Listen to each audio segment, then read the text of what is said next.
Whew. Okay.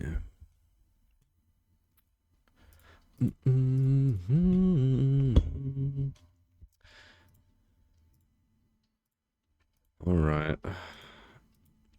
Hello, hello. Whew.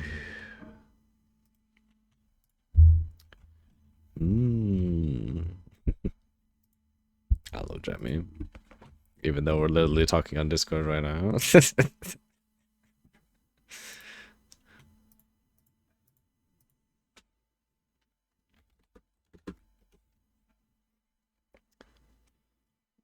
I mean, to be honest, we could like look. If you want, we can just get on call. I mean, if you're like available right now, and just look at more desks.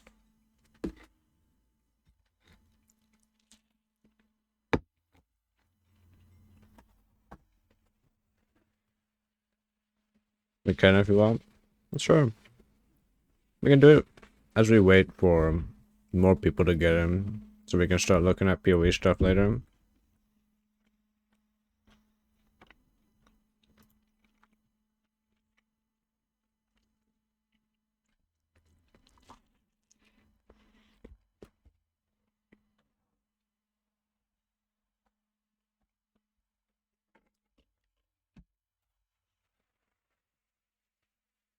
Let me know if you're able.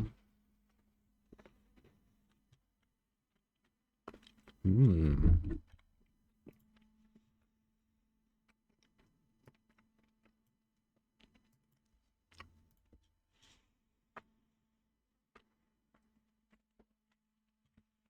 What there?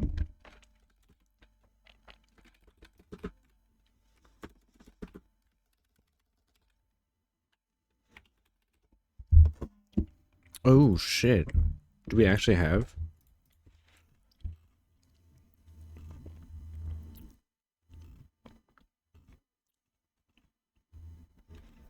Do we have everything? Can we see it? Like live? Fuck. Might sound a bit lower quality since we'll be on AirPods on MacBook. Okay.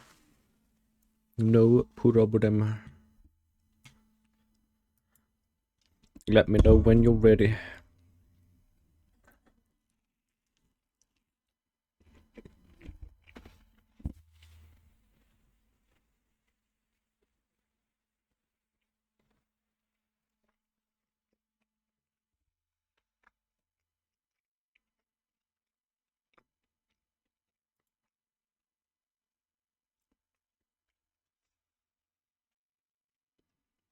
Oh.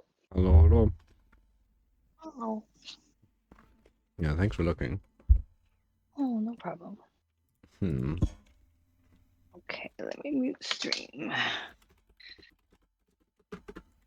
So, do you prefer the L shape to like the right length or? Not gonna lie, the only time I've used L-shaped stuff is when I was like working at my old job. Mm, I guess it's not really like an L, but you know. right.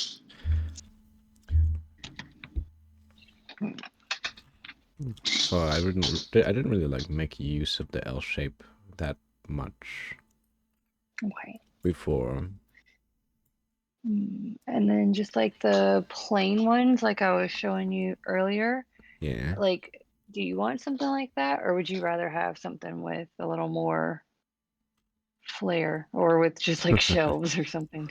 um, to be honest, like even just a plain desk, like the one that I'm using right now is like as plain can be. It's Mm, just a desk made of wood. I just put stuff on it. So plain is not bad. okay. But, you know, stuff to put peripherals somewhere would be kind of nice. Mm. I wonder if we can find a longer one, like the one with the shelves on it. That would be cool because The only most of bad, them. No, go ahead. I was just gonna say, the only bad thing about that one is I don't know if we'll be able to find that one with adjustable height. Uh, Yeah, because it What seems were to you be gonna say? like for the desks, it seems to be like a problem of like it's L shape and it's long, but then the usable part of the like the long part of the L is always at least 100 centimeters, and that's like about it. Mm, okay, And I just let's wonder see. if that's I wonder if that's enough. Maybe I'm just spoiled by this giga ultra long desk that we made. Maybe. Okay. So would you rather have the one like with the shelves or with adjustable height? um, Bonnie. I love Bunny. Hmm. I mean, adjustable height is nice, but we probably don't need it because I mean it's mainly the concern of sitting down for too long, so stand up, etc. Mm, right.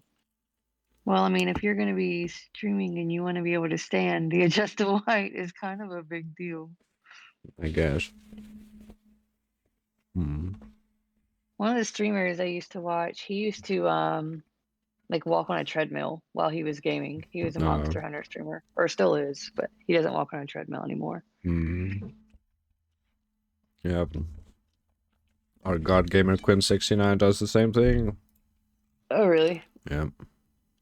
I see.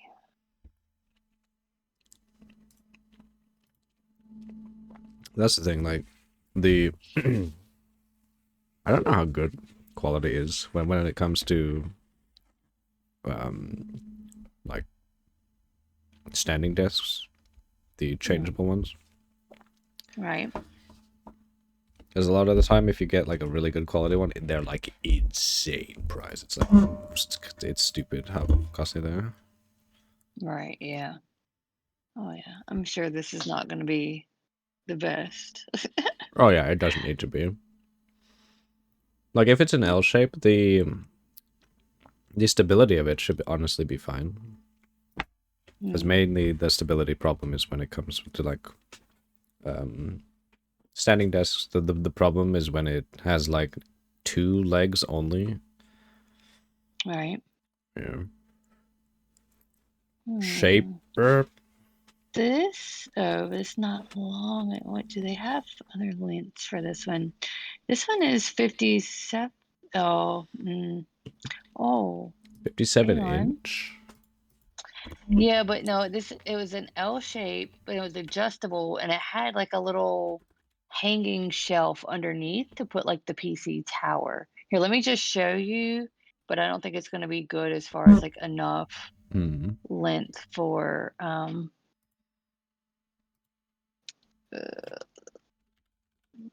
sorry, my brain just stopped working in the middle of that sentence. No problem. For like as much length as what you need for like both monitors. It shows two monitors up here, but I still think you're going to be like restricted for the length for this one. Oh. But let me send you this one.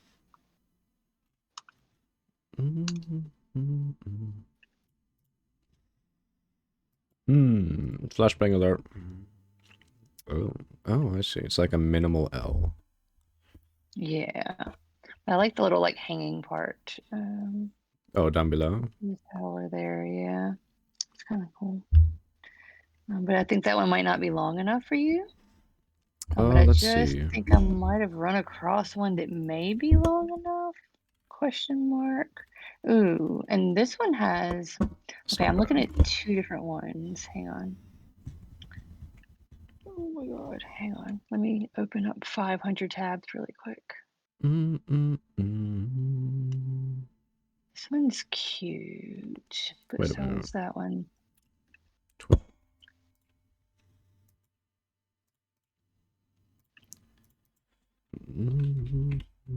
Oh, 60 centimeters. Okay. Same as mine, depth wise.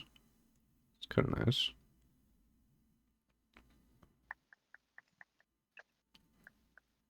I wonder, it's two legs technically, even though it's an L shape. I wonder how Hmm. stable this is.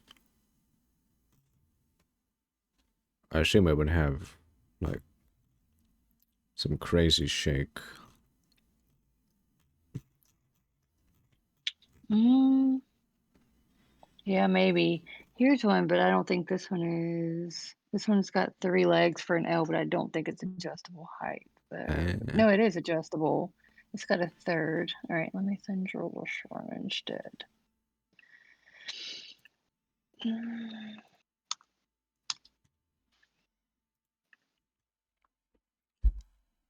Ooh.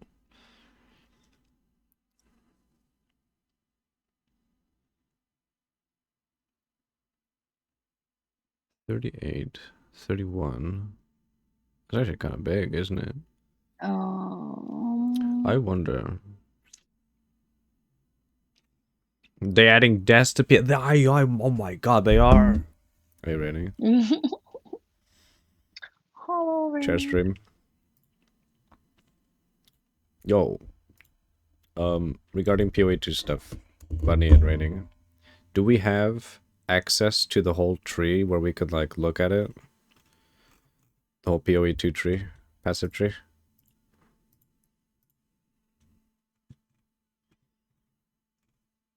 Not that you know of. Because I did find this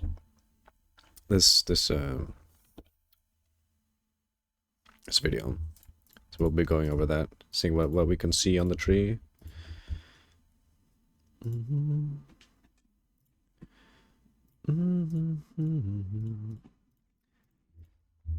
Let's say 39 inches. Yeah, that's not gonna be big enough for you, for sure. That's not very long. 100 centimeters.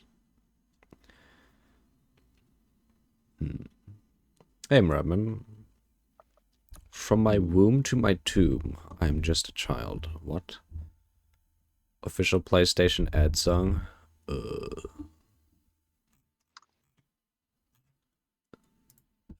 That's the official PlayStation ad?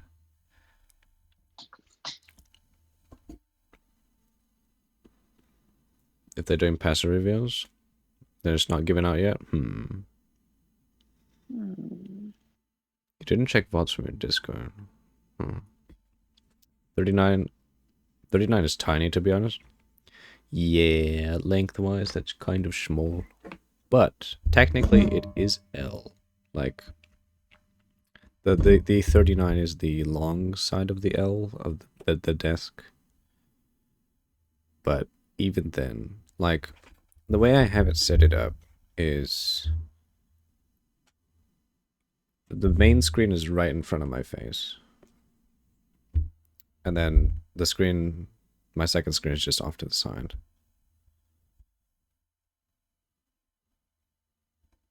So I wonder.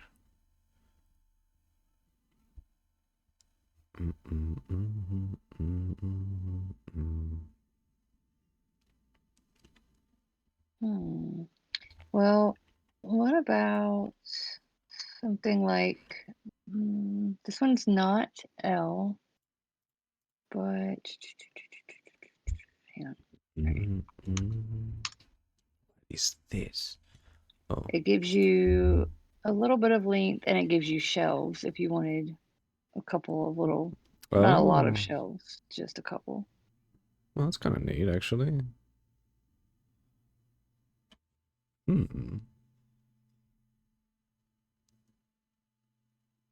It's honestly not bad. You like this style? Like, it's very simple. I like that. Hmm. I wonder, though, like, how would I like the screens to be propped up further than they normally would be? Oh, okay, because yours are Because okay, they're right on the regular desk. height. Like, Got you. I wonder.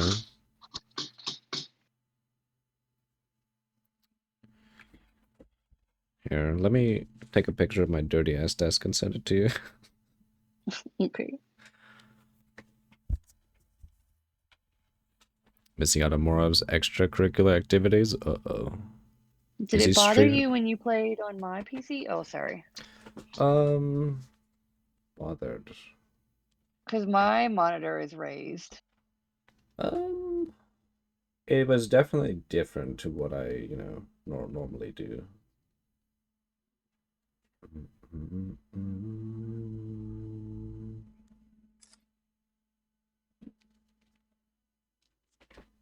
Excuse the dirty desk. Okay.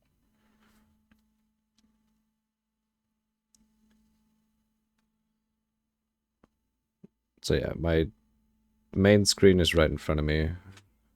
My Mm, shit's off to the side, yeah. It is not the best setup, at all. I mean, right. obviously, yeah. Mm. It's just there to. It's just usable.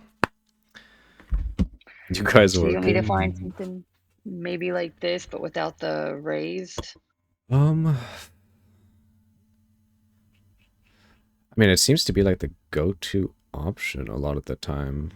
But I wonder, Yeah. because I can't like put my screen lower than what I have right now.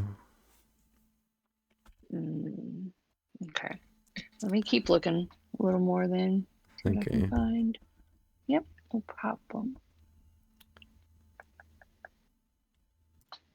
Mm.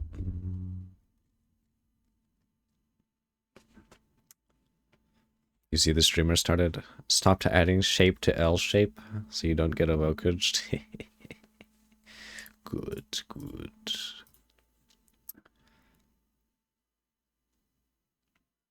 This is very cool. Local co-op.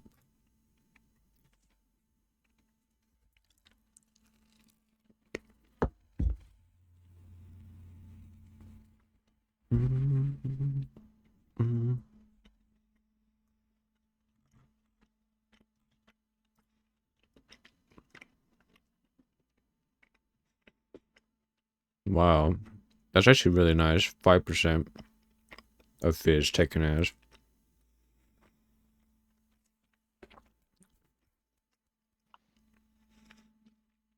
So they're adding that to the passive tree.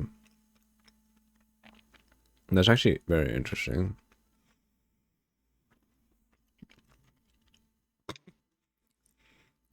No way. A clickbait title from Ben.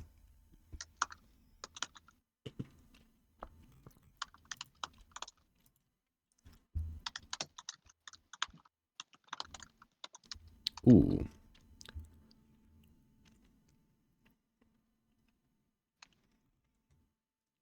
Hmm.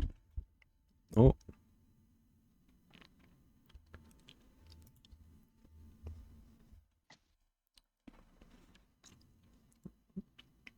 Not attached to race part. You see, this one's a little different. Maybe just like not put that part on. That is possible. How much space is that? That's kind of bigger one though. Yeah. I need to find a bigger one.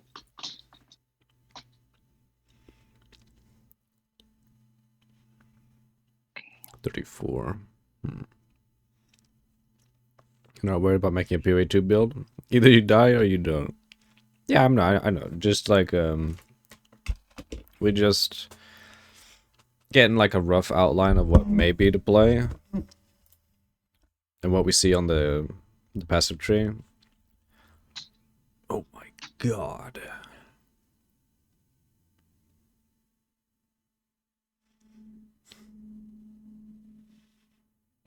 All right, let's see how many wrong things we can find with this screenshot.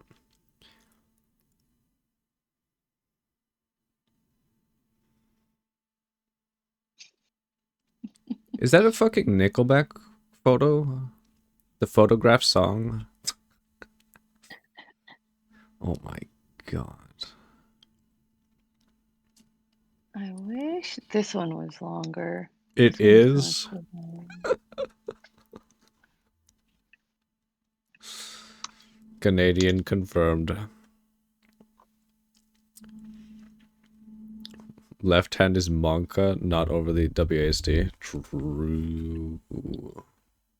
She's single pressing with her pointing finger the space bar or whatever the hell she's gonna press. I mean, the PC's not plugged in.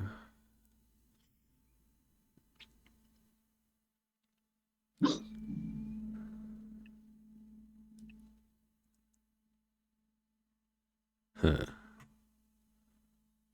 Oh,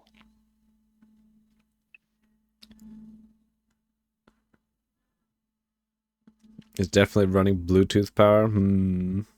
No need for wires there. Yeah, literally no wires for anything.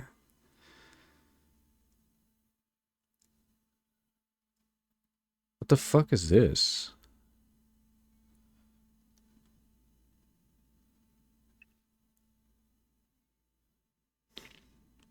God, that's so weird.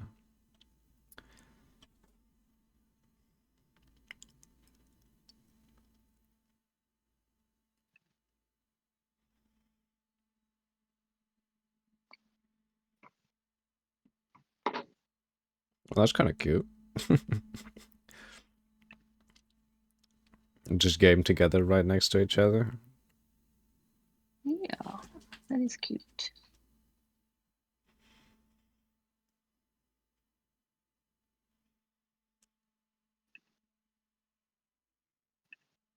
It's always a Gundam.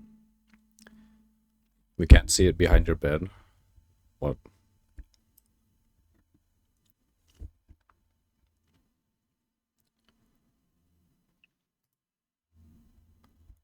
This one is deceiving in the picture because I don't think it's actually long enough, but the picture makes it look like it should be. Oh, the last one you posted? Oh. I just sent it now, not that one. Oh. This would be a really nice length if this side the side drawers were like removed somehow. How big is this? Oh, 43 inch.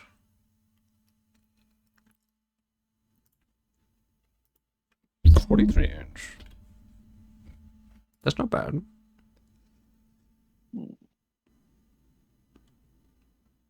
Hmm. Come to accept that you won't be able to do anything on Green Warden during AI. Oh, Banshee does way too much freaking damage. Gonna be AFK, but still listening. Alright. Thanks for looking. I wasn't even able to hit the fucking Red Warden. I wake up and it's dead. This one honestly doesn't look that bad. I just wonder.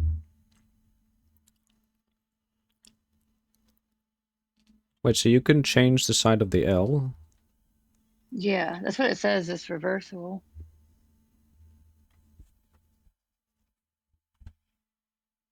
Right? Is that one of the reversible ones? It seems like it. Two different ways to place? Yeah. Oh. Oh, yeah, yeah, yeah.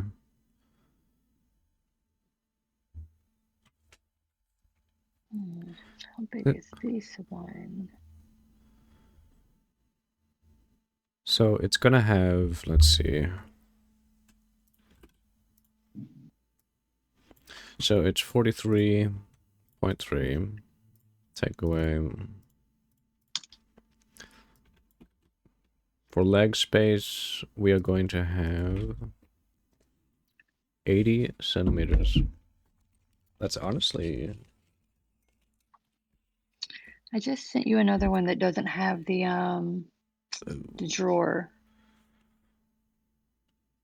Oh. So you would have more leg space. You wouldn't have the drawers at the bottom over on the side, but you would have more leg space. Oh.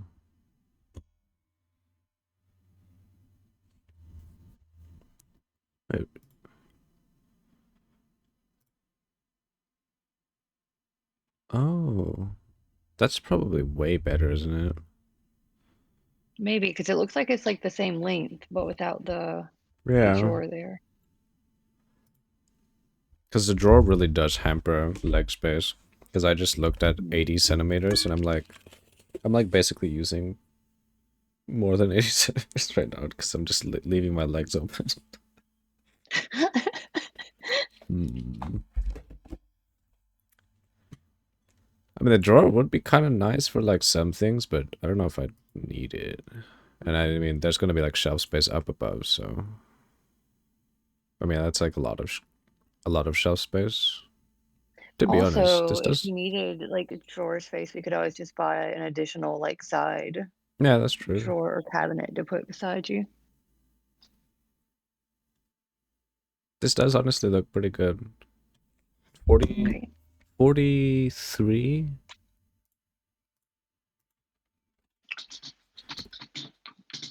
Oh, 110. What, 10 centimeters for desk space. That's actually quite nice. By the way, is Fish moving in with Jamie or something? Or just talking new setups in Japan? So breaking news. I am moving to the US. I'm going to be moving in with Jamie next year. I'll be making a uh, a Discord post, an announcement, because it's gonna be a big change, obviously. The the time zone differences.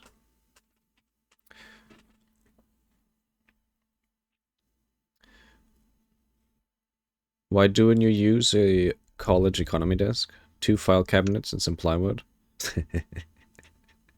Not gonna lie, that's honestly not bad.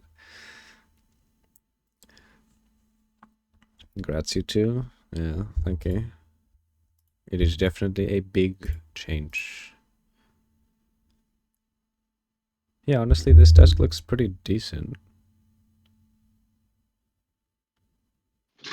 Do you want the countdown or no?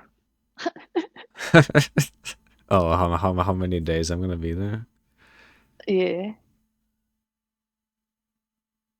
You All know right, what? let Yeah, me why go. not? Let's see. How many days are left? Wait. I gotta click the link. Hang on. Oy.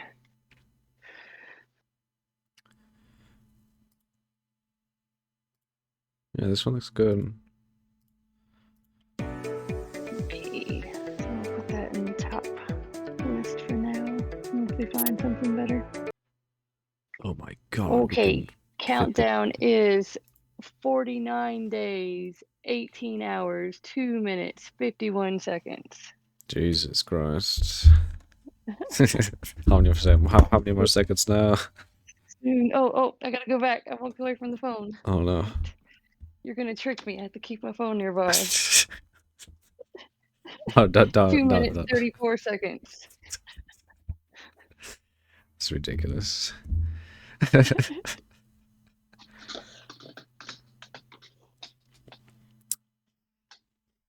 Just make sure Fierce has a mirror behind his desk so you can see what kind of sus he's getting up to. I see. Yeah, I'm actually like secretly looking at hentai 24/7. That's not a secret. Oh, oh, okay. Oh yeah, I told you that yesterday. Oops. Okay. Looking, why not drawing? Hmm. So now the question is what finish, what color do What you color? want? Yeah.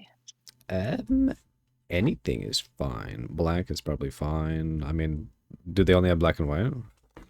They have black, white, and then the brown, Oh, like the wood, look would one. look. Would look a bit Yeah. nice. Yeah, if you click the link, you can see how it looks. It's got the 3 different color options, if that's the one you want. Oh, honestly, the wood one looks way better compared to any of them. Actually, wait, Mm, what the fuck?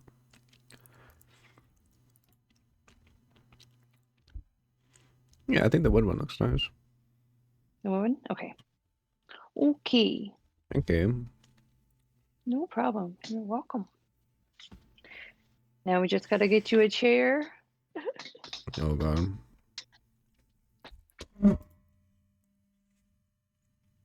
I wonder if there's like Herman Miller embodied like alternatives because buying another Herman Miller chair is like actually pepega.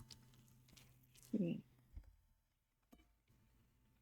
I'm wondering if the chair might need to wait for you to get here, just so that way you can find one that's like Oh. you can sit in, Mm-hmm. first and see if it's going to be comfortable enough. That's the thing though. Like seats. will always look, I mean, will always feel not bad in the beginning, and then when your posture starts to crumble over time, they start feeling worse and worse. I wonder. Okay, I have to do some research on desks then. I mean, not desks, goddamn chairs.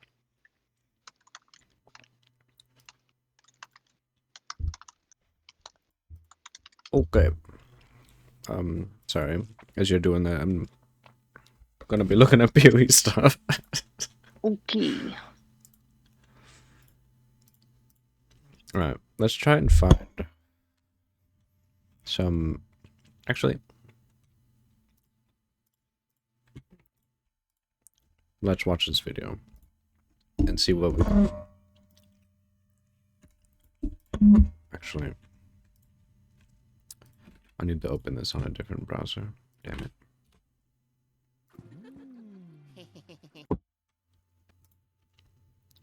Hello guys, welcome to another video, and we're another day closer to Path of Exile 2's launch, and it's another passive tree video.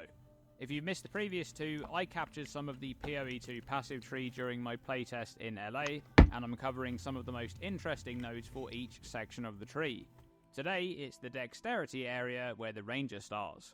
We're beginning with Catalysis, which is located in the middle of the dexterity area towards the outer edge. Did you say 20% catalysis? increased elemental damage with attack skills. Oh, I guess that makes sense. Yeah.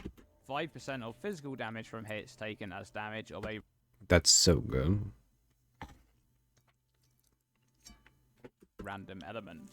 So, we already knew that damage taken as was going to be a thing in PoE 2, as it exists on the Cloak of Flame unique body armor, and there also appears to be a section in the character sheet for these stats, labelled as damage redirection, which will likely document all of those stats for a final breakdown of how damage is taken on the character. Unlike Cloak of Flame though, the modifier on this node specifically refers to physical hit damage only, so it won't work for damage over time such as bleeding. When you take physical damage from a hit, 5% of that damage will instead be taken as a randomly selected damage type on a per hit. Wait. In Path of Exile 1, physical damage, oh, from hits. I thought in the past if you had 100% phys damage taken as, you basically could not get bled. Because you just don't take physical damage.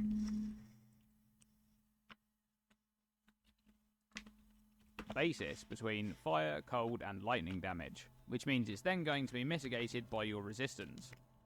I expect this notable to be picked up on pretty much every elemental attack build on this side of the tree, but Yeah. it's unlikely to be taken on any other builds that won't fully benefit from the node, because 5% isn't really enough to justify the investment of points. Next up, the Elemental Equilibrium Keystone, which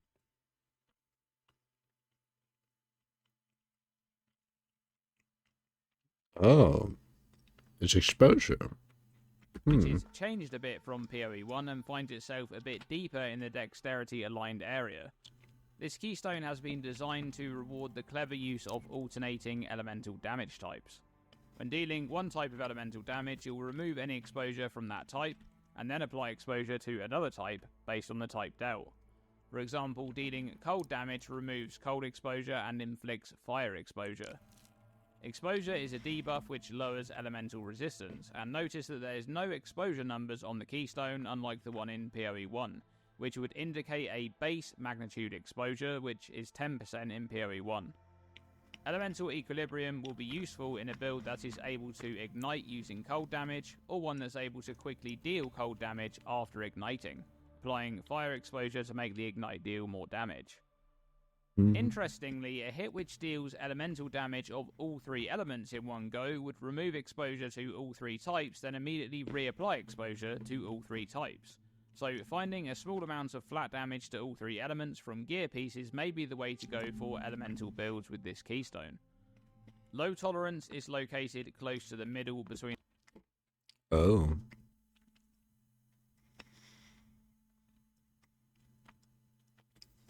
Okay. the ranger and the monk start locations. This one grants 60% increased effect of poison against enemies that are not poisoned. Now, we know that damaging ailments will work differently in PoE 2. Wait a minute. What is the PoE 1 equivalent of that? Is that the exactly same? Let's see.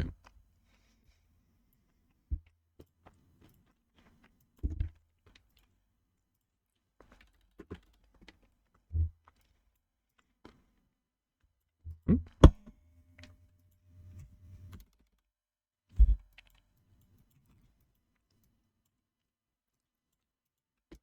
Is it mastery? Oh shit! Wait, what? Was low tolerant cluster only?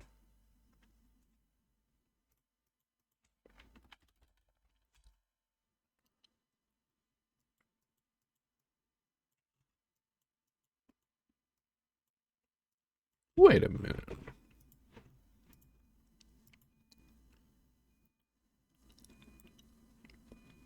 Oh. So 300% is the mastery. I'm pretty sure there was a cluster version of this though.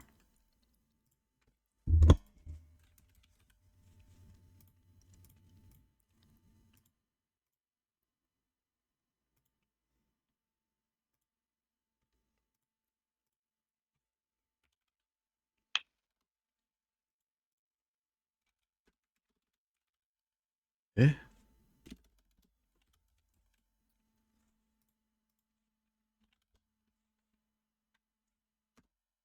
Wait a minute. It was maybe it's not called low tolerance. It is called low tolerance. Oh shit! They nerfed the shit out of it. Oh wait, no. Increased effect versus increased damage. Which one is better? Isn't that significantly nerfed?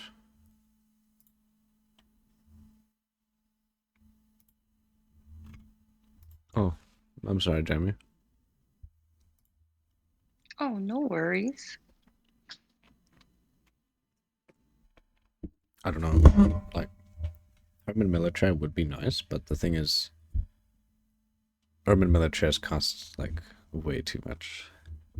Yeah, as you can see, this one is regular 900 right now. It's like what, 670 for Black Yeah. Friday deal.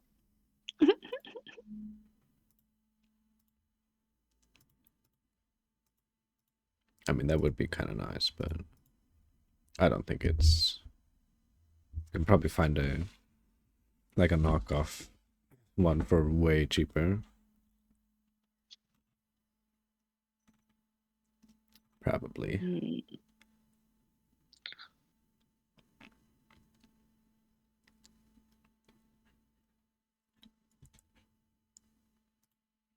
Hmm. Let's see. Let me find my chair.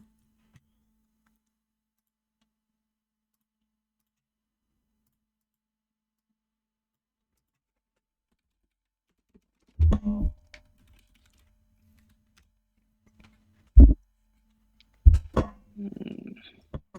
Maybe look like Craigslist or the like. A used chair can be a decent option. It's possible. High-end chairs are often lightly used as some office space, and it goes under, so they sell off furniture to make back some money. Hmm. Yeah, as long as it was lightly used, maybe. Yeah, because technically Herman Miller ones, like, if you're specifically looking for Herman Miller ones, their warranty is like really fucking long, so you know.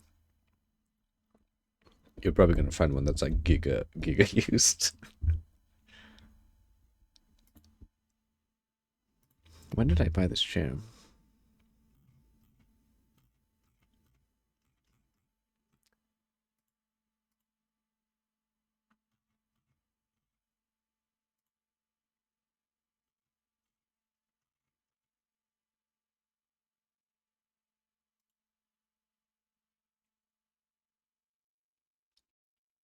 Oh.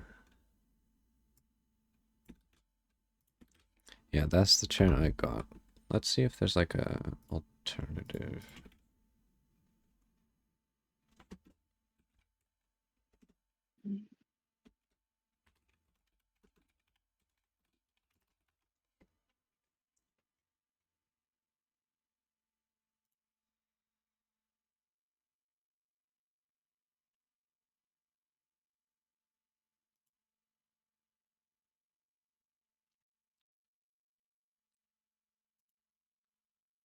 You got a Steelcase Leap V2 for 90% off. It's a solid chair. Steelcase Leap.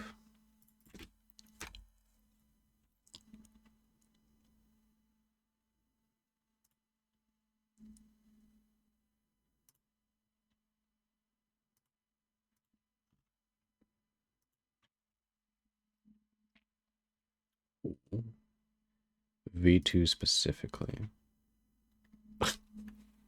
The Steelcase Leap V2 is overrated, says a Reddit post.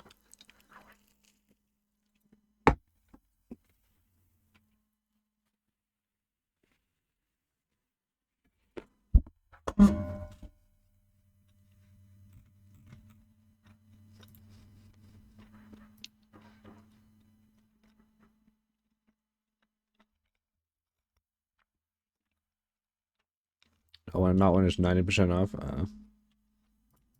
That is true.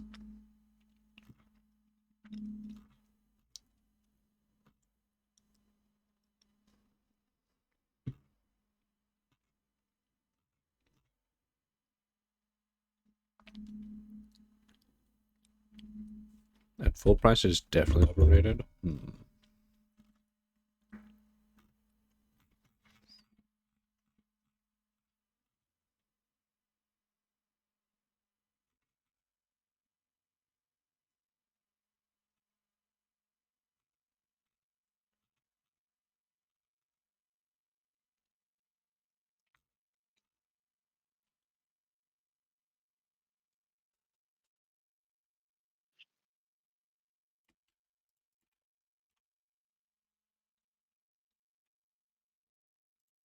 Oh.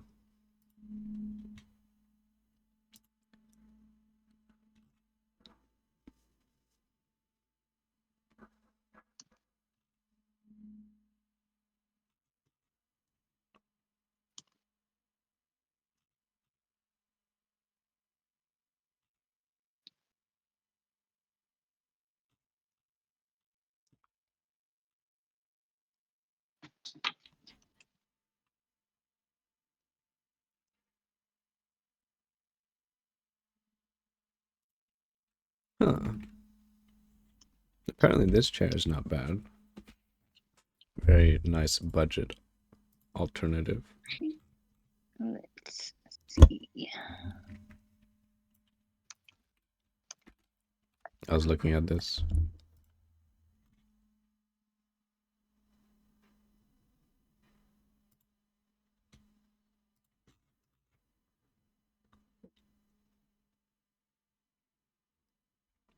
Okay.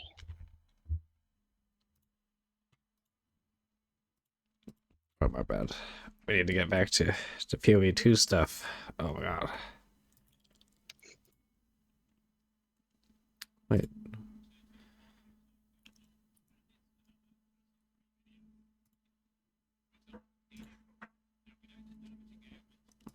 So this low tolerance, 60% increased effect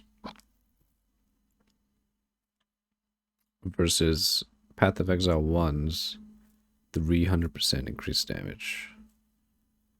Low tolerance. Rookie streamer. Shows girlfriend chair, not stream. Yeah. Pathetic.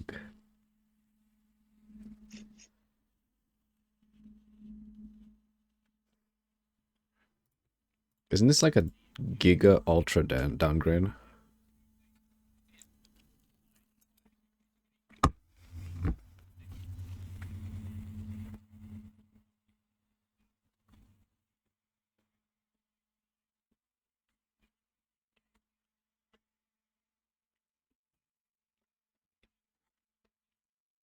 Interesting.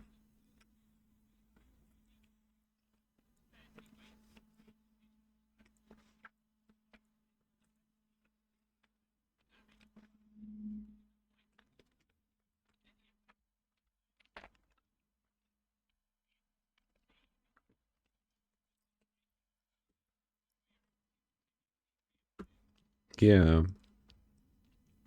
So they're making poison basically bleed in PoE 1, which is kind of interesting, but also kind of...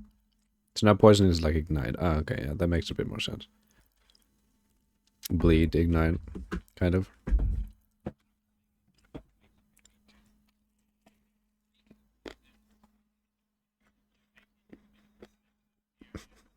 Ignite. That's really strong.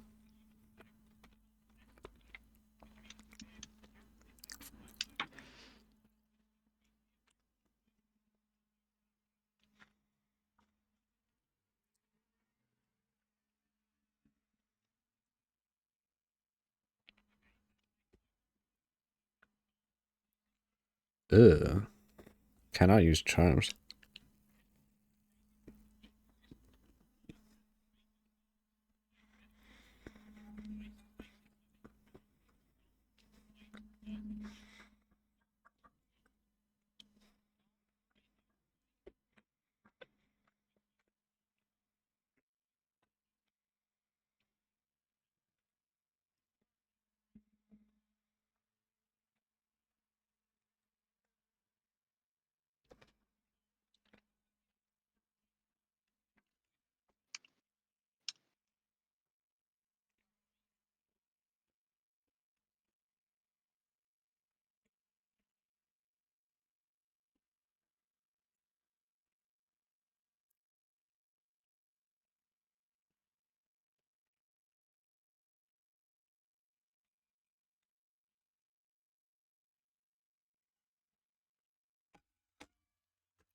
%.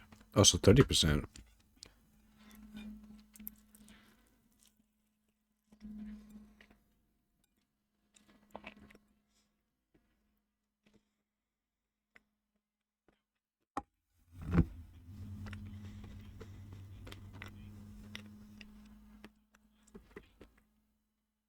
You're 100% playing melee.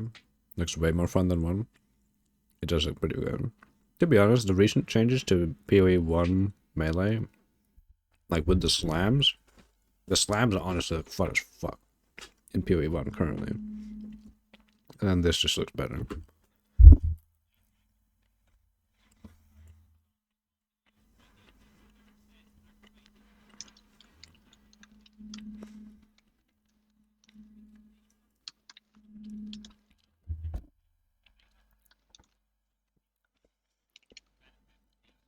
Let's fucking go.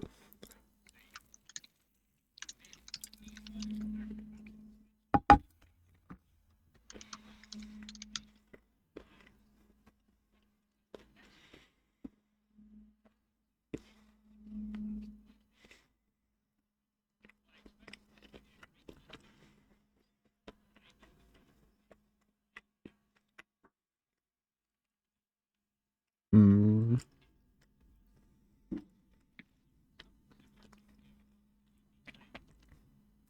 Is it really called Lethe Shade? Not Leith Shade?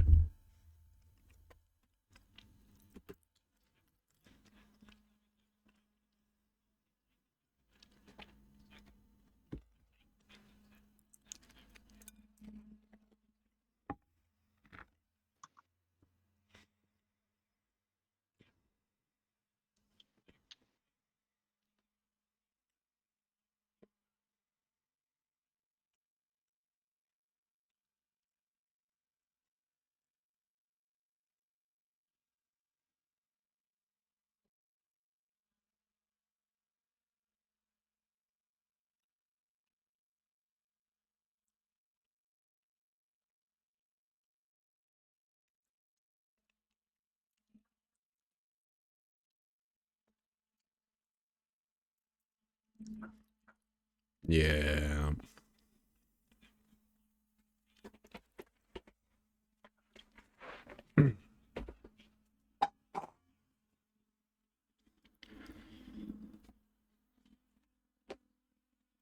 Oh, deck stacking? Oh, sorry. M102C. Pretty much the same. Last big alert. Self-inflict stuff might make that nuts. I'm not gonna lie. This shit right here, I wonder if it's like comfortable or not. Because I know my chair doesn't have this like huge. Oh, like the lumbar support. Yeah. Like it has a bit of a stick out, but not like this, you know? Hmm. Okay. But still, this still might be a very good alternative.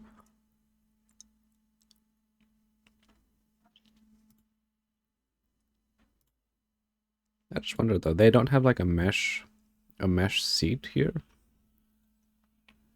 Because my ass is prone to sweating when it gets hot as fuck.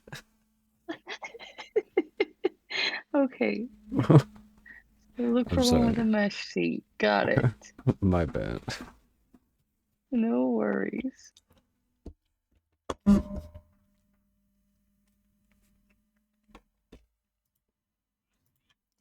Are you good on time, by the way? It's getting... Yeah, tomorrow's holiday, but I'll probably jump off call though, so that way you can do your POE stuff, and I'll Oh, just yeah. okay. Thanks for looking again. Yeah, no problem. All right, I'll be hanging out in stream. Okay.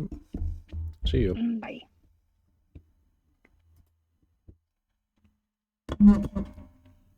Lumbar support's kind of a scam.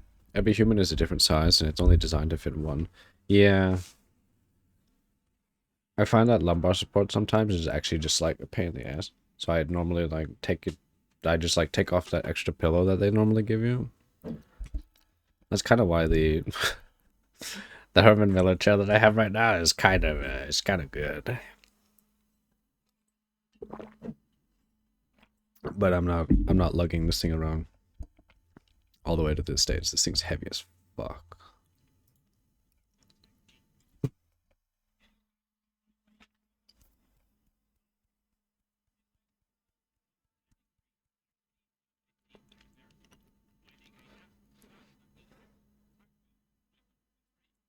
Hmm.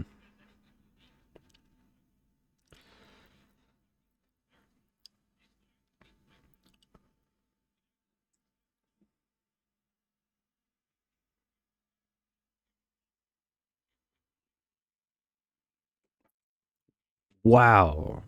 That much? Actually quite a bit. To be honest, accuracy was never a problem with deck stacking builds. I guess at that point you're stacking accuracy? Accuracy stacker versus just deck stacking? I mean, it's like basically the same thing.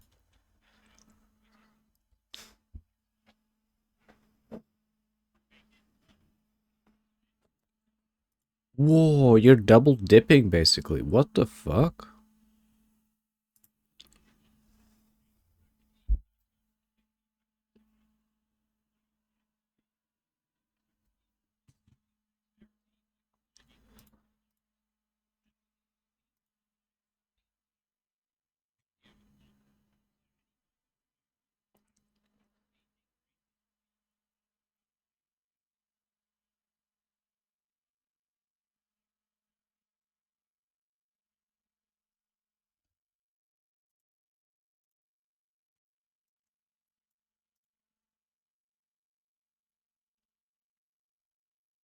Accuracy rating equal to strength. Accuracy was a little annoying for non-deck stacking attack who wanted to crit. Well, this basically fits it if you were going strength stacker.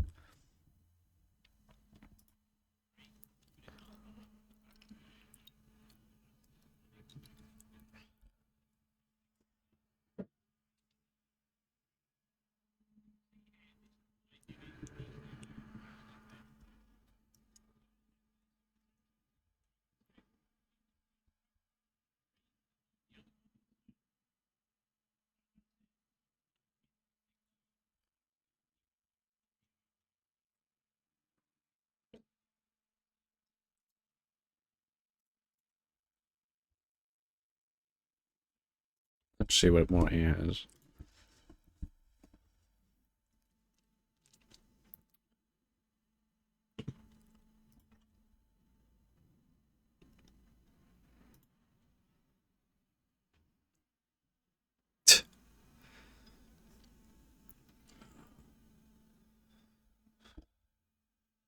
Okay.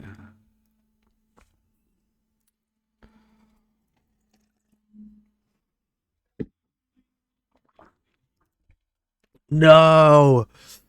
No, they're bringing back corpses. What is this? No, they're not. But that's a small size drink. Okay.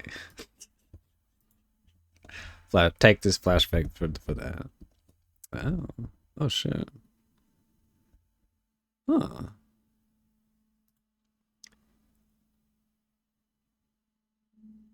How adjustable is this though?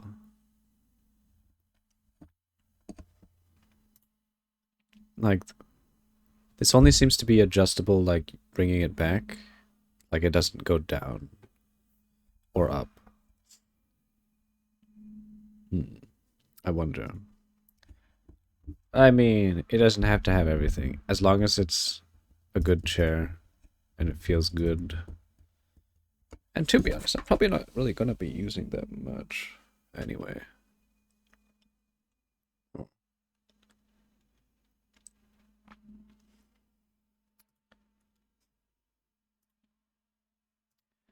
Welcome to America, where we got the big gulp from 7-Eleven. Yeah, my friend was telling me about that. And it's like, it's way too much.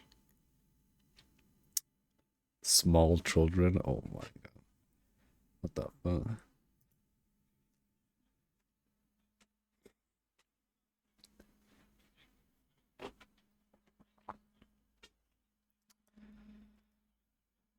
So I got 50-cent refills.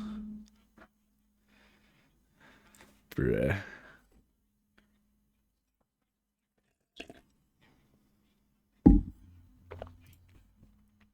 It's bigger than the POE 1 tree. What?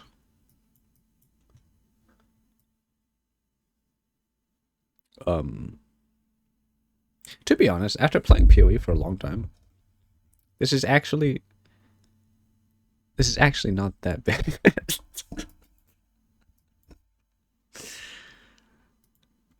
But that's after playing for a while.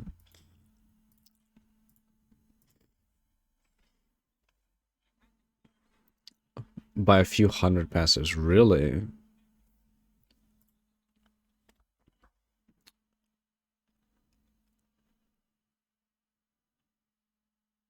It almost seems just bigger because everything is just more spread out, but you do say it's by a few hundred passives, so I guess it's just actually bigger. Okay, you know what? Yeah. Yeah, it's probably just bigger. Like sheer amount of passives. That is big. The days of bottomless fountain drink refills. Ugh.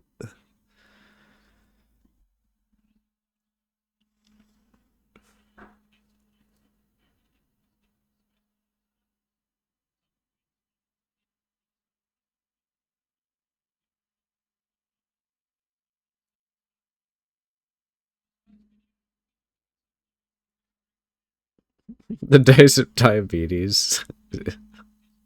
Is that not?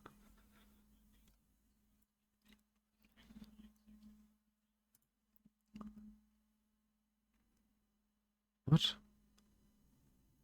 Why does this look garbage? Oh, it's this. Okay. Okay, so they didn't remove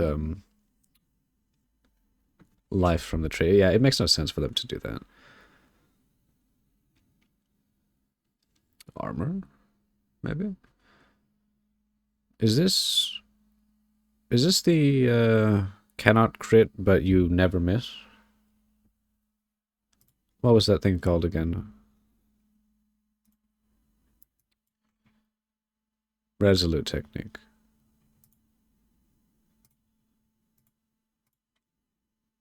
Yeah, it's resolute technique. You probably need an IV drip of syrup.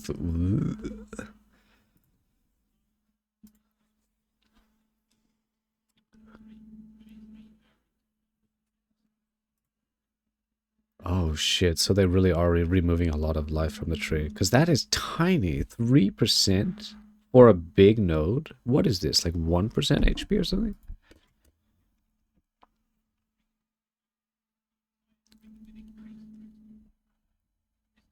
Three or four?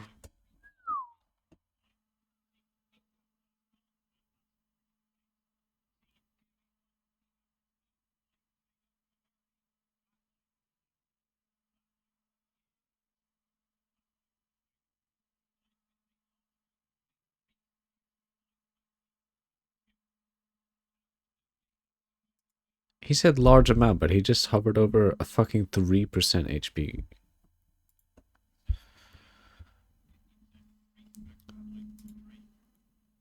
What?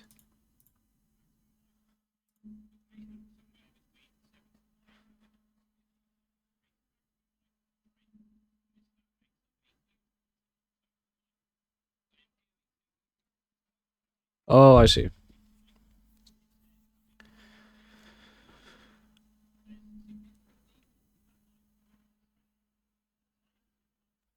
Or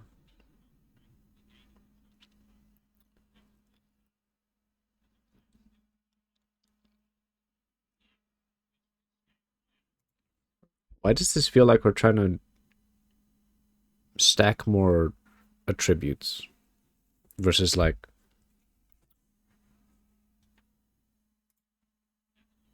life?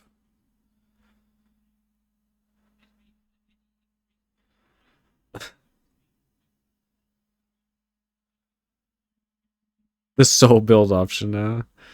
Hmm.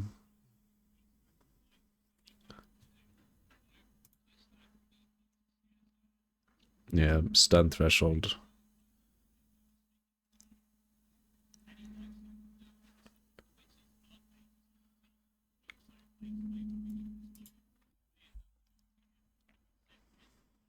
Hmm.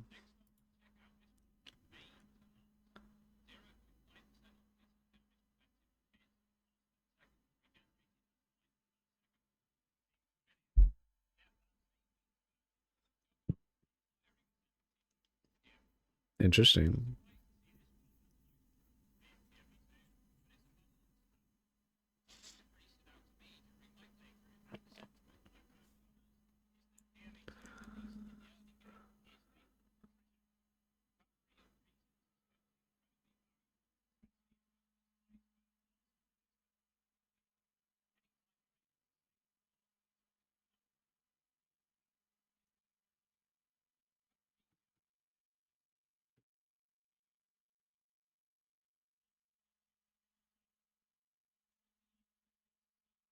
Oh, he's getting stun locked.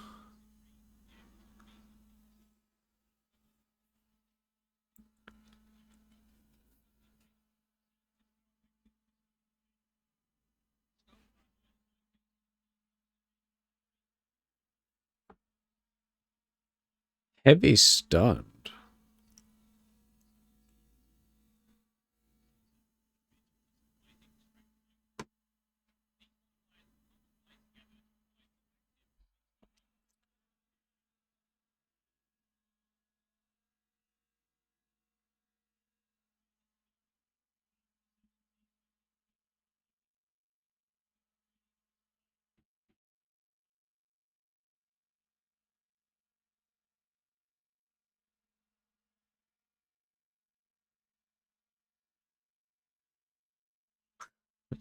Yeah, kinda.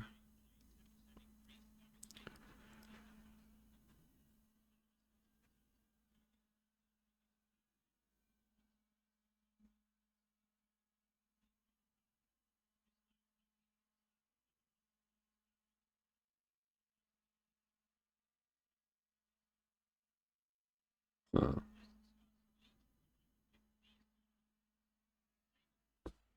ooh, voracious is good.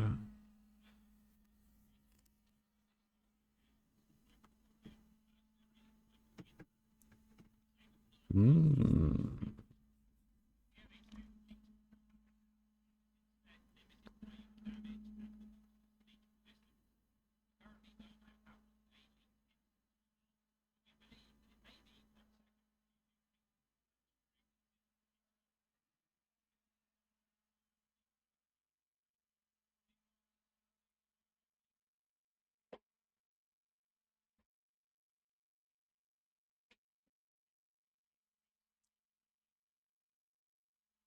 Hmm.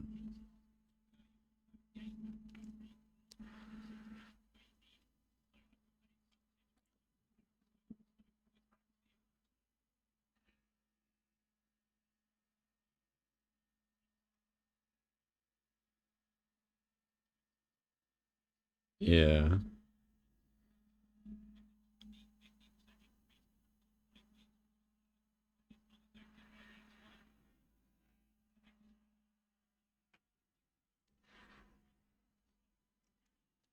How much can we stack leech? Don't know. Oh. Also applies to fire damage taken from it. That's actually really fucking good. What the fuck?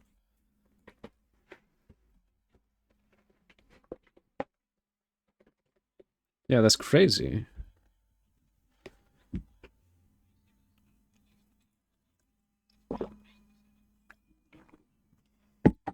And that was already crazy strong.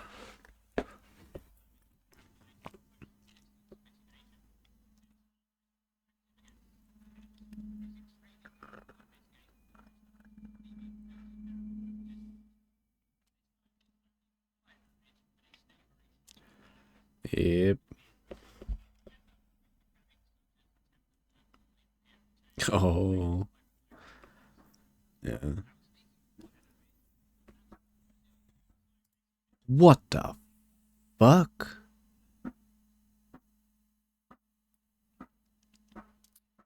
Wow.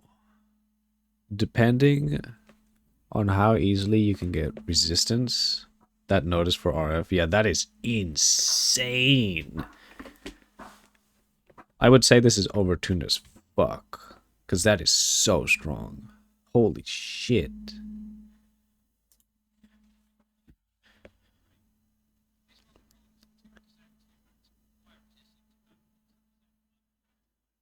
That is insane.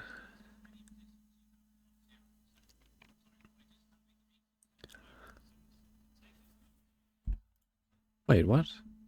I feel like he's explaining it wrong. Oh. No way. You're already going to be specking into, resistances, obviously. So that's just free? No way. I guess it doesn't say overcapped. It does say uncapped, doesn't it? That's fucked. That's even better then. That's so stupid.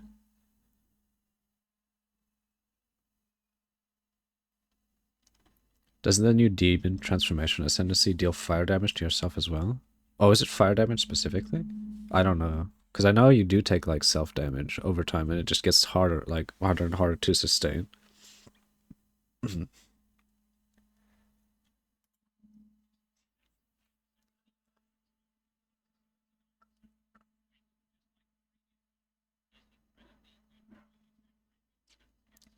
Insanely good value.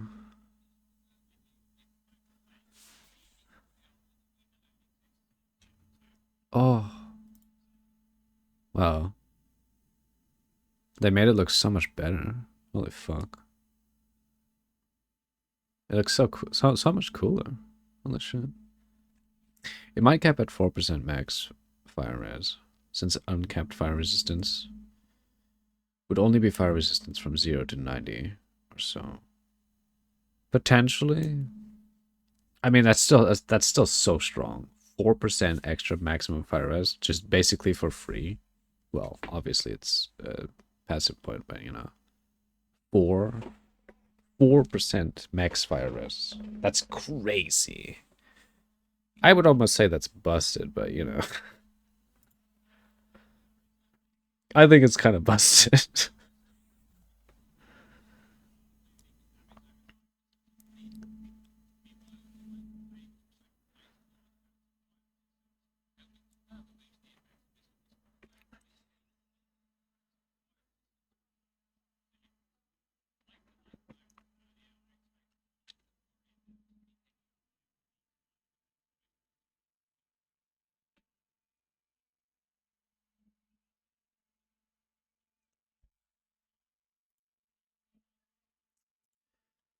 God damn.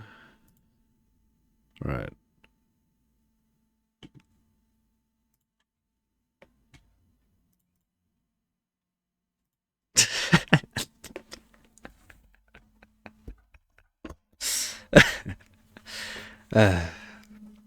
This.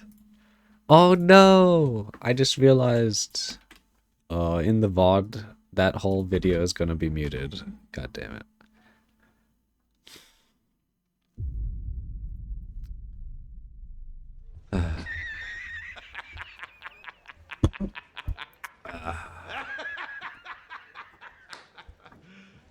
You serious? What a great tweet. Welcome back to another video. I was able to grab some of Good old the Diablo-like. POE2 passive tree during my playthrough at the LA event, and I'm making a short series of videos covering some of the more interesting nodes. Today it's the strength dexterity aligned portion of the tree, where the You misplaced an AirPod somewhere? Uh-oh. Could it possibly be in your car?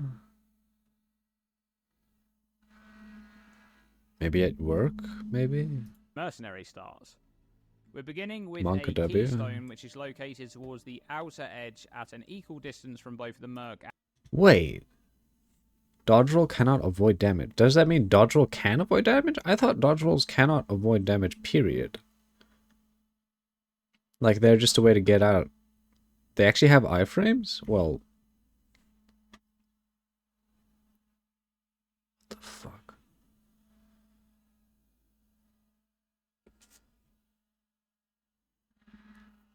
You felt like you had it when you got home. warrior stars. This one is really cool. So Bulwark makes it so that your dodge roll no longer has any avoidance frames, but changes it to provide 30% Maybe in less Coat Pocket? damage from What's up, hits show? while dodge rolling. Now, one of the big questions for me here is how long you gain this 30% less hit damage bonus for, because the default dodge roll only avoids hits during the early portion of the roll. The latter portion, where you're covering less ground, is when you're vulnerable to being hit. But this keystone would imply that the 30% less damage... Wait, I thought the dodge roll did not have iframes at all. Apparently it does. So we can actually just Dark Souls dodge roll shit? That seems kind of busted. from hits bonus is active for the full duration of the dodge roll. Regardless, this one is great for generally tankier builds that have a good amount of recovery, and importantly it allows the dodge roll to provide defense against area of effect hits, which it otherwise wouldn't do. Next we have okay. Apocalypse, which is found right on the outer edge of the tree. Look at this, 40% What the oh. reduced damage, Herald skills deal 200% increased damage.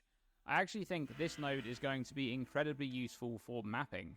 We know that Heralds are somewhat similar to POE 1, providing a boost to the character and having some on-kill effects which are typically very good for clear. For example, Herald of Ash, which burns surrounding enemies based on overkill damage. This node will improve those on-kill effects whilst making your own damage a bit weaker.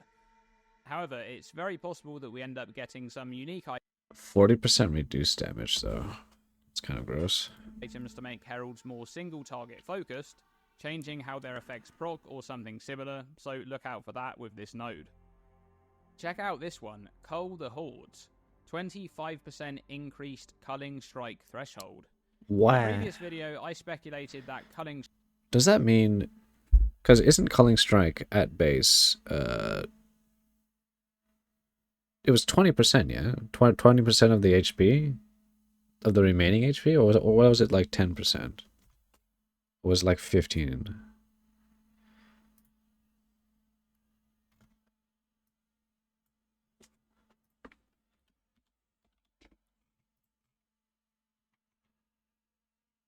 %10 normally. Okay. 20 with Slayer. Okay.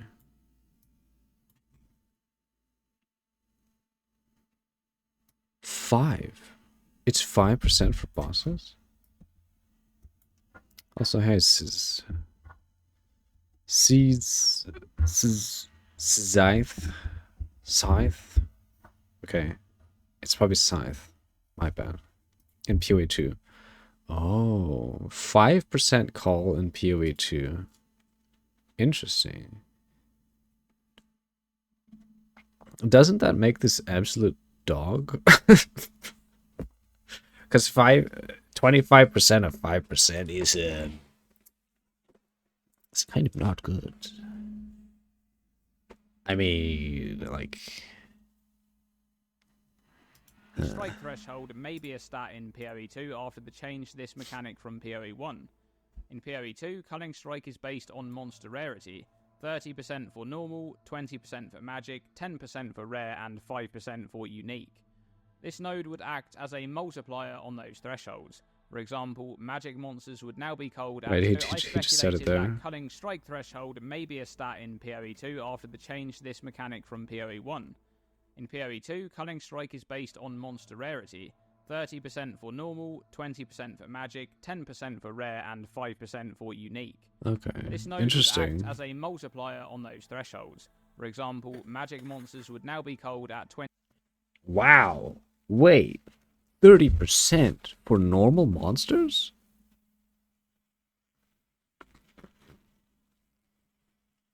And that's 25%? Holy shit. That's so good for mapping. What the hell? 25% of maximum life, while uniques would be culled at 6.25% of maximum life. Yeah, that's It will be super good for interesting to clear. see If you just get how accessible this stat is elsewhere, and also how easy it will be to get Cunning Strike on a character. yeah, I'd how guess it's going how to easy be it is quite matters a rare lot. modifier to obtain, considering it looks like it will be an entire node on the Witch Hunter. In fact, perhaps the Witch Hunter will have increased Cunning Strike threshold somewhere on its tree. We'll have to wait and see. Okay, look at this one. Fast Metabolism. Yep, that's Overleach on a notable in PoE 2. What? Default leech Overleach? is removed when an unreserved resource is topped off, and this Wow, modifier that's will make good. it so that recovery keeps going even when full, a bit like regeneration. There's a couple of things to discuss with this one. Firstly, I think that Overleach in general is going to be a bit weaker in PoE 2 if the default leech duration is 1 second. Oh yeah, You're for going sure. to want to find modifiers to extend that duration to make this form of recovery feel better in situations where you need to move and are unable to hit for a while, like when you're dodging boss abilities. Yeah. Secondly, notice that this node specifies unreserved life, which implies that there may be ways to reserve your life in PoE 2.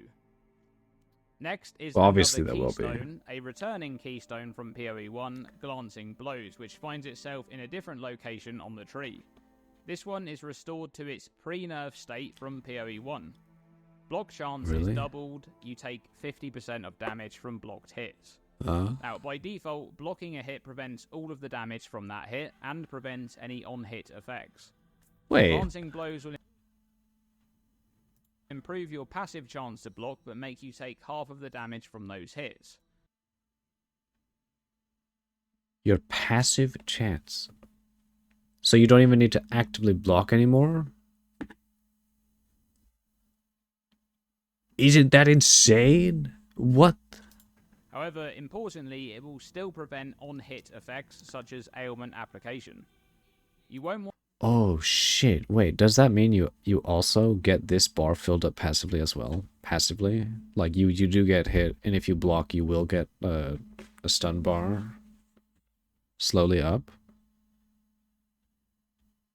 So you don't have to actively be blocking, but you do also have to deal with this. Maybe? to be clicking this keystone if you intend on using active block a lot, as that mechanic already has 100% chance to block from the front when it's in use. Yeah. The effectiveness of Glancing Blows is massively improved by any recover on block mechanics, so we'll have to wait and see if they exist in PoE 2. You could pair Glancing Blows with Lay Siege, a notable located close to the Merc star. This one grants 1% increased damage per 1% block chance. What? Passive block chance has a default cap of 75%, at which point you'd be gaining 75% increased damage from this notable, which is good value, but notice the layout of this cluster, requiring a decent amount of points to reach the notable. Yeah, that's This quite one bad. may end up just being a decent annoying for some builds. Hmm. Alright, next are two nodes, both with increased cooldown. Ooh. Oh no, CDR. Wow, 22% increased CDR. How close is that?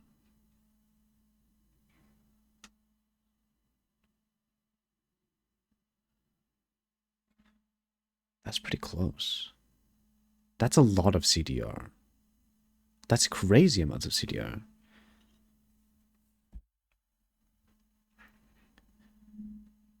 Reduce CDR. Recovery rate, distracting presence, and multitask. It seems that CDR may be a bit easier to obtain in PoE 2, but it's also possible that it doesn't really exist much at all on gear. We'll have to wait and see if that's the case. On this area of the tree, faster cooldowns will primarily benefit grenades, but the Hammer of the Gods skill also comes to mind. Distracting presence is particularly interesting, reducing the CDR for enemies in your presence. Yeah, that is much interesting. The same as the Saboteur's like clockwork notable from PoE 1, only the radius on presence is larger than nearby. This node should be very useful on bosses to prevent them from using their ability. Depends what node's leading to the block chance equals damage are, to be honest. Maybe. As often, creating more windows to deal damage. Look at this one, Quick Change Act. Oh? 50% increased weapon swap speed. That's an intriguing stat. That is. This is located near the Mercenary Star. Now, we know that you'll have weapon-specific passive skill points that can be allocated to each set, and you'll be able to assign a specific skill to a specific weapon set and automatically swap to that set when using that skill. When this happens, there's a short delay incurred by the weapon swap, and this node will help to get that skill use out faster by shortening the weapon swap animation. Of course, it will also affect any manual weapon swaps that you perform as well. If you're pathing through the middle section here, I could see this node being worth the 2 points. For example, on a grenade build that wants some utility-focused stats on a weapon while using Flash Grenade before switching back to a DPS setup. Next up, we have repeating explosives, which is right on the outer edge of the tree. Swap mechanics are, that's kind of cool. It is kind of cool. One, other than it just being really strong, especially when used with a damage-focused grenade that's linked to multiple projectile support. Yeah, where that's you get just a ton insane. of value out of each grenade rolling this chance to. What the fuck is this? Did they bring like Scion back? What is that? I assume this is just pure tributes, but it looks like the Scion passives, like icons. Attributes, you'd bet. To activate twice. Now, speaking of grenades, check out this wheel right here, located right in the middle of the strength dex area. This wheel has two notables, cluster bombs and grenadier. These two notables, along with the previous repeating explosives notable, are going to be pretty much always taken on any grenade-focused build because they're just too good to pass up. Yeah. The additional grenade projectile, along with the extra cooldown use, has some serious value for a skill like Flash Grenade, which only has a single cooldown use by default. These two nodes will essentially quadruple the effectiveness of this skill, as you'll now have that's two like uses instead of mandatory. one, and each use will throw two grenades by default, allowing you to stun Yeah, they're bosses basically much both faster. mandatory. In general, the extra grenade grenades. projectile is kind of crazy because we know that you'll only be able to use each support gem once in your build, and that means multiple projectile support can only go on one of your grenade abilities. Having this node will mean that each grenade skill will at least throw two grenades by default, which is just crazy value for a notable passive skill. Alright, I've left two wild notables until the end. Firstly, Polymathy, located at the outer edge of the tree, right in the middle. 10% it is increased attributes. All attributes. That's kind of crazy. That is We know kind of that there will insane. be a lower allocation of attributes Wait, on the tree, there's with each two you highway could node take providing 20%? 5 instead of 10, while the stat notables will provide 25 of an attribute instead of 30 in PoE 1. However, if attributes can be obtained in decent quantities on gear, this kind of notable becomes very desirable, especially in regards to strength builds, not just for the life they'll be gaining from that additional strength, but also in the use case of the Giant's Blood Keystone to help satisfy that doubled attribute requirement of weapons. Yeah. Polymathy will likely end up being one of the very expensive anoints, considering it seems to pretty much be a best-in slot for any attribute stacking build. Okay, my favourite notable on this section of the tree is left till last. Levitation will make you unaffected by enemy ground effects for a second when first standing on them. This one is so cool, and it will be incredibly useful if we have anywhere close to the amount of enemy ground effects that exist in PoE 1. Imagine That's just how super useful this will strong. be in boss arenas where there's some kind of ground denial effect that stacks up over time, like we've seen in PoE 1 boss fights.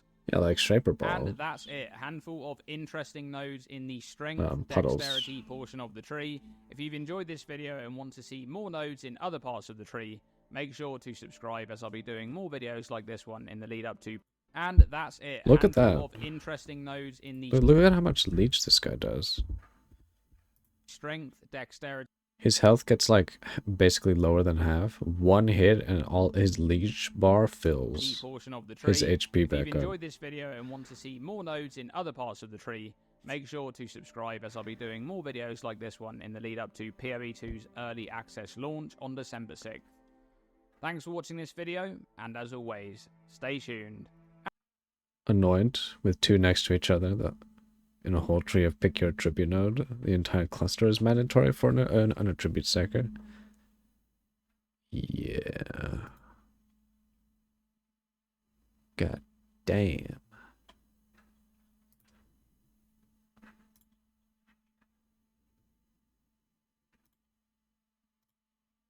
Then we need to take a look at... So we took...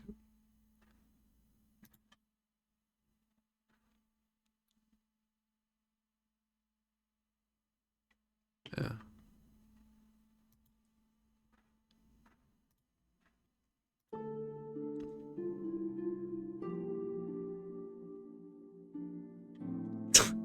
Is that all? Okay, Elon.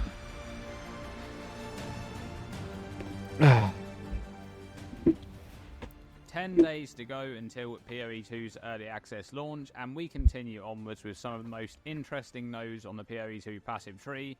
I was able to capture some of these during my playtime at the PoE 2 event in LA, and today it's the Dexterity Intelligence aligned area of the tree, where the monk starts. Getting straight into it with some mana leech tools. Firstly, Siphon, which is wait, did we look at this video? I don't know. Very I close don't think to so. the monk start. Siphon makes you recover 2% of mana on kill and increases the amount of mana leached by 25%. There's also Manifold Method, which is found closer to the edge of the tree. This one grants 50% increased amount of mana leached and increases your chance to inflict ailments against rares and uniques. Now, I wanted to highlight these two nodes because they're going to be incredibly powerful with the Acolyte of Chayula Monk Ascendancy, which makes Mana Leech instant and has a node which will recover Energy Shield based on mana leached. So these two notables will massively improve the amount of mana you'll leech per hit, which will in turn lead to a lot more instant recovery for both mana and Energy Shield if you have both Ravenous Doubts and Consuming Questions.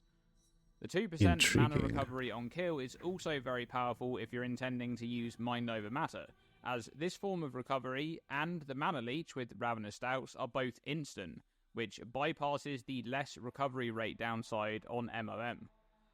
Next up, Briny Carapace, 60% increased stun threshold for each time you've been stunned recently. What? This node is going to be a really nice defensive... Wait, is that unlimited stacking on that?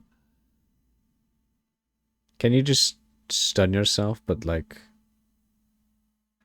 What was that jewel that was... It's probably not going to be in the game because it's so fucking strong. It's not immutable... Is it immutable force?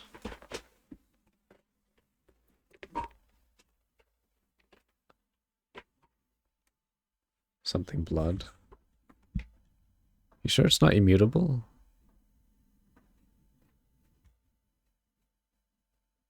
Yeah, that's what I'm talking about. Immutable was the one that for the stun recovery. So if you're stunned, it doesn't matter if you're stunned. You just actually, I guess it doesn't matter.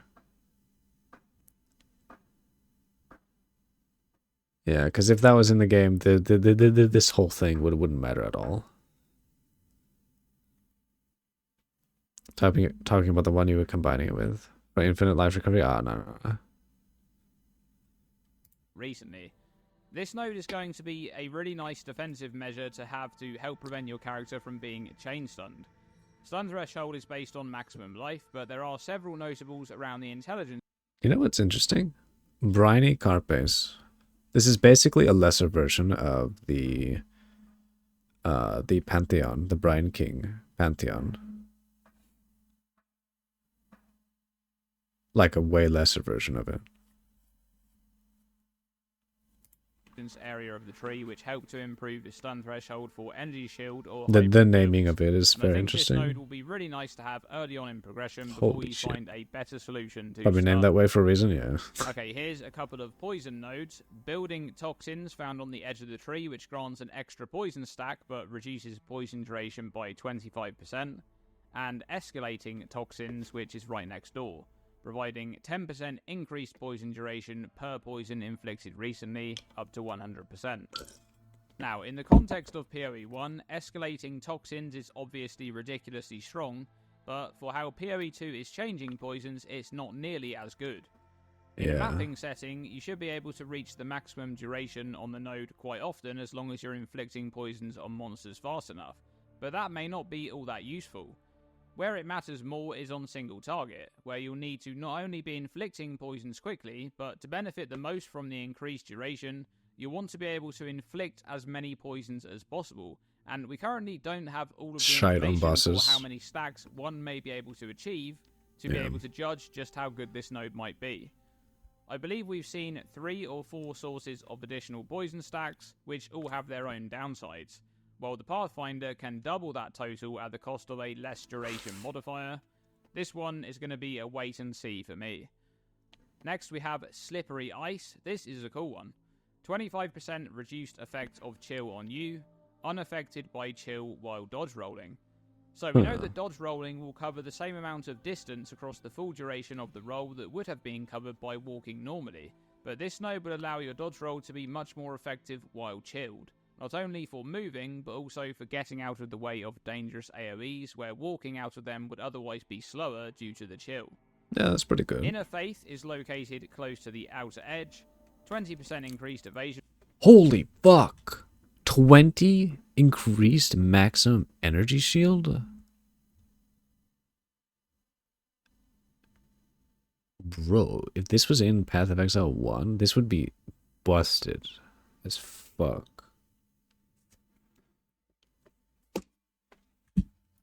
Rating, 20% increased maximum ES, and 25% reduced effective curses on you. This is just a really solid node to be picked up on any character scaling energy shield and evasion, as it just grants a bunch of useful stats. Yeah, that's insane. Dark Entries is another node located on the outer edge, and again, I don't have too much to say about this one other than it just being a really good node. Yeah, that's Plus OP. 1 to the level of all chaos skills. The 4 small... Feels like poisons you just have to go Pathfinder, and then all these mandatory notables for it to function like normal poison. Otherwise, poison's just a bit of extra damage. I mean, you have to scale it properly.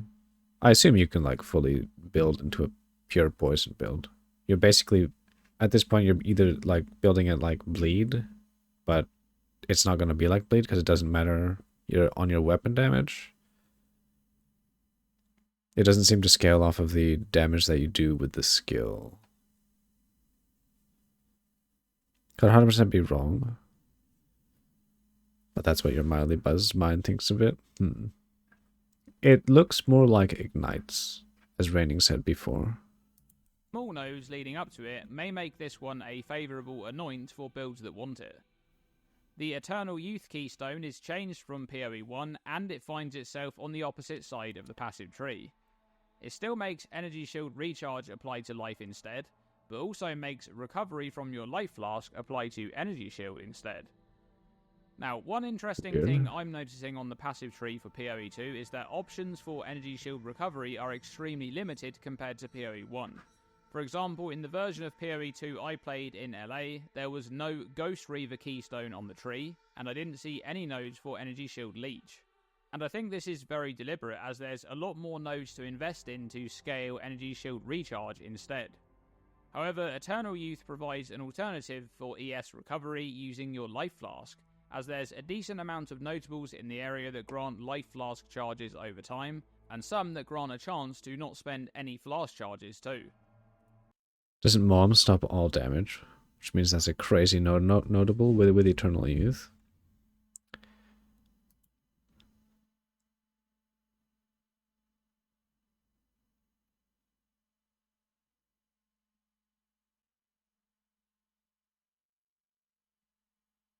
Eh. Would it be insane with Mind Over Matter? Because in Path of Exile 2, apparently Mind Over Matter is going to be 100% of damage. Of all damage types. Like even Chaos. Goes to your mana instead of life.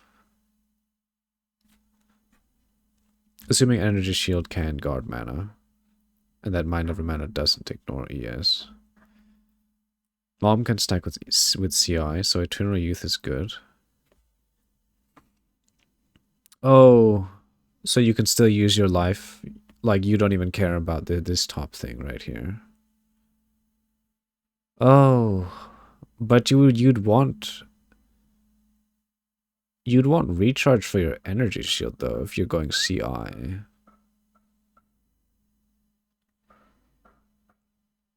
ES doesn't need to guard mana as long as you have one life. Yeah, that's fine.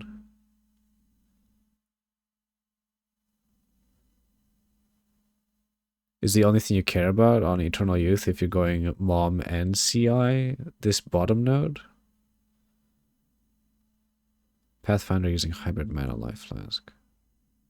Plus all regen you need. Equals all. Do you know what? That is kind of true. I wonder how strong you can get the flasks. And I wonder if hybrid flasks will be... Are they confirmed to be a thing in Path of Exile 2? On a chance to not spend any flask charges too. Next is another keystone, Resonance, which makes you gain a certain type of charge instead of another. Power instead of Frenzy, Frenzy instead of Endurance, You would and imagine Endurance so? instead of Power.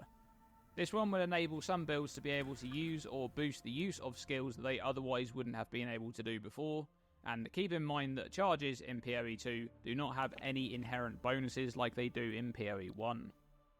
Wildstorm is... Really? No bonuses. Well, I guess that makes sense for balance purpose.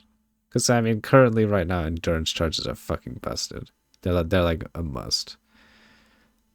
50% more damage. That's huge, actually. There's two of these? 30% more lightning damage?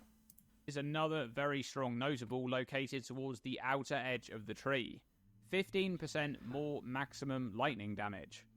Since lightning damage modifiers typically have low minimum and high maximum damage ranges, this one is great to boost that maximum damage range even further and improve the average damage roll. Okay, check out this notable. Spaghettification. Spaghettification. What a fucking name. Increases chaos damage. Wow. So for a CI build, you know what? That's actually kind of good. This one is crazy. 3% move speed, 29% increased chaos damage, minus 13% chaos resistance, 23% reduced light radius, and 7% increased attributes. This is just a really, really strong node for any chaos damage build. The light radius modifier is going to be somewhat annoying, and you'll need to overcome the chaos resistance downside too, but the rest of the stats gained are just incredibly useful. More nodes for the CI Pathfinder meme. Chaos damage. I expect to see this one getting picked up a lot. Alright, the best nodes are saved till last, and there's 4 of them. Let's start with energy. Wow. Or trigger skills to refund half of energy spent. Located on the outer edge of the tree. 35% chance for trigger skills to refund half of energy spent. So the energy mechanic is a system tied to some trigger-based metagems which reserve spirit, and these gems will gain energy whenever a condition is met. For example, Cast on Shock gains energy upon shocking an enemy. Once enough energy is reached, the socketed spell is triggered and energy is fully depleted. But this node will provide a chance to retain some of that energy so that the next trigger goes off sooner. The value of this notable goes up massively the more energy gems you're using. One Roughly with the storm is a 17.5% quarterstaff notable found on the CDR. outer edge of the tree, which makes Really? quarterstaff skills which consume power charges count as consuming an additional charge. Flicker strike, anyone? Wow. Okay, lastly, these nodes. Yes, the Trickster is back in PoE 2. Well, not as an ascendancy, but What the fuck? You don't even need to be a trickster? Bro, where's Ephemeral Edge? in spirit.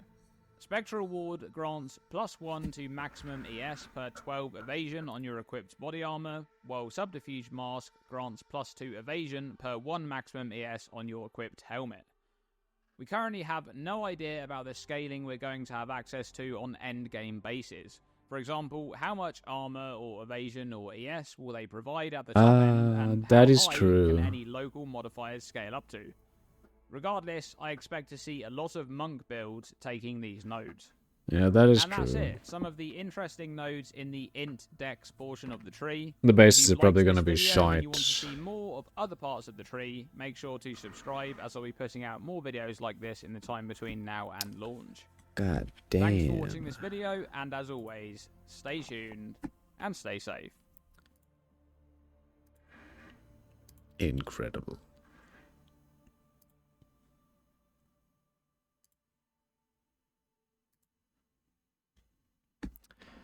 Okay, the next one. Wait. Did we just look at this one? Eh. Yeah. Okay. And with Great Wolf's Howl, you can ignore the cooldowns of your war cries. Let all that anger out.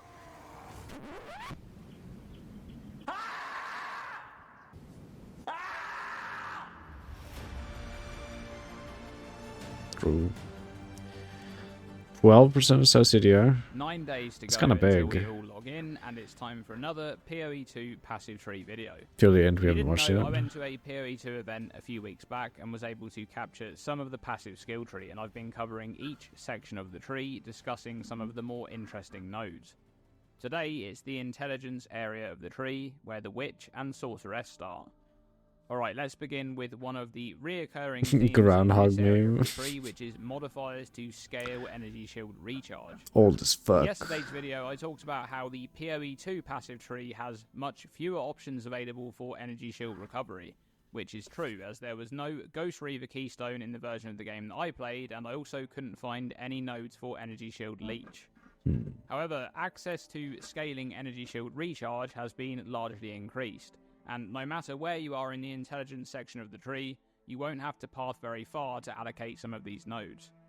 Keep in mind that energy shield recharge has a 4-second base delay before it begins in 4-second base delay, which means 40%. God damn. PoE 2. But nodes like Convalescence will help with that, reducing recharge rate but allowing it to start much faster as a trade-off. Huh. Essence Infusion, on the other hand, provides a huge increase to recharge rate, improving the time you require to recover your ES back to full. Meanwhile, Dependable Ward and Rapid Recharge both have the same modifiers, and these are just solid boosts to Energy Shield Recharge, providing both of the stats you need to start recharging faster and recover more ES over time. Don't you just want this? Like... Well... I guess you do want both, but still, that's really nice. From this mechanic. 1.6 second faster refocus, start is which is going to huge. be useful if you have high cast or attack speed to be able to proc the start of Energy Shield Recharge faster than it would have started naturally, especially considering the longer base delay compared to PoE 1. Wow. However, it's important to mention that there is no Wicked Ward keystone on the tree in the version that I played, so you won't have that option to be Time to dream of turkey. Alright. Hope you have a good sleep, Jamie. Good night, beautiful. Sleep well. And thank you again for looking at chairs and desks with me.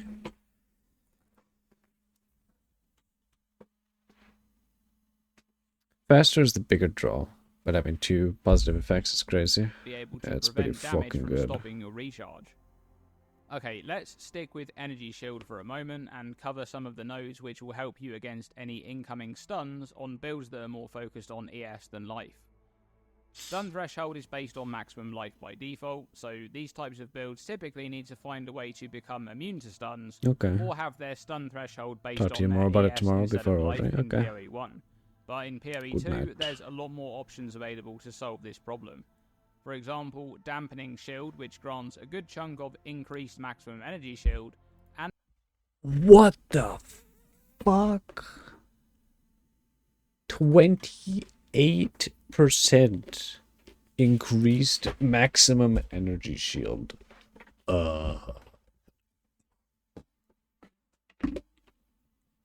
I'm going to assume with this level of percent just in the passive tree that the bases are going to be absolute dog for energy shield.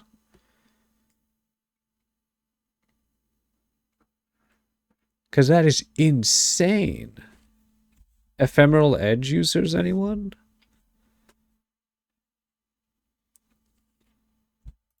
adds 12% of your maximum ES to Stun Threshold. So if you have 5000 energy shield, this modifier would add a flat 600 to your Stun Threshold. Hallow that's provides crazy. more of this stat at 20% of maximum ES gained as additional Stun Threshold, Wow. but also helps you shake off a stun a bit faster as well. Then we have a few of the stronger nodes. Eldritch Will is one of only 3 or 4 nodes on the 3%. Is it because it's live? entire passive tree with increased maximum life.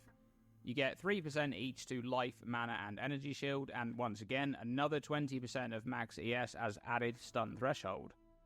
And Self-Mortification, which also grants 20% of max ES as added stun threshold, but also increases that stun threshold by 20% while you're on full life. This one is exceptionally good for an energy... What? That's insane. That's just free. You just take CI, you take this, and you just never get fucking stunned. Well, of course, you know, the other nodes as well, if you can. Shield-based CI build where you're always on full life to be able to fully benefit from that increased stun threshold. Alright, let's look at a few minion nodes on the left outer edge of the tree. This cluster here, firstly, Right Hand of Darkness, which grants 20% increased AoE to your minions and gives them a 10% chance to inflict Withered on hit. This is going to be really good to combo with some of those Chaos Dot abilities when you have minions that attack quickly, or just when you have a lot of minions to hit enemies. Intriguing. Meanwhile, on the opposite side of this cluster is a more defensive minion node in Left Hand of Darkness, Wow. which grants 20% additional PDR, PDR? and 23% Chaos Res to your minions. But in the middle of this cluster is possibly the most important minion node on the entire tree, Lord of Horrors, which makes minion skills have 12% reduced reservation. That's so you can either use pretty more good. of them, or invest less into spirit, or use any excess spirit you do have to reserve other powerful buffs. Okay, let's take a quick look at this node here, Breath of Fire. There's also an equal node for each of the other elements here on this wheel, 50% and each of pen. the small nodes also grant 6% pen for their respective element. In general, penetration is much more... Did you just say 6%? Ugh. He's like me, for real, for real. more accessible across the entire passive tree and is found in larger quantities, but there's a big reason for that. Because in PoE 2, penetration will no longer go into the negatives. This means that penetration has no effect against monsters that have no resistance to the type of damage you're dealing.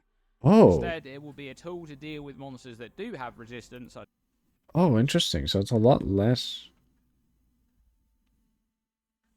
impactful, I guess. That kind of sucks. Huh. I mean, that's still really good. Such as bosses, but no longer a mechanic that is used as an excessive damage multiplier. Let's go back to Energy Shield for a moment and take a look at some of the largest increases to maximum ES on the tree, starting with Heavy Buffer. 40% increased max ES. What the f... 40? Bro, that is not okay. I guess we're going CI. That is insane. This doesn't even matter. You just take CI and you get 40% increased maximum energy shields. Okay, the energy shield bases have to be absolute dog in Path of Exile 2. Or else this is just not okay. And 10% reduced maximum life. It's interesting to see a lot of the stronger nodes having trade-offs like this, almost like a keystone. There's also melding, which is the same, but with reduced mana instead of reduced life. Then there's enhanced barrier. Mommy Path CI Pathfinder build? But does not a meme. It might not be a meme. Elemental resistances, so that's a solid notable. And check out this one. Patient barrier. 60%. 60.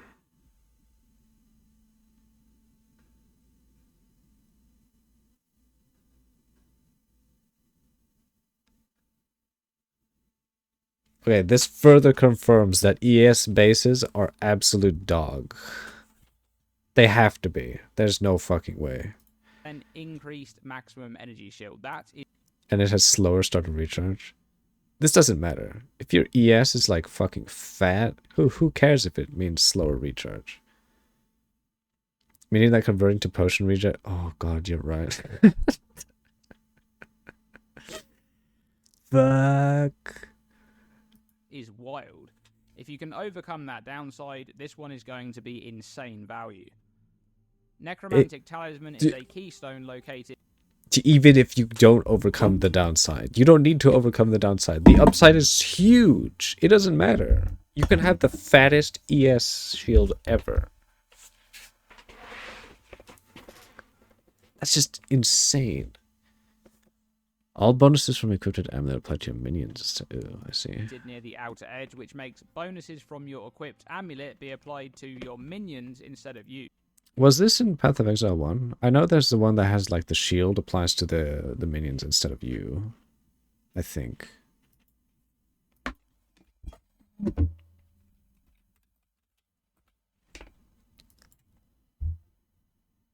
Yeah. Necromantic Ages. Yeah, that's the one. This is going to be ridiculous if that also includes any anoint that's on there. But otherwise, we're not too sure yet what sorts of modifiers will exist on amulet. You're right. Anoints. So we'll have to wait and see for that. Oh, that's interesting. Another keystone at the outer edge of the tree is Whispers of Doom, which grants an extra curse at the cost of double the delay for curses to activate. This one will be a great keystone if you apply curses in ways that bypass the activation time, such as Blasphemy. Impending Doom? Climate Change is Heat Shiver on the POE 2 passive tree. That one's pretty cool. Wow. And Ice Walls. Oh, against frozen enemies. Wait. Is this literally Heat Shiver?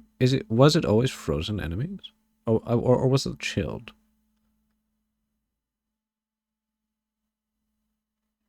Or was it just extra fire damage? Is interesting. Ice crystals are a secondary mechanic similar to something like Jagged Ground or Aftershocks, where you can scale their effects to make those skills which interact with them more powerful. There's another notable next to this one which also reduces the life of ice crystals instead, if you want to go that route. Endless Blizzard is at the top of the tree, right at the outer edge, +1 to the level of all cold skills. Okay. So I assume there's going to be a +1 to level of like fire, lightning. There's the cold, and then there was chaos. They're probably going to have like a +1 to level of physical skills gems too then. That's going to be extremely valuable for a lot of Sork builds. And there's also Psychic Fragmentation, which grants a 24% chance for spells to fire 2 additional projectiles. Wow, that's strong. Holy shit. That's really good, especially for something like Fireball, where the damage may overlap on explosions. Ooh. Okay, we've saved the best till last, of course, and it's a bunch of stat stacking stuff again. Pure power is right at the top of the tree and grants 2% increased lightning damage per 10 intelligence. In Now, stack, the fact okay. that this is lightning damage is crazy considering we know that intelligence is going to grant a lot more mana in PoE 2. It grants 2 mana per int, and yesterday we saw the Archmage persistent buff shown off in the PoE 2 teaser. Oh no.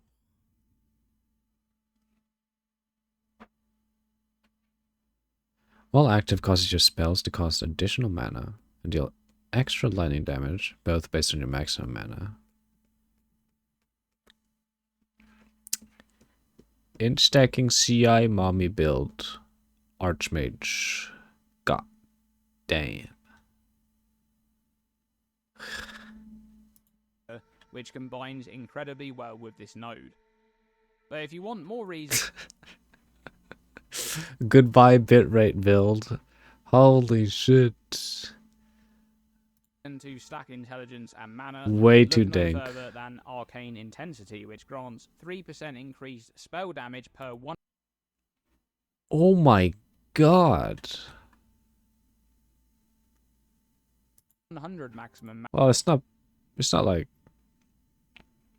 like insane, but that's still pretty fucking good. mana with no cap. That's going to be kind of Oh. Okay, no, that's kind of insane actually. No cap. ridiculous how much increased damage you can get by combining these two notables on an intelligence stacker. And what about modifiers to scale maximum mana? Well, aside from the 3% max mana on the Eldritch Will node from earlier, I could only find 2 notables in the intelligence section of the tree.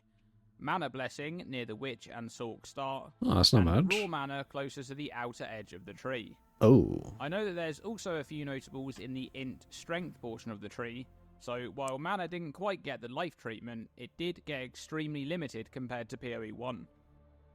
But there Interesting. is one crazy keystone that we need to talk about at the end here, which doesn't really have anything to do with int, but mana, yes. Wait, I just realized. There are damage numbers here. Did you notice that? When he's damaging count. To talk about at the end here, which doesn't really have anything to do with int, but mana, yes. Eldritch Damage. Battery is changed. One crazy keystone that we need to talk about at the end here, which He's doesn't bleeding really him, so have it's ticking anything up. to do with int, but mana, yes. Eldritch Battery is changed. What? Interesting. So we actually have damage numbers actively seen on the screen. I never noticed that in PoE 2. Is that shown anywhere else? Changed in PoE 2 and Converts all energy shield to mana. Oh. That's interesting. Huh. Oh my. Well, that's really weird. But very cool. and it now converts all of your energy shield into mana. This one is crazy, but there's a caveat. We know that conversion will work differently in PoE 2, at least on the damage side of things. We don't know if those mechanics will work the same for other conversion, but one would assume a uniform system across the game.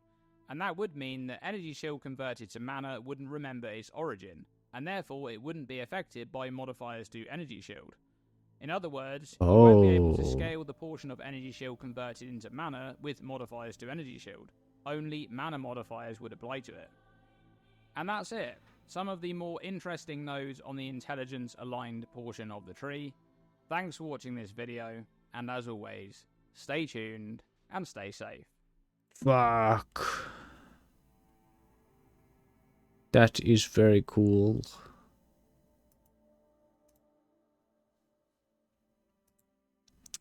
God damn. Do we have more?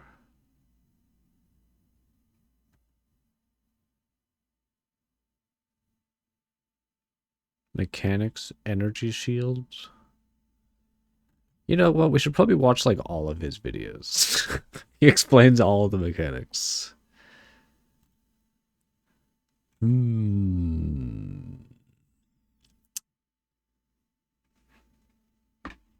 need to watch his stuff in Chrome. So if I watch it in Firefox, the VOD is gonna get just deleted audio-wise.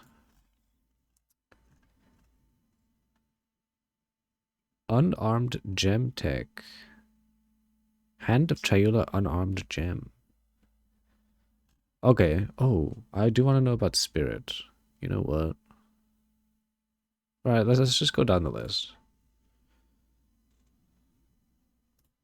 Welcome to another Path of Exile 2 mechanics video. In this series, I'm covering changes to mechanics going from Path of Exile 1 to Path of Exile 2, and detailing exactly how these mechanics function to provide a resource for new and returning players alike. If you want to check out the full playlist, I'll link it in the video description below. Today's video is a short one as we take a look at the changes to Culling Strike in Path. I like how you can tell this is an older build of the Path of Exile thing, because they have so many flasks. They changed it to only have 2. Path of Exile 2.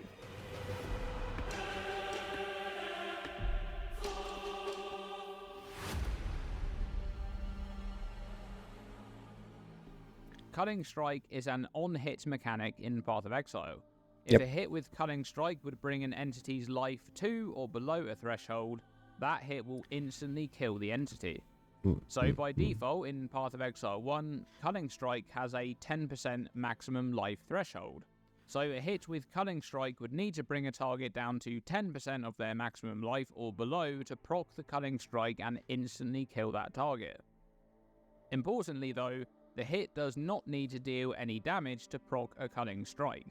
It only needs to meet those conditions. So by default in POE 1, a hit which deals no damage can still proc Culling Strike as long as it hits a target with 10% of maximum life or below. Culling Strike cannot proc from damage over time, as is an on-hit effect.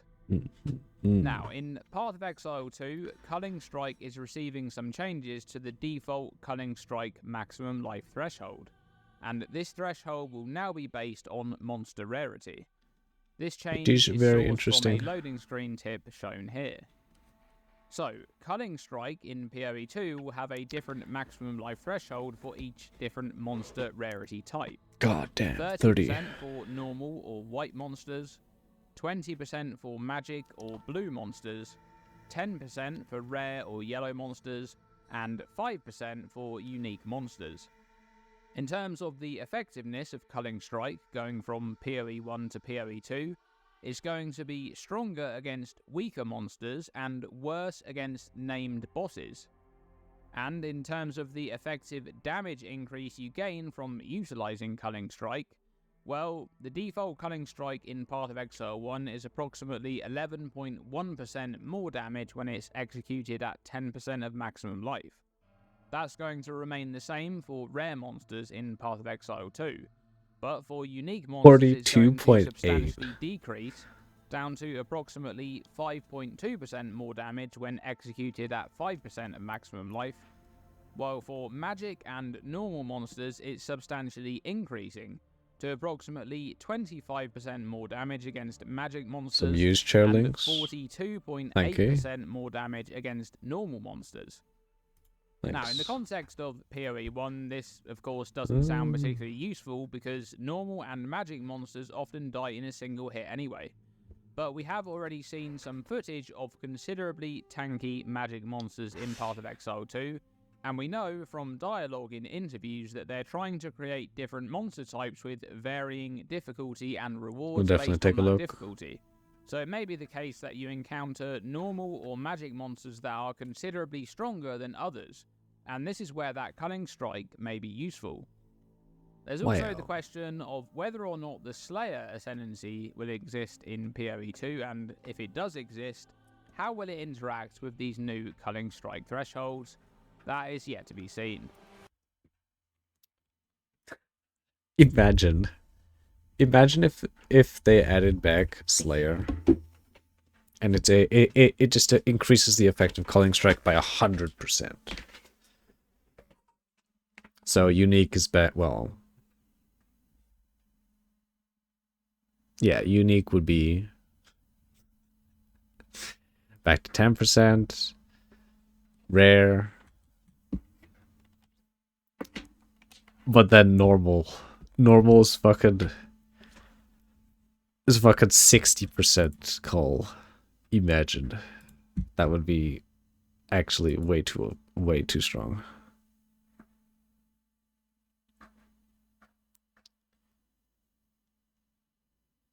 Leaked keystones. Don't we already know about these? Hello guys, welcome to another video. Now about a week And leech ago, by I made a 100% and video leech talking time by about some 100%? leaked Oh Path god. of Exile 2 keystones that had come out from one of the press. Hey?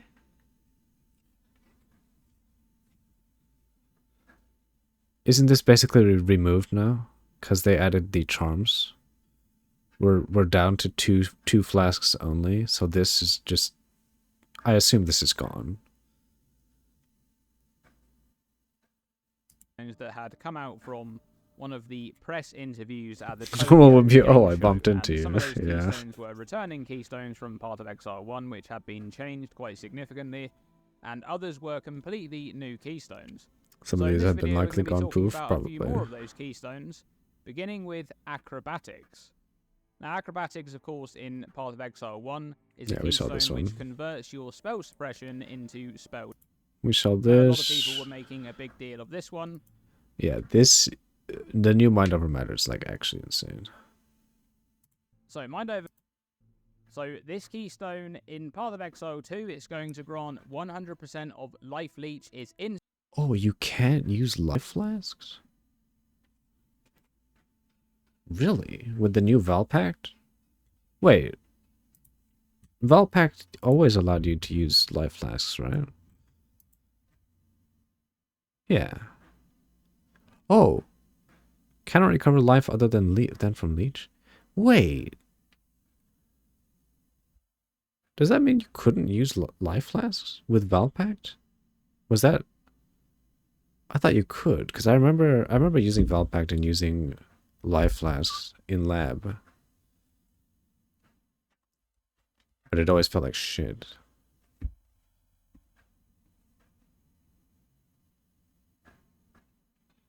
Huh. Instant and cannot use life flasks. So once again, going back to that discussion on flasks, I think that flasks are going to be really important in Path of Exile 2, but for a very different reason for how they're important in Path of Exile 1. I think that a lot of builds, even builds that are not stacking mana, for example, are going to be using flasks very regularly just for normal recovery of life or mana. So this keystone disabling the use of life flask is a really big deal, but at the same time it grants 100% of life leech being instant. And just from looking at this keystone, I feel like instant life leech is probably going to be a stat which is either exceedingly rare, or this is possibly the only way you'll be able to obtain that stat.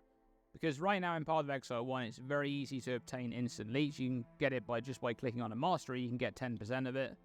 This keystone... Now you can get 20%. We know that now. Damage converted to fire damage. Wow. That's pretty strong. And deal no non-fire damage. So this one makes me really excited for buildcraft in Path of Exile 2, because we already know that damage conversion is going to work a bit differently. They're kind of going back to their original concept of damage conversion way back in the early days of Path of Exile, which is the idea that you can convert damage from one type to another, but the damage that you deal is only then scaled by that damage type. For example, if you convert physical damage to fire damage in Path of Exile 1 as it stands right now, you can scale that damage with any modifiers to physical damage or fire damage. But in Path of Exile 2, that damage would only be scalable with modifiers to fire damage because it's no longer physical damage, and damage will no longer remember its origin type. Oh, really? That's actually kind of sad. Damn. This keystone becomes really interesting because it's going to allow you to convert any damage type you want into fire, and of course you're going to have to be able to find the rest of that conversion somewhere else, which I can only assume will be somewhat accessible on gear pieces or other nodes on the tree. or possibly on ascendancies. But I think it's really cool, the idea of being able to, convert a chaos skill into fire, because we can't do that right now in Path of Exile 1, and all of the possible builds that come out from the new conversion mechanics in Path of Exile 2, I can't wait for those. Just a quick reminder that everything is subject to change. That's all of these keystones. Pretty much all of the mechanics before the full release of Path of Exile 2 are subject to change, so these are just kind of ideas perhaps for now. They may not be exactly right in terms of numbers, but it's interesting to take a look at the concepts with these keystones. True, true, true.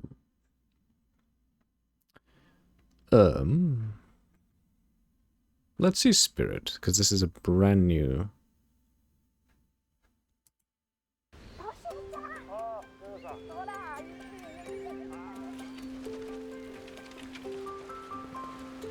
Hey, where's my skip option, huh?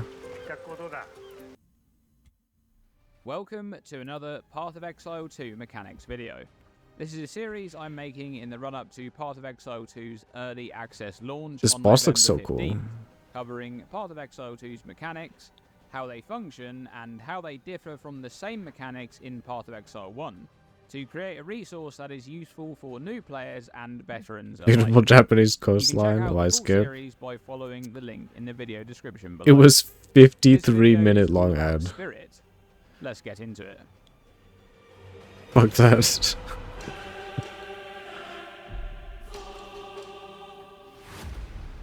What? Yeah, it was 53 minutes. Spirit is a completely new resource in PoE 2. It doesn't exist in PoE 1. Well, look Spirit at all will these mostly UI be changes used as that a are happening. resource that This is auras changed. and other This is reservation changed. skills are reserved against. So in PoE 2, you'll no longer see almost every build reserving the majority of their mana pool against auras like you see in PoE 1. This is a new mechanic that's been designed specifically to combat this issue, with Jonathan at ExileCon 2023 going as far to say that they were sick of the fact that in PoE 1 basically every character was playing with no mana pool. A character will be able to invest into obtaining more spirit by investing into specific gear modifiers, and perhaps more notably, the use of the redesigned Scepter one-handed weapon in PoE 2, as it will grant a lot of spirit as a baseline and will have rollable modifiers to improve the spirit gained from using it. Permanent spirit will also be obtainable from specific bosses in the campaign, similar to skill points coming from bosses in the PoE 1 campaign. Now, spirit will not only be used for auras, but also every other reservation skill, including some returning abilities from PoE 1 which have a new twist in PoE 2, such as Arctic Armor. Reservation 100 spirit.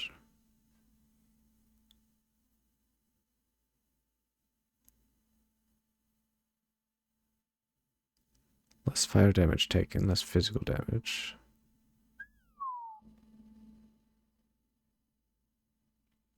That's pretty good. Speaking of ads, it's the best ad you've ever seen.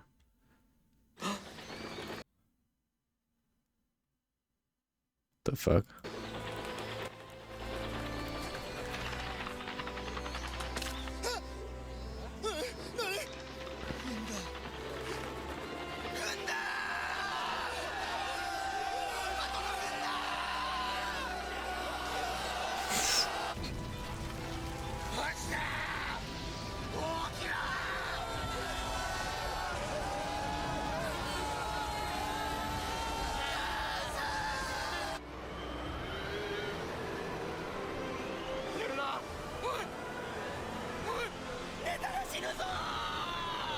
What the fuck?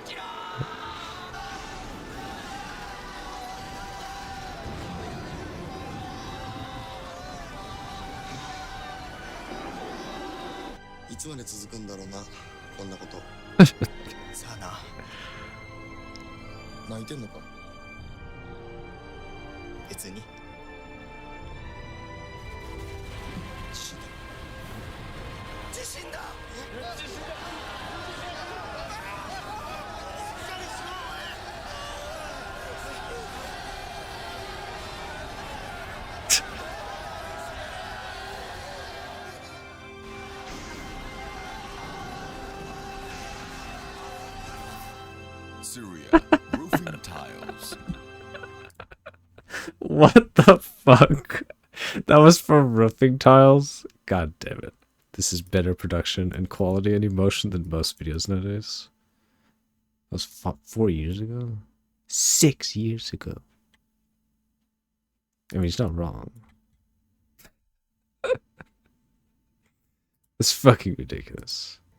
Alright, let's get back to watching this. To enable trigger-based meta gems, such as the new barrier invocation ability, or Casting skill 1 grants a buff that causes you to gain energy when you take energy shield damage from a hit, up to a maximum. What? Casting skill again will consume the energy to trigger socketed spells.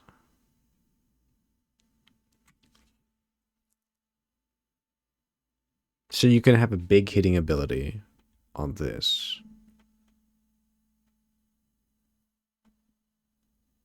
Huh, so you can technically play, well, I was about to say a no button build, but you have to press a button for this to happen. Because you have to actively consume it. Cast on shock. Gain 20 energy when you shock an when you shock something. or cast on shock. These meta gems will reserve a set amount of spirit. That roofing company lives rent-free in your head. Under specific conditions. But that's not the only use for spirit in Path of Exile 2, because there's another. Wait, have you seen the long man ads? It has like its own fucking storyline. It's so ridiculous. A huge change going from POE 1 to POE 2, and this is to do with minions. Yeah, In yeah. Path of Exile 2, Long minions, or more specifically man. permanent minions, those without a duration, will reserve spirit in order to be used. Non-permanent minions with durations will not reserve any spirit and will simply have an associated mana cost. This change to minions is huge, and the balance in terms of how much spirit is used to maintain these permanent minions needs to be just right, to the point where these builds still have enough room to be able to use other important reservation skills as needed, or where those minion abilities are strong enough to justify using over the choice of another reservation option. Now, aside from reservation skills and permanent minions, we know of one other mechanic that will use spirit, and that's totems when used in combination with Ancestral Bond. This keystone in Path of Exile 2 has been redesigned, and it will now completely Unlimited number of summon totems. What? Obviously, it's limited by the spirit you have, but how much spirit can you get? Spirit stacking totem build? Just get a fuck ton of totems. remove your limit on the number of placed totems, but make it so that each totem placed reserves 50 spirit. This one is particularly interesting, and similarly to permanent minions, the balance in terms of that reservation number of 50 spirit per totem needs to be just right to justify having enough unreserved spirit to use more totems versus just. I wonder if they're gonna make totems able to be like auto-resed, like they showed the minions being. Like you can like reserve specific amounts of spirit for the minions. I wonder if you can do that for totems, and you just walk around, 0 button build, constantly summoning totems out of your ass as you walk. Oh, that'd be so weird. Aura. There's also the question of scaling in these builds, where obtaining more spirit will allow for more placed totems or more permanent minions, but presumably in a lot of those cases, that investment into more spirit could have just instead gone into other means of scaling damage, and there will likely be a sweet spot for the amount of spirit you'll want to achieve. Reservations in POE 2 will also utilise the new weapon swap tech. In Path of Exile 2, you'll be able to choose which weapon set you want to use when using a specific skill, and your character will automatically switch to that set before using the ability. You'll be able to reserve skills based on weapon sets too, and dynamically swap which reservations you are using based on the weapon set currently equipped.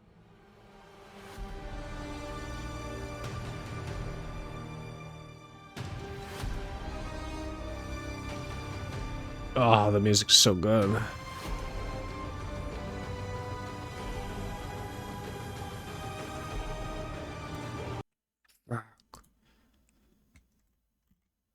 Okay, we looked at Spirit. Let's take a look at this. Path of Exile 2's early access launch inches ever closer, and we've been getting little bits of new information here and there on the road to that November 15th launch date. Most recent info Why do the power charges, instead of looking blue, they look purple? dump came from They look like little chaos balls around you. the Tokyo Game Show, where journalists were able to pull quite a bit of new information on new keystones, abilities, and Holy topic fuck! upgrades video. Look at the range on that thing. What the hell? That was with 2 power charges? Bruh. That was the whole screen. New item base types. Now, these base types are, of course, low-level bases because we're yet to see any high-level endgame footage of Path of Exile 2. But if Path of Exile 1 is anything to go by, base types usually have high-level versions that are somewhat similar, if not identical in design.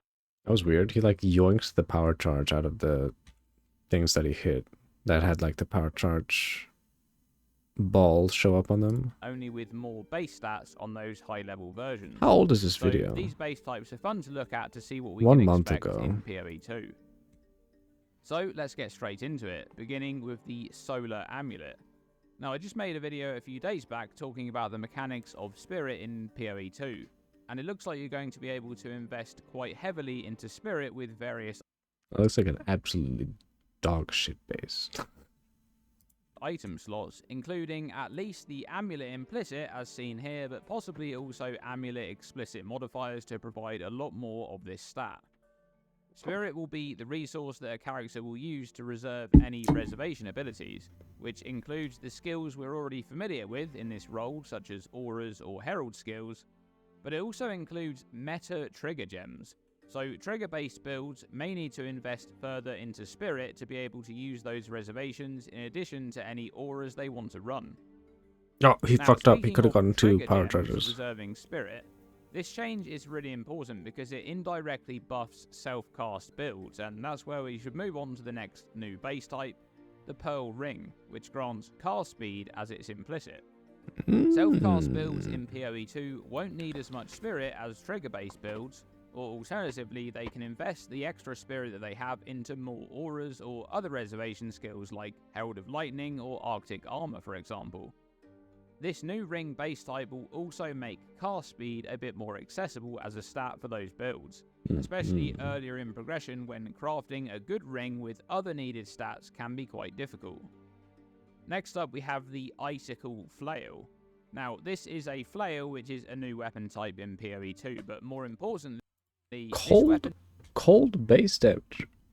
That's interesting.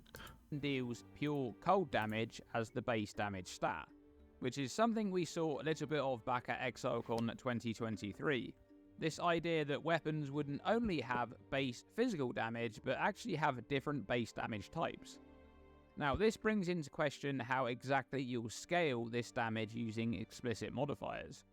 Currently in PoE 1, the base types for weapons only have base physical damage, which is then scaled using local explicit modifiers for added flat physical damage and increased physical damage.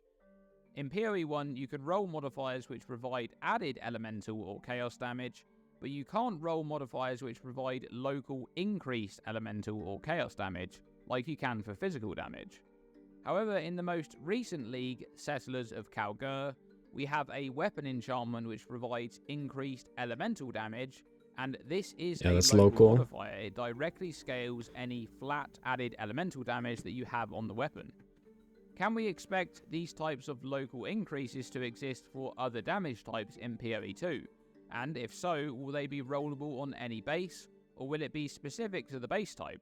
For example, it would make sense if this Icicle Flail could roll a local increased cold damage modifier to scale the weapon's base damage, but we'll have to wait and see how exactly that pans out. Now, in the same trail of thought, we have another new base type, the Cultist Great Hammer. This one has 2 different types of base damage on the weapon. Strike skills deal splash damage to surrounding targets. So we don't need that implicit on the glove anymore. A larger amount of physical damage and a much smaller amount of fire damage. This is a two-handed mace, and the implicit provides a melee splash support-like benefit of being able to deal that damage to targets near the initial strike target. Once again, there's the question of how you'll be able to scale this damage with crafting. I'm really interested to find out more about that. Next, we have the Bloodletting Dagger. This implicit makes 25% of your spell mana costs cost life instead, so it's certainly targeted as a spellcaster dagger, but it's interesting to see that this is not a rune dagger. I'm actually not sure if I've seen any rune dagger bases for PoE 2, so it's possible that those won't be making a return. This dagger really plays into the concept that skill costs and resource upkeep are going to be much more of a mechanic that the average build will interact with in PoE 2, and I expect this type of implicit will be quite powerful in helping to manage your mana sustain. Next, the Jingling Crest Shield. Now, we know that in PoE 2 you'll be able to use an active block ability which allows the character to raise their shield up in front of them. That's just gonna be for every shield, I assume. To block incoming projectiles and strikes. And I speculated a bit recently if this would be a skill that you would gain which would then be supportable like other skills, or if it would just be a mechanic similar to the dodge roll, but only obtained from shields.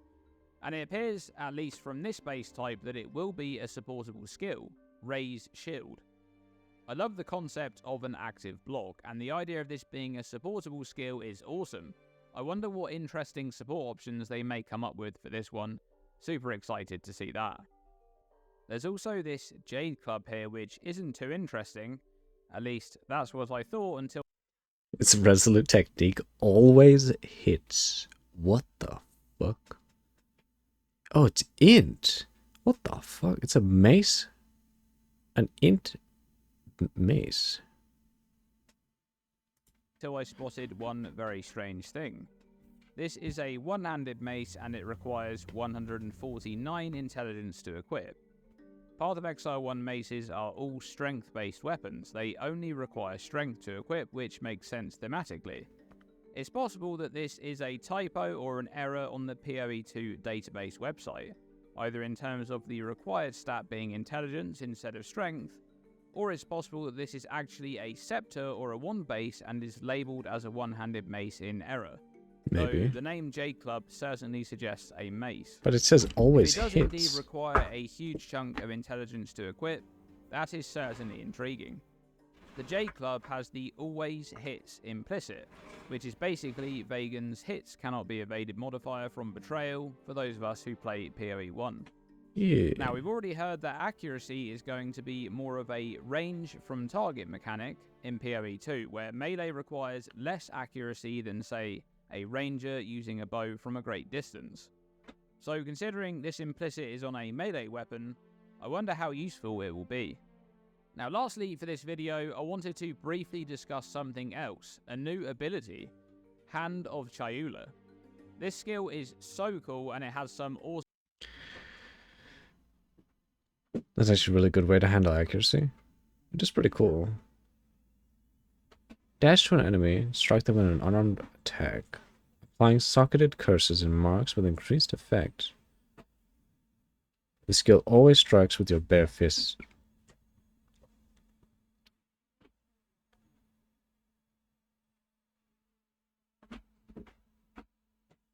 That is... Monk hand? Socketed curses and marks with increased effect. Wait, does this mean... Oh shit. Wait, impending doom? On this? Oh, that would be fucking awesome.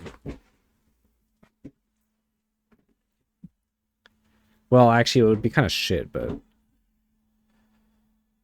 Damn. It requires unarmed and quarters.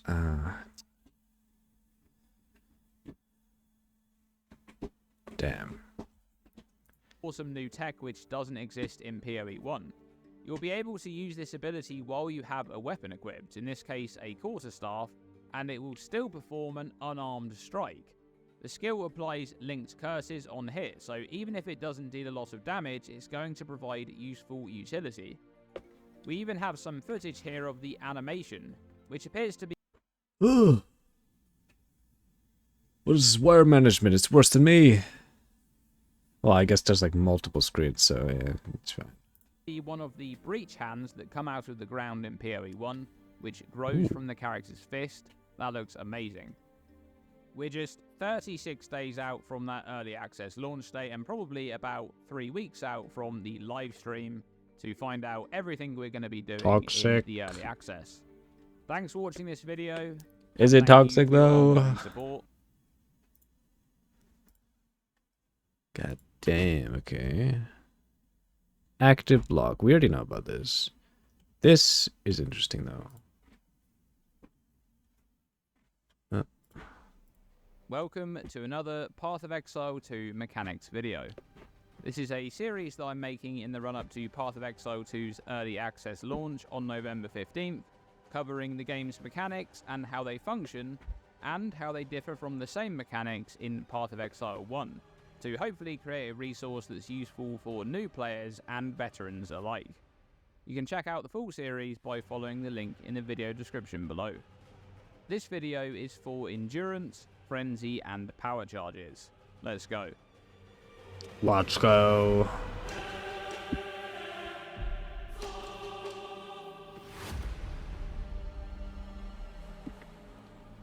Charges are counters that are visually represented as floating orbs around the character and shown on the character status bar at the top left. Endurance charges are associated with strength and visually indicated as orange orbs. Frenzy charges are associated with dexterity and visually indicated as green orbs. And power charges are associated with intelligence and visually indicated as blue orbs. Now, these standard charges are having quite a big design overhaul in PoE 2 compared to PoE 1. In Path of Exile 2, Endurance, Frenzy, and Power charges will not provide any passive stats, and will instead be solely used to spend on empowering abilities. This is a huge difference from PoE 1, where the balance of these charges has been designed around the powerful passive stats that they provide whilst you have them active on your character. Yeah. Spending charges does already exist in PoE 1, but their usage predominantly revolves around the accumulation of those passive stats. But in PoE 2, you'll be generating charges for the purpose of spending them to unlock a new part of an ability or to simply make it more powerful. There is no longer any benefit to holding charges, other than in preparation to use them to spend on abilities that consume them. This massively changes the dynamic of generating and spending charges, where the value of charge generation is directly linked to the abilities in your build that you can use to spend them on. Meanwhile, the spending of charges no longer has the opportunity cost of losing any inherent passive stats that are associated with having those charges. Here's a couple of examples of abilities that generate charges. Killing Palm is an attack skill that will always perform an unarmed strike even while wielding a quarterstaff. Each kill Calling strike. OP. So this is what he's doing. from this strike's hit will generate a power charge. Magma Barrier is a persistent buff ability which interacts directly with skills that cause you to enter active block. If you block a hit in a short interval at the beginning of entering active block, you'll gain an endurance charge. And what about spending charges? Here's a few examples. Falling Thunder is an attack skill which can consume power charges to improve the ability, including not only a very large more damage multiplier on the base hit, but also an additional projectile. Holy, 300% more per power charge? That's insane. Portion of the skill, which is unlocked by spending charges. Barrage is a spell which provides a buff. The buff will empower your next bow attack, causing it to repeat an additional number of times, but it will also consume any frenzy charges that you have, to cause that attack to repeat an additional time for each charge consumed, on top of the base repeats.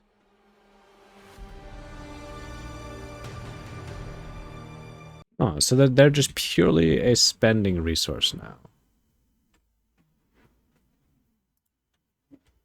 Intriguing.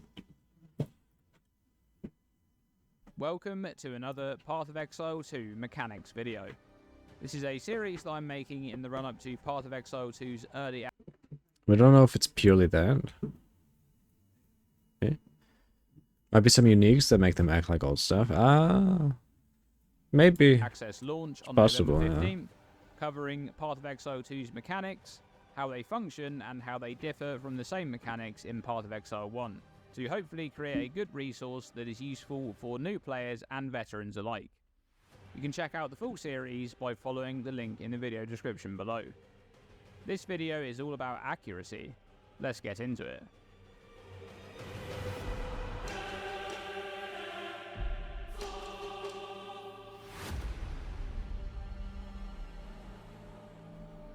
Accuracy is the stat which is used in part to calculate if an attack will hit or if it will be evaded. This stat is used on the attacker's side in a calculation against the defender's evasion rating to determine the hit chance of an attack. We don't currently know if the calculation is changing between POE 1 and POE 2, but the current calculation to determine chance to hit an attack in POE 1 is shown here. Look at this insane math equation. What the fuck? What is this?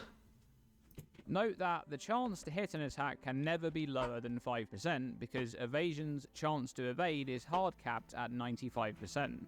Oh. However, the chance to hit an attack does not have a cap and can reach 100%. This is done by having enough accuracy to reach 100% chance to hit in the calculation, or by having a modifier which allows the character to ignore the chance to hit calculation. In POE 1 we have existing mechanics which allow a character to fully bypass the chance to hit calculation by accessing a modifier to guarantee an attack hit will land. And in Path of Exile 2 we'll have many of the same mechanics returning. For example, Resolute Technique, a keystone which makes it so that a character's hits cannot be evaded, but the cost of being unable to deal critical strikes. It's OP. There's also this one-handed mace base type, the Jade Club, which has the implicit modifier always hits, which will mechanically function the same as Vagan's signature modifier from the Betrayal League mechanic, which grants the stat hits cannot be evaded. When a character has access to modifiers like the one on Resolute Technique or the one on this Jade Club, their accuracy rating and the defender's evasion rating no longer have an impact. That part of the calculation is skipped entirely, and if the attack makes contact, it will always hit. Now, in Path of Exile 2, there is one very significant change to accuracy, and it comes in the form of a new mechanic which will interact directly with the distance between the attacker and the defender. The further away... Because unique makes it harder to stack. Oh, you mean like unique makes it harder to stack the charges? Like harder to get? a character is from their target, the more accuracy they will need to hit an attack. We're not sure just yet exactly how this mechanic will be imposed. Shouldn't that be the other way around though?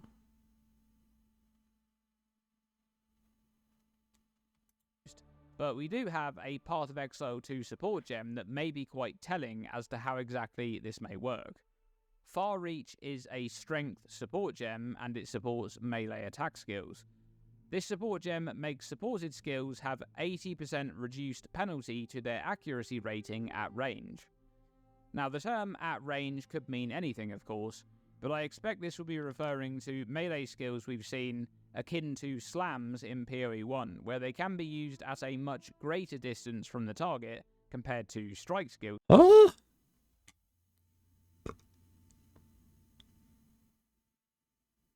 This gem is working against itself. Supports melee attack skills, making them more accurate at range. Oh, I'm dumb.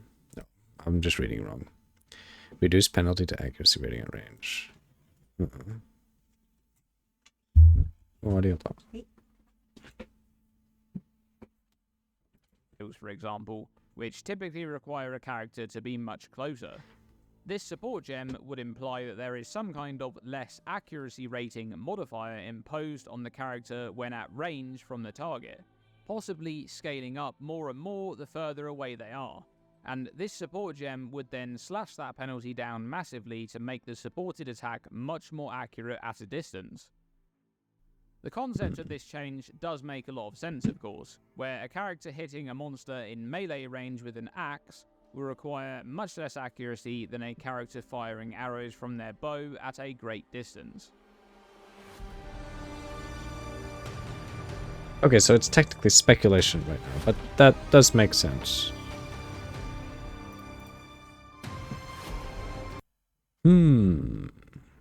Curses and marks. What do they do new? Welcome to another Path of Exile 2 mechanics video. This is a series I'm making in the run-up to Path of Exile 2's early access launch on November 15th, covering Path of Exile 2 mechanics, how they function, and how they differ from the same mechanics in Path of Exile 1, to create a resource that's useful for new players and veterans alike. You can check out the full series by following the link in the video description below. This video is all about curses are a type of ability that apply a debuff. These debuffs are often comprised of basic modifiers such as negative resistance of a certain type, lowering the target's resistance and thus making them more susceptible to that type of damage. Or something like increased damage taken under certain conditions or against specific types of damage. By default, a character has a maximum curse limit of 1. This means that they're only able to apply a single curse on each target. Attempting to apply another curse on a target you've already cursed will remove the oldest curse to make way for the new one. Curse limit can be increased through modifiers on the passive skill tree or on gear.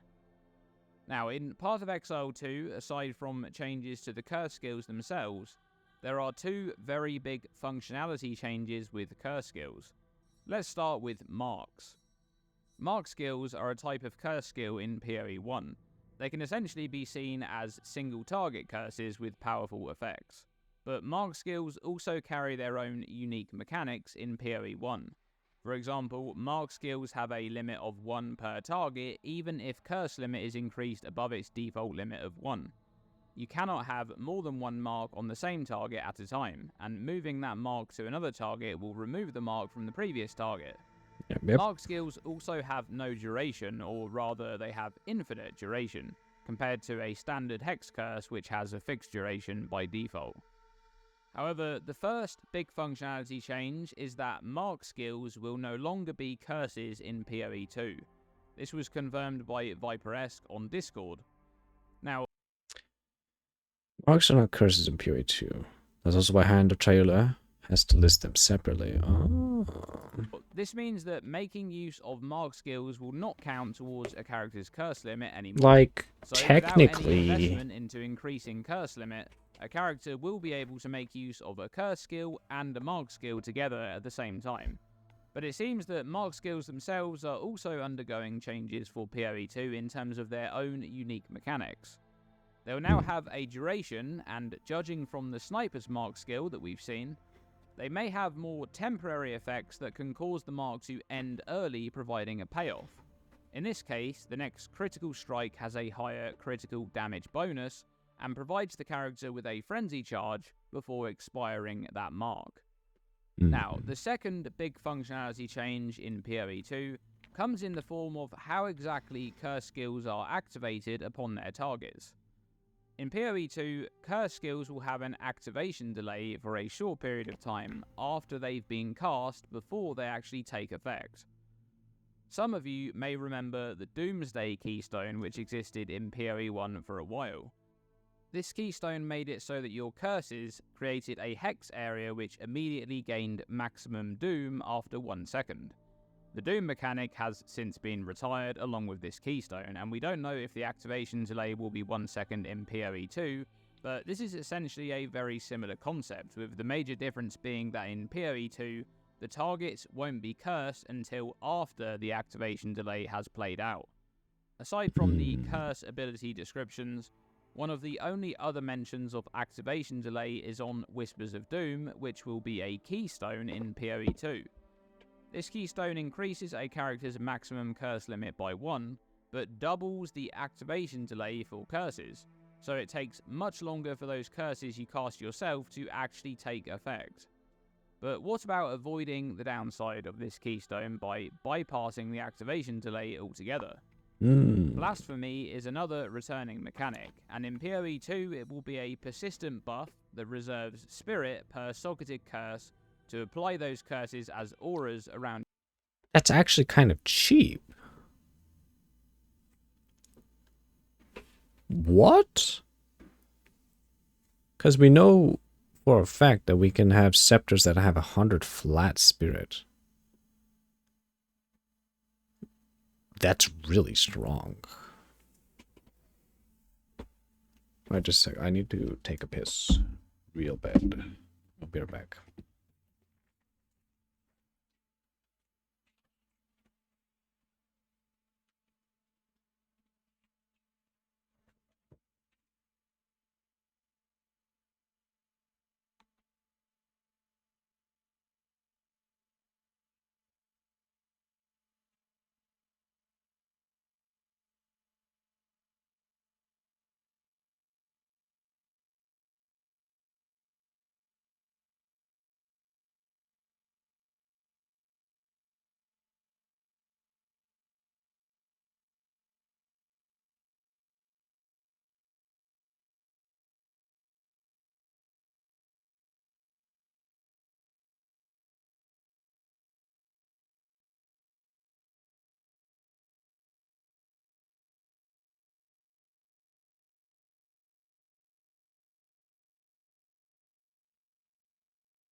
Ooh. Okay. Back. And your character. This one has great synergy with Whispers of Doom. And another skill that has incredible synergy with Whispers of Doom is Hand of Chayula, a utility attack skill which will apply socketed curses and marks to the targets on hit, with increased effect. Now, in terms of the actual effects that curses will apply in PoE 2, well, we only know of a few of them so far. Despair and Temporal Chains appear to have the same effects as they do in PoE 1, though we haven't seen the numbers just yet. Temp changes Meanwhile, OP. for Vulnerability, it remains as a way to improve physical damage, but will now be hit specific as it lowers armor instead of making targets take increased physical damage. Oh. Huh. So Blade kind of got fucked again? No!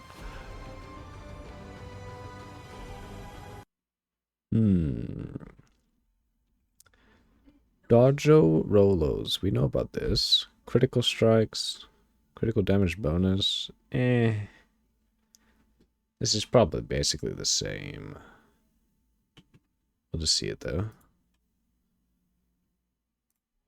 Welcome to another Path of Exile 2 mechanics video. In this series on the road to Path of Exile 2's early access, Let's see. a critical strike in Path of Exile is a hit which succeeds a critical strike roll check and thus deals damage which is multiplied by a critical strike multiplier.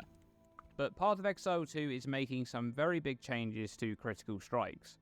Firstly, the term critical strike multiplier is going away completely in PoE 2, and a new term, critical damage bonus, will be used in its place.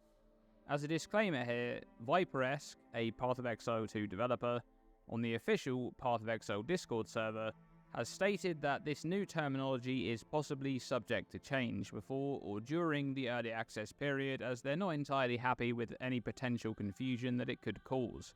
But let's continue. So, what's the difference between critical strike multiplier in PoE 1 and critical damage bonus in PoE 2? Well, critical strike multiplier is the total multiplier for damage from a critical strike. By default, the base critical strike multiplier in PoE 1 is 150%, for a total of 50% extra critical damage from a critical strike. But in PoE 2, critical damage bonus only refers to the extra damage portion that a critical strike deals. By default, this will be 100%, for a total 200% damage multiplier from a critical strike, 100% from the base hit, and kind of 100% critical damage bonus. Kind of an interesting So, nerf. by default, not inclusive of any extra modifiers or scaling potential, the baseline critical strike damage in PoE 2 is being buffed from PoE 1. Your body's telling you to do poison build. You keep ripping ass. But It's time. the scaling of critical strikes and the damage they deal is changing massively between PoE 1 and PoE 2 as well. As I mentioned before, critical strike multiplier won't He's exist ooming. in PoE 2. Ah, he's ooming so bad and he has 2 mana flasks. Instead, 2 new stats will exist to scale the extra damage you deal from critical strikes.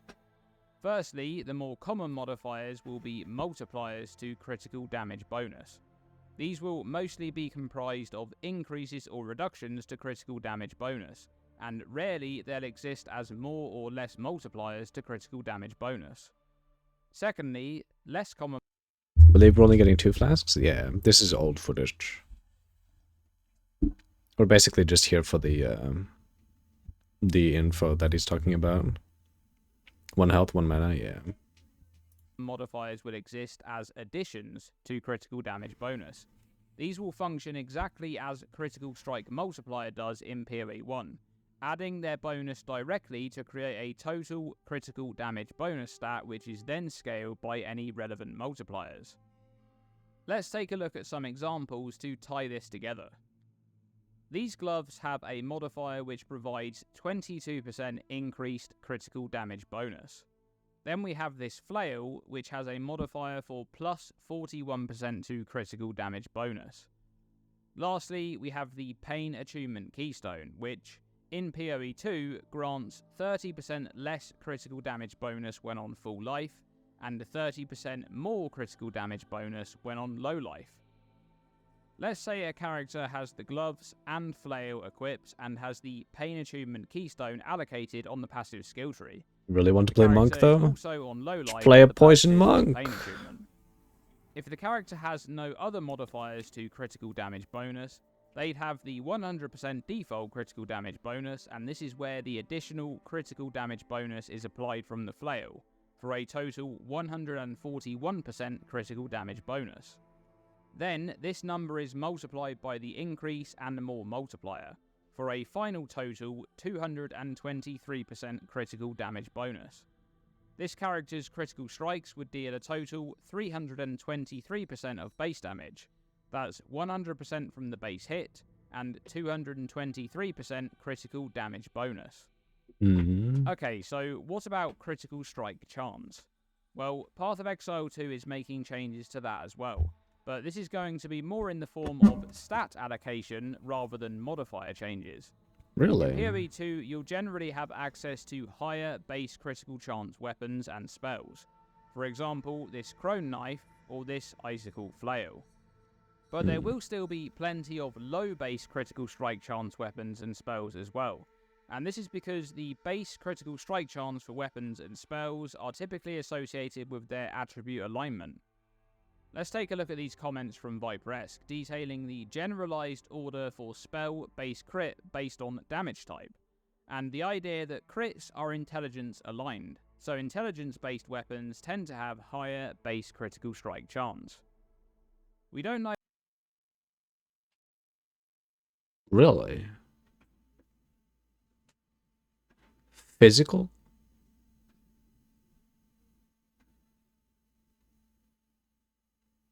Physical is the most crit chance? I thought it would be like lightning. Know how accessible increases or additions to critical strike chance You can light farts on fire. Might call for Ignite build or Fireball. It's true. will be in PoE 2, but it may be a bit less accessible numerically or a generally scarcer stat, considering the magnitude of some of the critical strike chances on some weapons and spells. And this would result in it being significantly easier to cap critical strike chance on a cold spell, for example, compared to a melee mace build. Now, lastly for this video, there is one other very significant change to critical strikes going from PoE 1 to PoE 2, and this has to do with ailments. In PoE 1, a critical strike will guarantee the application of elemental ailments based on damage. Thanks for the follow, type. man. For example, a hit of fire damage, which is a critical strike, will apply Ignite based on the total fire damage of that hit. In PoE 2, elemental ailments are no longer guaranteed by critical strikes. On Discord, Shax MC asked if critting guarantees ailments, and Viperesque replied that it does not. Critting... Oh. Oh, interesting. Okay.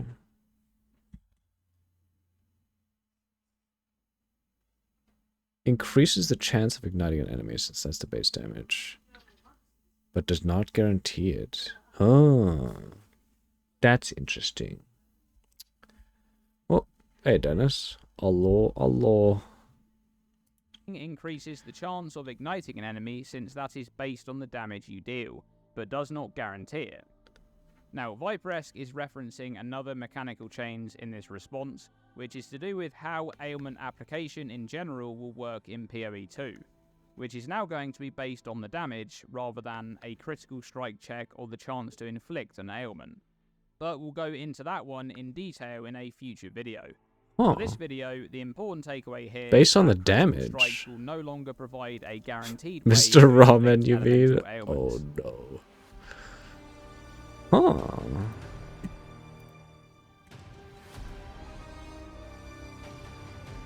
Intriguing. Ability usage. A fine line is being tread.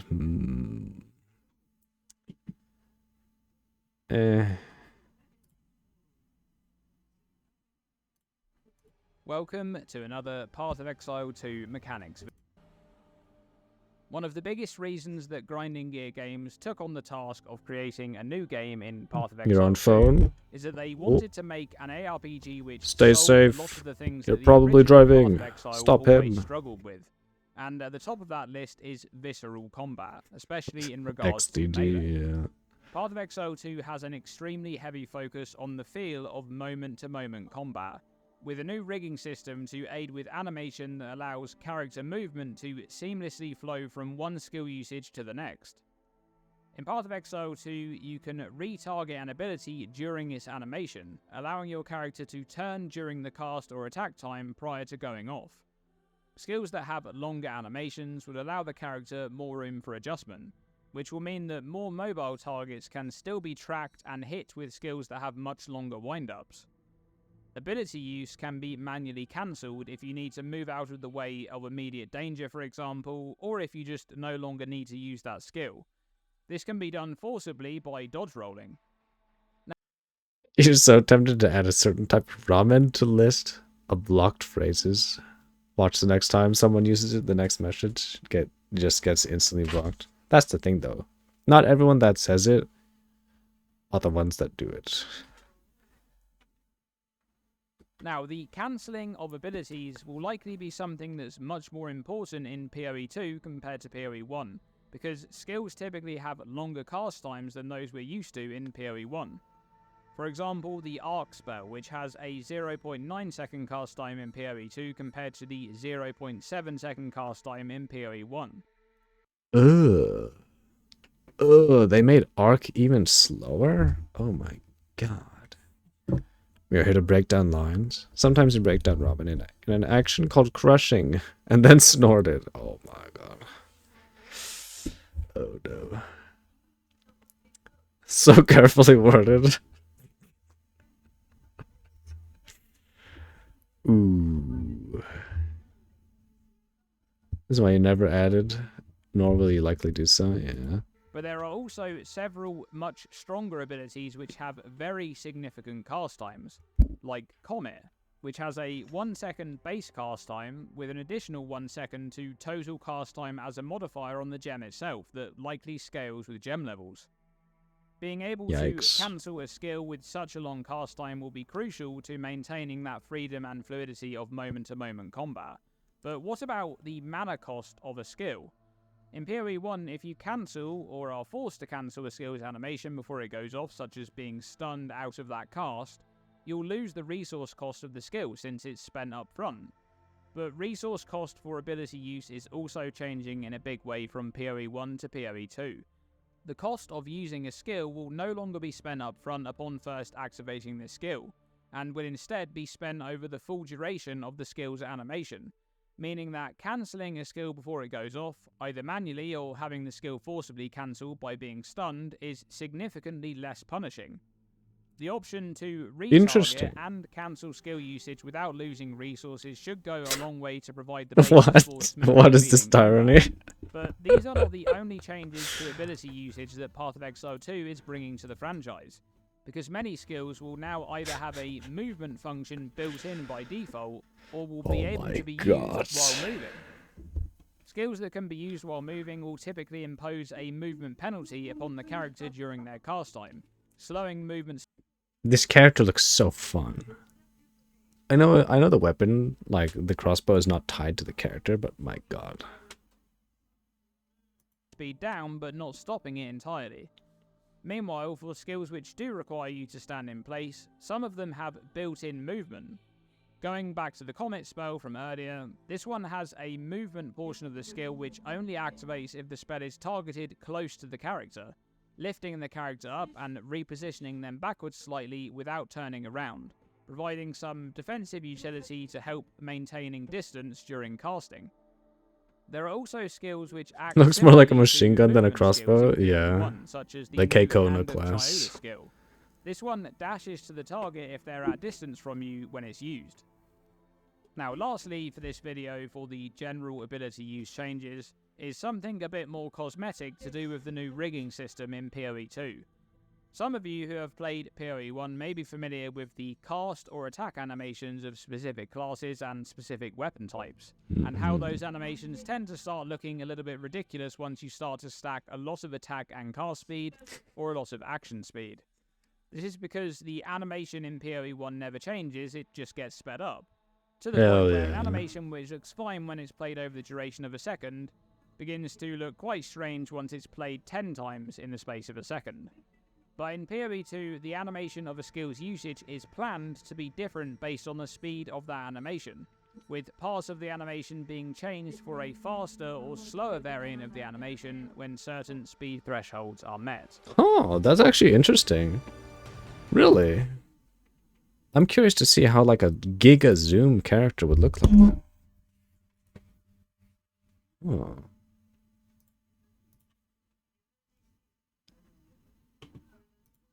Attributes. Welcome to another Path of Exile 2 mechanics video. PoE 2's early access will now launch on December 6th since it's been pushed back by 3 weeks, but fear not, we'll soldier on with this series, covering Path of Exile 2's mechanics, discussing how they function and how they differ from the same mechanics in Path of Exile 1 to create a resource that's useful for new players and veterans alike. You can check out the full series by following the link in the video description below. This video is all about attributes. That's strength, dexterity, and intelligence. Let's get into it. Yeah.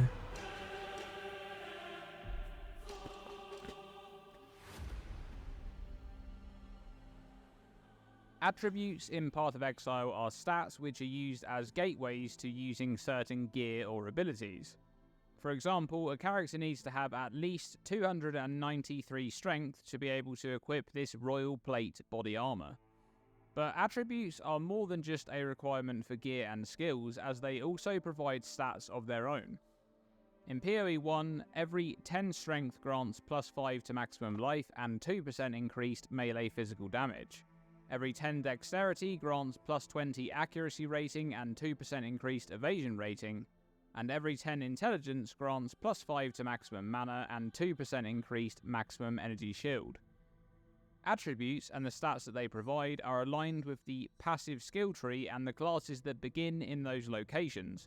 For example, intelligence is primarily found at the top of the passive skill tree, along with many nodes that scale mana and energy shield. Meanwhile, strength is primarily found in the lower left third of the passive skill tree, where you also come across many life, melee, and physical nodes. And for dexterity, is primarily found in the lower right third of the passive skill tree, with many of the nodes found there providing boosts to evasion. These attribute alignments are going to continue with the same locations on the passive skill tree in Path of Exile 2. Classes also have basic starting attributes. It bugs you, the again, dividing based line, on isn't their it, to the passive end of tree each starting RGB color location. there? We don't know just yet if these will be the same in POE 2. However, in POE 2, attributes and their related stats are going to play a larger role in defining a build archetype. This is due to two key changes. Firstly, attributes will now not only be required to equip gear and skills, but you have to meet a new attribute requirement based on the number of support gems you want to equip. Support gems in Path of Exile 2 will no longer have a fixed attribute requirement like gear or skill gems. Instead, they'll add a flat amount of attributes to your existing requirements. For example, this Area of Effect support gem requires an additional 5 intelligence to equip. Oh, The attribute type is based on the color of the gem. interesting. Blue gems will add an intelligence requirement, green gems will add a dexterity requirement, and red gems will add a strength requirement. Each support gem will add 5 to their respective attribute requirement. This will mean that an endgame character may need upwards of 150 combined additional attributes to satisfy this new support gem requirement. Yeah, it's literally However, the same that's as not what it the has only been, change kind that will of. make attributes a larger factor in the average build. Because That's kind of in Path annoying. Exile 2, you'll also be gaining Oh, no, more it's not. stats Yeah. from attributes than Fuck. you do in POE That is kind of 1. annoying. We currently lack the numbers on this one, but Jonathan has said that they needed to increase the amount of life. Have you ever had a true American Thanksgiving dinner before? I don't think so. No, I don't think so. We've never really, like, celebrated Thanksgiving here, is the thing. Gained from strength due to the warrior class feeling a bit weak. This change may also mean that other attributes will also provide more stats. For example, more accuracy granted from Stretch. dexterity would make a lot of sense, considering that ranged characters like bow or crossbow builds will have a less accuracy modifier imposed on them based on their distance from the target. At the same time, Push-ups. gaining more mana from intelligence also lines. Okay. Don't get your hopes up for the main dish, turkey. Really? Isn't that like the main thing?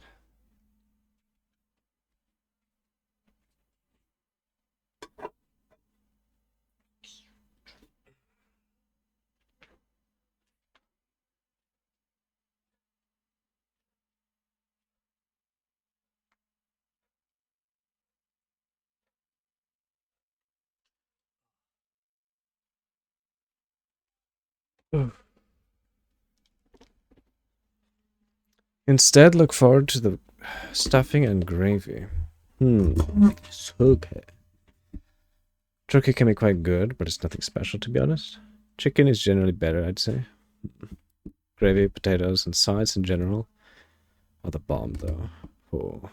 Ends up considering that every character will have a full mana pool by default, and this will help distinguish an intelligence-based character as one with a higher mana pool compared to other attribute alignments. But those two are speculation. The only one that's confirmed is the higher amount of life being gained from strength. This is interesting. Turkey is eaten as tradition. It can be good, but any other meat cooked with equal care will taste better. Damn. Because we know that in Path of Exile I do know 2, turkey is the like quite passive skill dry. tree will not have any increased life modifiers. And this will mean that a strength-based character, for example a mace-wielding warrior that uses many two-handed slams, they'll have a high strength requirement due to the natural skill and support gem allocation that they're going to be using, which will in turn provide a naturally high life pool. So those particular build archetypes are unlikely to opt into anything other than a life-based setup. Now, in terms of player agency and being able to easily solve attribute requirements, especially during leveling, GGG is implementing an important change to the passive skill tree in Path of Exile 2. Travel nodes that provide stats will now be stat selectable. These nodes will provide 5 of the chosen attribute, and can be respecced as needed to fulfill any new requirements that you take on when you socket new support. You like it personally on the Thanksgiving dinner for the tradition of it. Plus it fits well with all the standard sides. Oak smoked turkey is tasty. Oh. The dryness is why you drown it all in gravy. God damn. Their idea here is that you'll always be able to choose to use a new support gem you pick up on your next level, as you'll always be 1 point away from that required stat node. Interesting. Did he even say anything about... Oh, okay, yeah, he did. More life from strength. Intriguing. I assume evasion stayed the same. Welcome to another Path of Exile 2 mechanics video. Evasion rating is a core defensive stat in Path of Exile which is used to calculate a character's chance to evade incoming attacks. This is done using a formula that weighs the character's evasion rating against a monster's accuracy rating to determine their chance to evade. A character's chance to evade is capped at 95%. But evasion isn't a purely chance-based system, because there is also a secondary mechanic known as entropy. Entropy is a system that's designed to ensure there are no long... Why does that look like super Japanese? What? Is it just because it's anime-esque? I don't see it being super Japanese.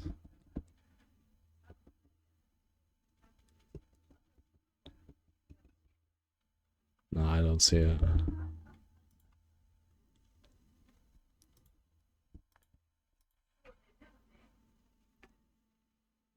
Anime plus leaves plus deer plus tea plus cat. I mean, that could be hot chocolate. That doesn't really make it Japanese, though. Did you get your key yet, fish? Yes, indeed. Oh. Oh, it's waiting. It's waiting.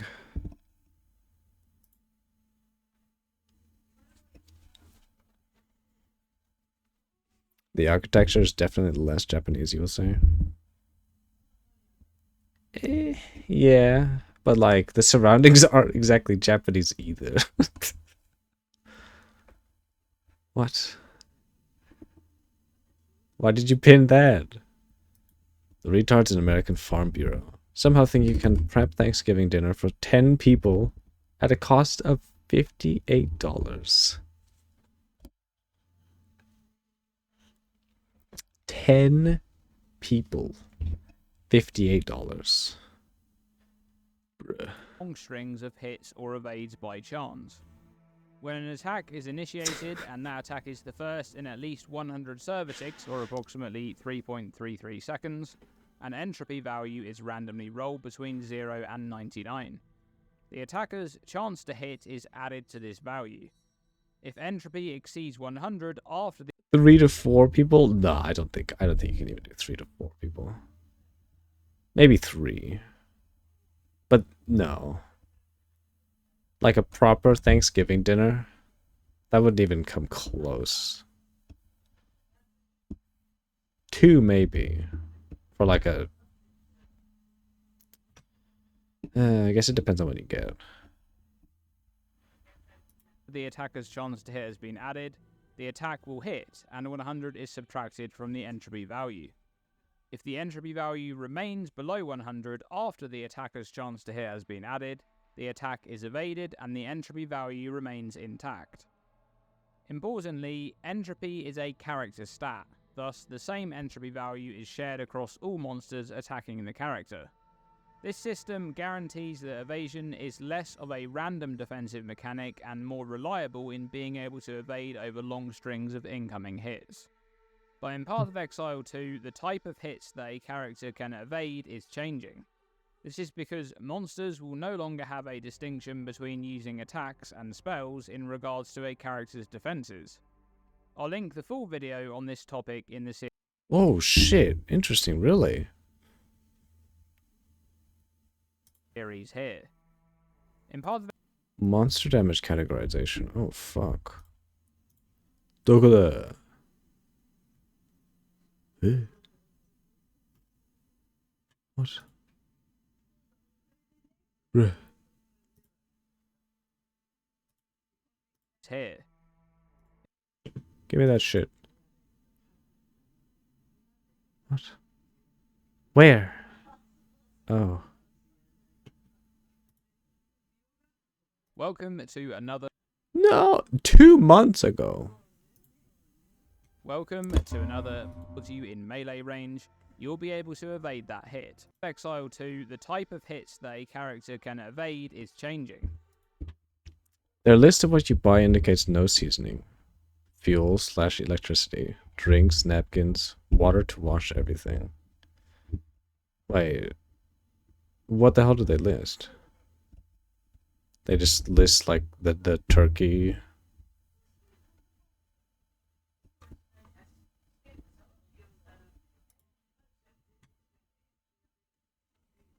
Flashbang alert. Oh my god.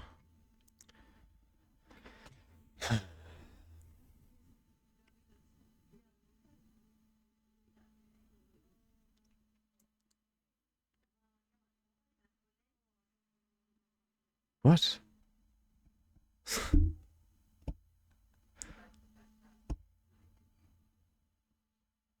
Never mind, not broken. So, the turkey...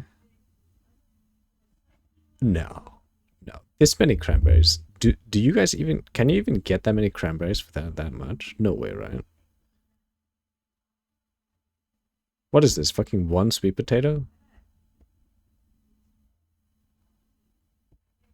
Wait.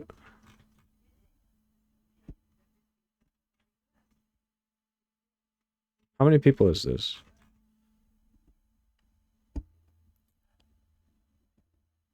Who made this list and who? What sketchy Craigslist grocery shopping do they do? You can if you buy it super carefully, the cranberries. Really? You know what's funny? They list pumpkin pie. Oh, okay. They have the pie shell here.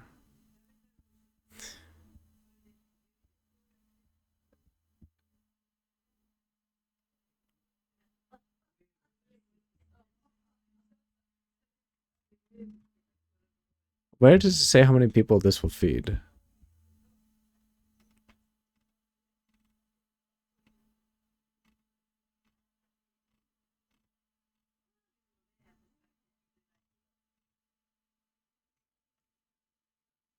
Or 10?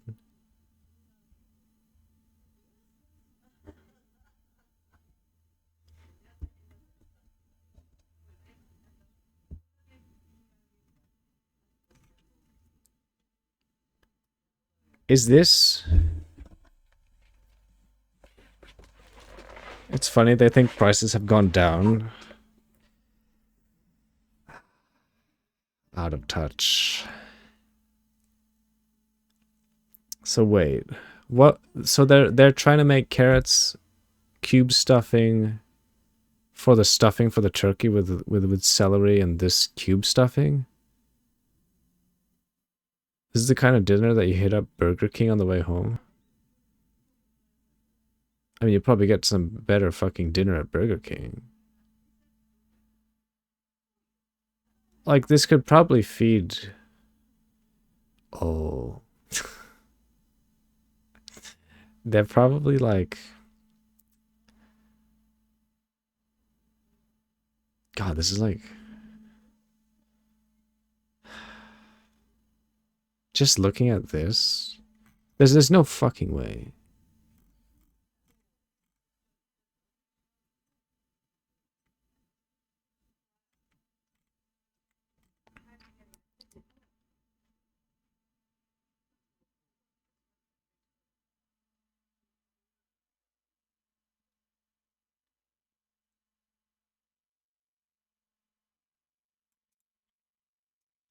What the fuck is FB?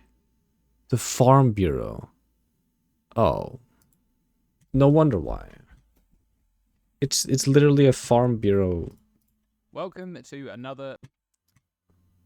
That's just them. This is because monsters will no longer have a distinction between using attacks and spells. Of course they would say it's cheaper. Because they're like, oh... We need to force daylight savings on you guys. In regards to a character's defenses. I'll link the full video on this topic in the series here. In Path of Exile 2, by default, a character will be able to evade any incoming projectile or strike. It doesn't matter if that projectile is an arrow fired by a monster's attack, or a fireball from a monster casting a spell. As long as the hit is a projectile, or a... The salad, the fruits, the vegetables like squash, onion, and broccoli. Yeah, the only thing they have is like... just the turkey and the pie. Where the hell are they gonna put like the beans and shit? Are they gonna use everything else that's like... Wait a minute. Why is milk even listed there? Flashbang alert. Oh shit, we have a dark version now. Thank you. Okay. Why is there like one sweet potato? Pie mix for the milk and gravy. Turkey pie and sweet potato casserole. This is one sweet potato.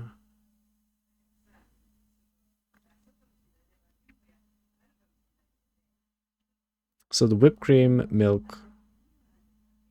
What? Huh?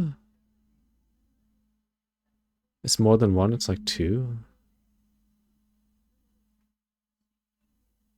It's kind of a small sweet potato, but... Two big sweet potatoes? Oh, really? Oh, am I just dumb? Oh. Milk is for the pie mix to hydrate. Oh. Wait, then what the hell are they going to do with the stuffing? So I assume the celery and the carrots... No, I assume just the celery is like used for the turkey stuffing, right? And the cube stuffing. Celery and cube stuffing. But then what the fuck are they going to season that shit with? Like, Raining is right. There's zero seasoning in this. Like, at least get some fucking salt or something. Stuffing goes into the turkey. Or as a side. Carrots and celery into the stuffing. There's zero seasoning for the stuffing. Well, I mean, it's literally an article in... What is this again? Farmers Bureau. Farm Bureau. Of course, they'd be like, oh, yeah. Farm stuff is totally cheaper, yeah.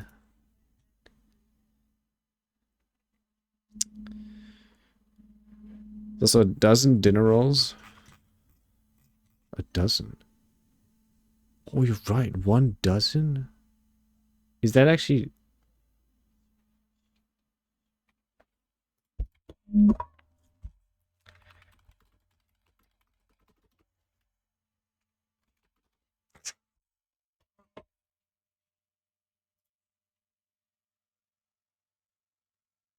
Wait.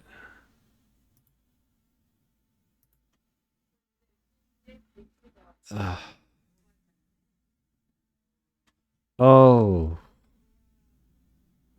Oh, it's just the bread. Wait, so it's just bread? Dinner rolls are just bread? Fuck me. Yeah. They aren't far off. Yep, it's just bread. Wait, so what the fuck are they gonna eat with the bread?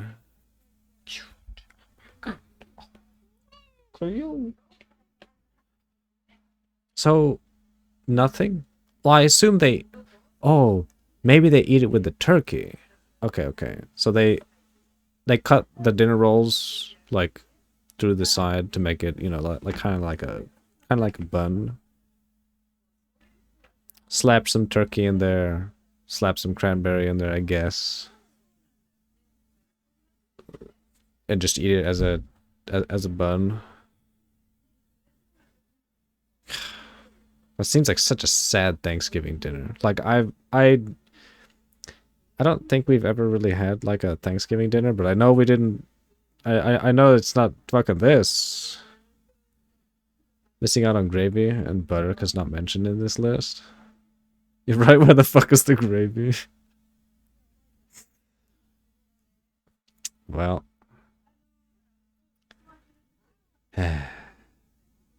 What he did. Alright, we're back to POE. No Strikes sidetracks. such as a monster swinging their sword towards you in melee range, you'll be able to evade that hit. However, a character will not be able to evade area of effect hits by default, such as larger slam abilities used by bosses. Now, this change will mean that any hit coming from a monster that the character can evade will use the monster's accuracy rating in order to calculate their chance to hit the I'm glad I character. don't celebrate So, Thanksgiving. monster abilities that were spells in PoE 1, like a fireball for example, will use the monster's accuracy rating to determine their hit chance. This is very important due to another change in Path of Exile 2 which makes accuracy less effective at a distance. The further away an entity is from their target, the higher the penalty they'll have on their accuracy rating, making it harder to hit the target when at a great distance away from them. This will mean that a character will not only be able to evade all types of projectiles, but their positioning and distance from monsters targeting them is an important factor to consider from a gameplay perspective. They just don't know how to cook. This will make Period. evasion a stronger defensive stat against ranged monsters, especially on ranged characters that are already naturally maintaining a distance. Means you can go balls to the Now, walls for even Christmas though presents and area dinner. effect hits cannot be evaded That is by true. default, there is a keystone that exists to be able to change this. In Path of Exile 2, the Acrobatics keystone will make it so that all hits can be evaded, including those that previously couldn't be, such as area of effect abilities, at the cost of a 50% reduction to the character's evasion rating. The wording on this one may be a bit off. For example, it could be 50% less. The picture they submitted to a news article to promote this had a table set for 8, and the people did the math, and it had like $340 worth of food on it. Oh, on the table, like the picture itself. It was a huge draw for the Pat family. People would literally come hundreds of miles together. Damn. Christmas was always more personal. Less evasion rating, and of Interesting. course, this keystone and pretty much everything else is subject to change. But the concept of this keystone is that you need to invest a lot more to obtain a decent amount of evasion rating, but in exchange, evasion becomes a lot more reliable as a defensive tool.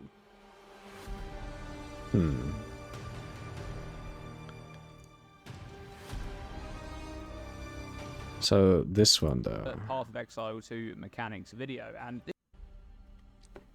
In Path of Exile 2, monster damage will no longer be categorized as a spell or attack for the purpose of character mechanics which interact with those types. A good example of this in Path of Exile 1 is Spell Suppression, which lessens the damage of incoming spell hits, but doesn't interact with incoming attacks in any way. But in PoE 2, these distinctions will no longer exist, so players will no longer have to guess or learn those types to know which mechanics will interact with them. Spell Now, suppression there will is still be so categories fucking for monster crazy. damage, similar to the ones which already exist in PoE 1. For example, monster damage will still have attached tags, such as Area of Effect, if the monster damage is an AoE ability, and this is important for the mechanics that will still interact with monster damage to determine exactly how they will interact. Here it's Midsummer Since monster damage celebrations will and no longer be Christmas. an attack Oh. or spell, evasion will work against any damage that is categorized as a projectile or a strike, but not against damage categorized as area of effect. Monster area of effect abilities, especially those which deal significant damage, such as during boss encounters, will generally be well telegraphed and easier to read as something the player should avoid getting hit by.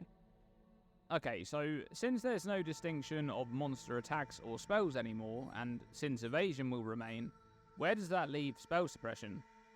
Well, at least in its current implementation in PoE 1, spell suppression won't exist in PoE 2. This change to monster damage has happened fairly recently. In fact, as recently as just 3 months ago at the console event that GGG held in LA, spell suppression existed in PoE 2, and not only spell suppression, because there was another new stat called deflection, which existed as well, which was essentially the attack counterpart to spell suppression. It did exactly the same thing as spell suppression, but for attacks instead of spells. What? But since monster attack and spell distinction is now gone, it's safe to assume that both of these stats are going away and something else may replace them to help against those AoE abilities for evasion-based builds, but that's just speculation. Another important thing to mention is that blocking in Path of Exile 2 will function similar to evasion in regards to the types of monster damage it will interact with. You'll be able to block incoming projectiles and strikes, but larger area effect damage like boss abilities will be telegraphed as unblockable. Huge ass feast, lots of alcohol. Singing, dancing, celebrating the longest day of the year. Oh. It's a national holiday. Feast big enough for all living relatives. God damn. Also, dress up in traditional clothes is a thing, but most people don't. That does sound pretty fucking fun.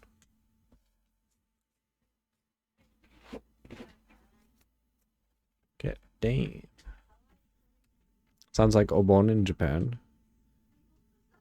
Kind of? But his seems more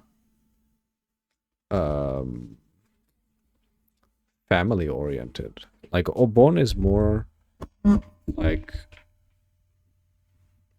location oriented, I guess you could say. Like you still gotta buy stuff, you know, from stalls and shit. Personal family oriented, yeah.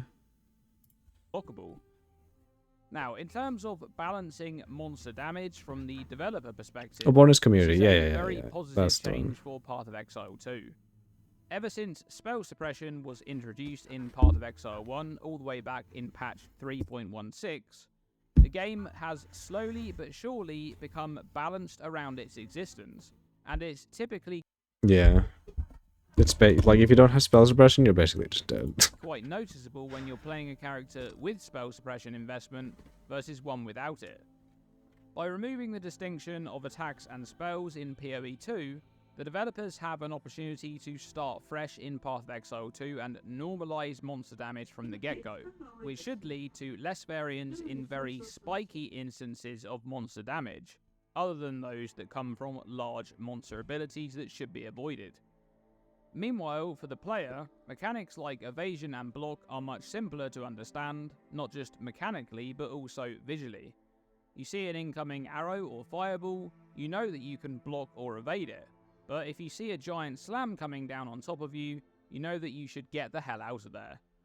In regards to the complexity of the game, Casting GDC movement will looks so still have smooth. It does many look really avenues good. to explore to create interesting mechanics and unique item modifiers without the existence of specified monster attacks. or When we get spells. negative Monster FPS. damage will still have many distinctions, such as actual damage types like chaos, Oh, elemental, shit. or physical, whether it's an AoE.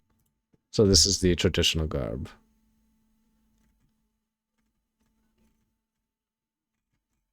Intriguing.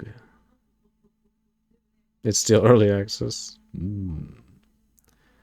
Clean until the second projectile comes into existence. Yeah, until you get that, like, basically firecracker effect. And then your bitrate just goes to shit. Ability, or if it's melee or ranged, if it's a ground effect or not, and the ailments that it could inflict, and so on. There will still be plenty of ways that they can create compelling defensive options for the player in Path of Exile 2.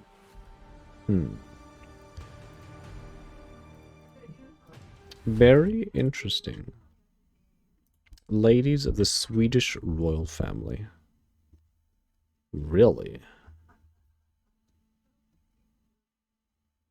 This is... Oh, okay. Nice. Damaging ailments. Let's see this.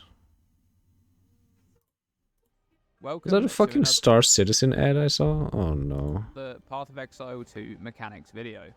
Why do all the POE 2's Swedes have early such good access looks? is launching on December 6th, and in this series I'm covering the game's mechanics, discussing how they function and how they differ from the same mechanics in Path of Exile 1, to create a resource that's useful for new players and veterans alike. You can check out the full series by following the link in the video description below. This video is all about damaging ailments. Let's get into it.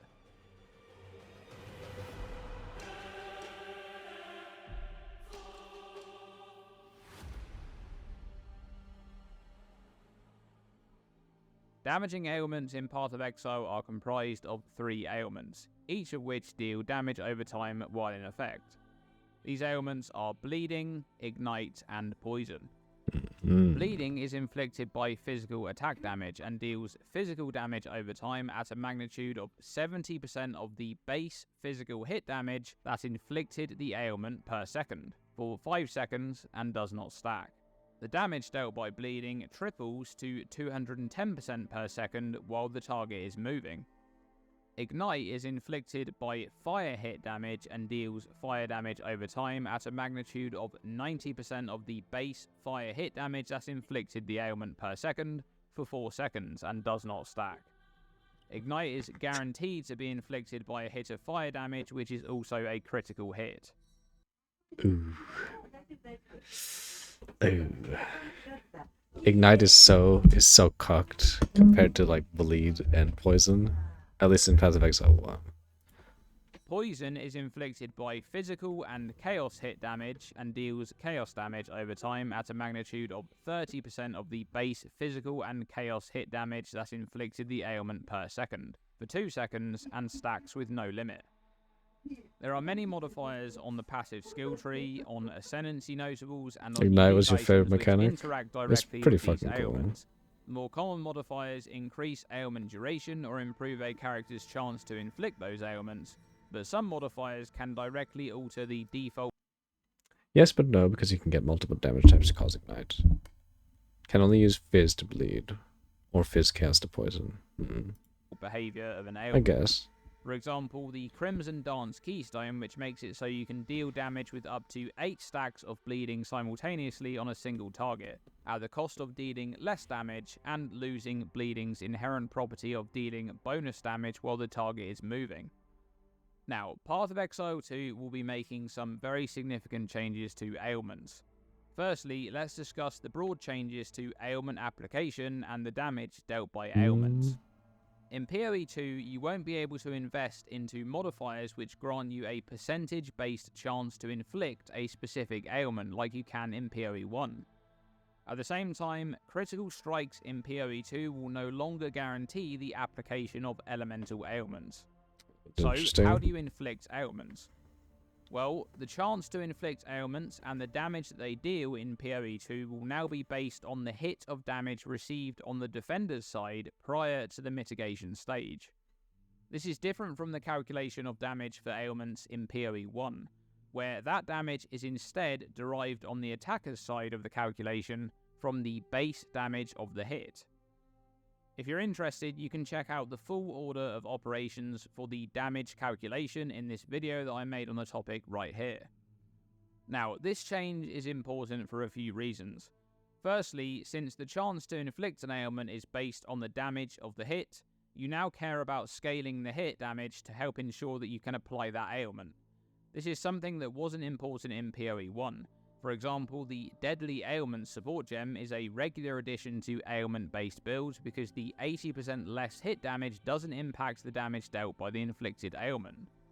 Secondly, because the damage dealt by the ailment in PoE 2 is based and scaled by the hit of damage prior to mitigation, damage modifiers will no longer directly apply to the ailment like they do in PoE 1. This means that in PoE 2, you're actively incentivized to scale the hit damage, not only to improve your chance of inflicting the ailment, but also to deal damage with it. Now, even though the hit damage prior to mitigation is what will determine the chance to inflict an ailment, you can still invest into modifiers that will help you inflict an ailment, but they work a bit differently. The Ignition support is a great example. This one makes supported skills have 50% more chance to ignite.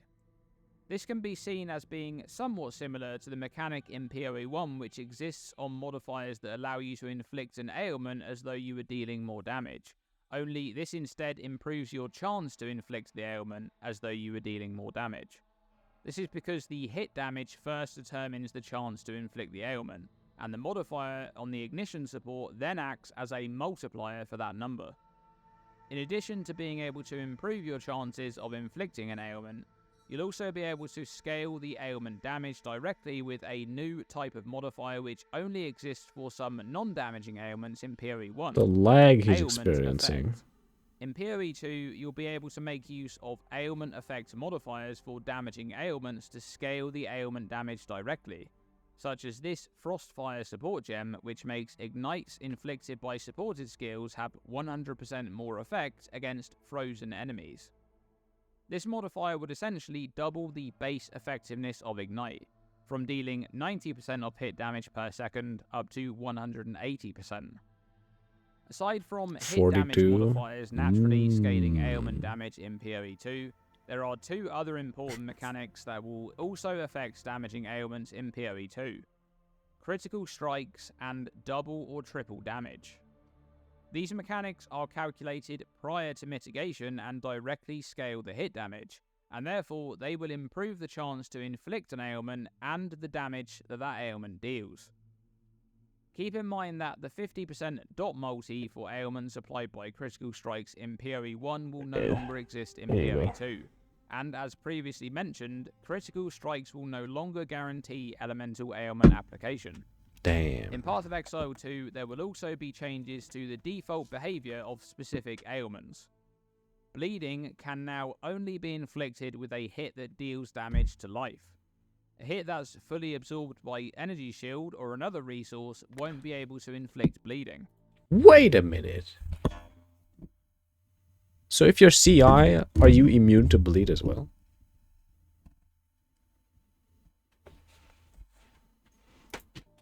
Additionally, the damage dealt by bleeding will fully bypass energy shield.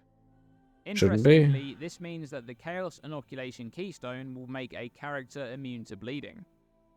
In PoE 2, poison will not stack to immune to bleeding. This means that the Chaos Inoculation Keystone will make a character immune to bleeding.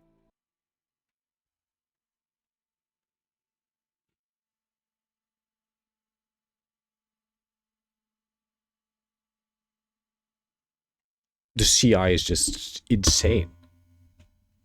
It's not a meme. Yeah. I guess I'm doing Pathfinder CI build. Let's fucking go. That's insane. What the fuck? In PoE 2, poison will not stack by default. 100% but you're you will going be able to mommy. invest CI into Pathfinder. additional poisons such as this multiple poison support. Like bleeding, poison will also bypass energy shield, which is already true in PoE 1 since it CI deals attribute chaos stackers is damage. what everyone should be However, running. this will be an ailment-specific stat in PoE 2 because non-poison chaos damage will no longer bypass energy shield and will instead remove twice as much from this resource. Oh, really? Wait, what Since the it deals fuck? chaos damage. However, this will be an ailment-specific stat in PoE 2 because non-poison chaos damage will no longer bypass energy shield and will instead remove twice as much from this resource. However, into Keystone will make a character immune What? to bleeding. I'm In confused. PoE 2, poison will not stack by default, but Yeah. you will be able to invest into additional poisons such as this multiple poison support. Like bleeding, poison will also bypass energy shield, which is already true in PoE 1 since it deals chaos damage. Oh, okay, yeah. CI characters needing chaos resistance. No. CI, you're still immune. So it's like the old. He's just basically explaining the old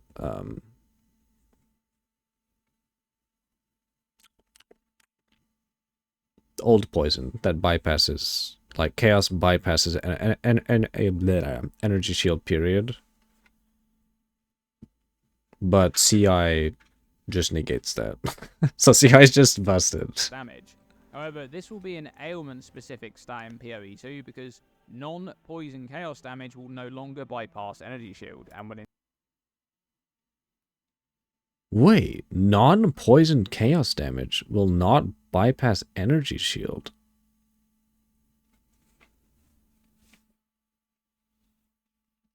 Wait, so poison does, but non-poison chaos damage will take 2x off ES. Oh. That's interesting. Huh. instead remove twice as much from this resource. Okay. But won't matter. Yeah. Well, it depends on how much mana you can get. You are mentally weaker when you are physically sick.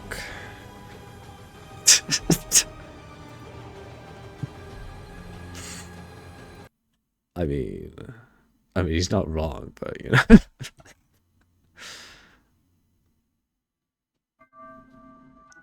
Alright, ES.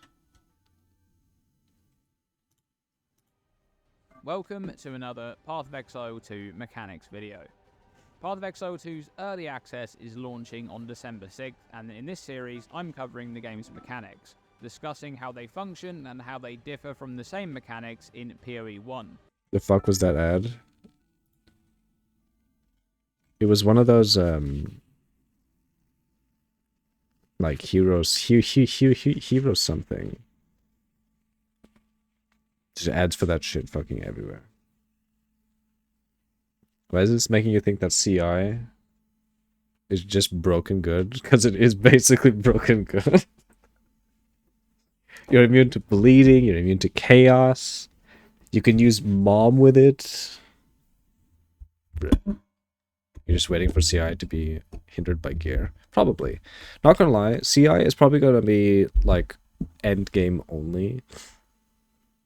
I assume with the passive tree giving like literally 60% more ES on a passive tree notable, the ES armor bases have to be dog shit for the passives to be that potent. Like there's no fucking way. The flat must be very, very low. To create a resource that's useful for new players and veterans alike. You can check out the full series by following the link in the video description below. This video is all about Energy Shield. Let's get into it.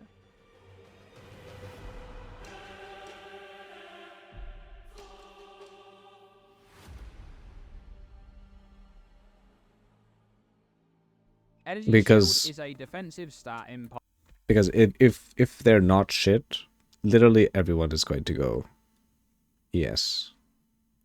Like, there's no point in going HP at all. It's just so good. Everyone's going to be CI. So the armor bases have to be really, really low in ES value, I think. So wait. Again. Being immune to bleed and poison already makes it strong. There's an ability where monks can basically double their ES.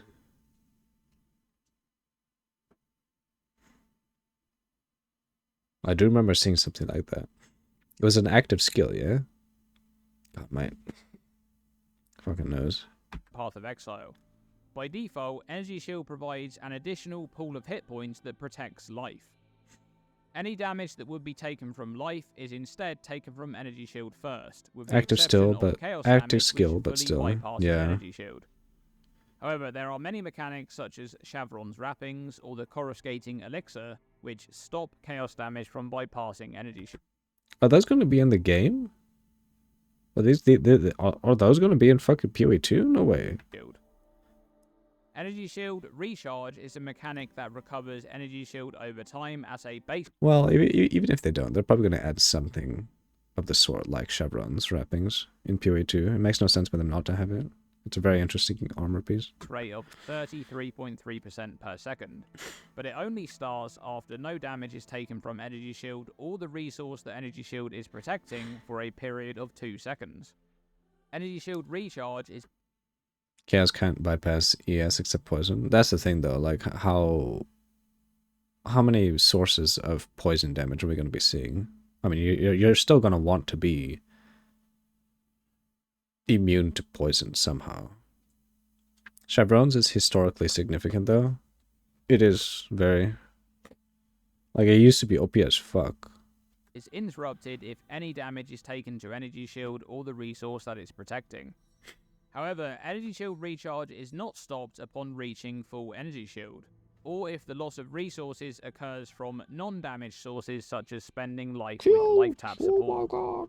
The Eldritch Battery Keystone can make Energy Shield protect mana instead of life, causing the character to spend Energy Shield before mana for skill costs. Mind Over Matter can then be used in combination with Eldritch Battery, causing damage that is redirected to mana to be taken from Energy Shield first. Energy Shield also has an inherent stun prevention mechanic. When a character takes damage from a hit while they have Energy Shield, unless they're also using Eldritch Battery, they'll have a 50% chance to ignore being Bryceus stunned 6 by link that chess hit. pieces in the past league for This stun past leagues for a prevention mechanic reason. is entirely independent from other sources of stun avoidance and is rolled separately. The Chaos Inoculation Keystone can be used to make a character immune to Chaos damage at the cost of losing all but one life, making is Energy OP. Shield the primary resource pool for absorbing damage. Now, What? Path of Exile 2 is making some significant changes to core Energy Shield mechanics, and this is mostly in regards to which damage types bypass this resource. In PoE 2, Chaos damage will no longer bypass Energy Shield by default unless it is specifically Chaos damage coming from the poison ailment. Any non-poison Chaos damage will instead remove twice as much Energy Shield after the mitigation calculation. Physical damage from the bleeding ailment will also bypass Energy Shield. However, bleeding can only be inflicted Whoa. Wait, bypasses? by a hit which deals damage directly to life.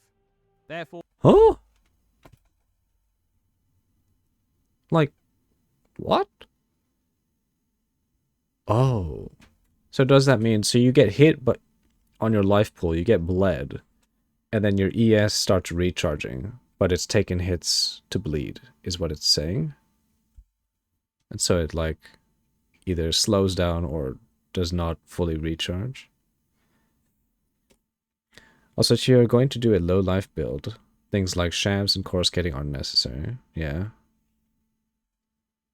That is true. for the Chaos Or used to be Inoculation necessary. Keystone, which is currently planned to be the same as it was in PoE 1, will provide immunity to bleeding, as a hit can never deal damage to life to be able to apply the ailment. That is insane.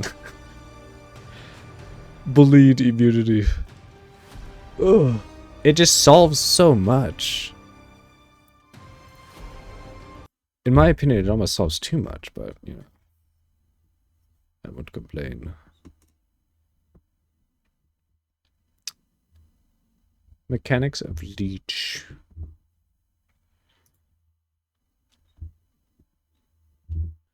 Welcome to another Path of Exile 2 mechanics video.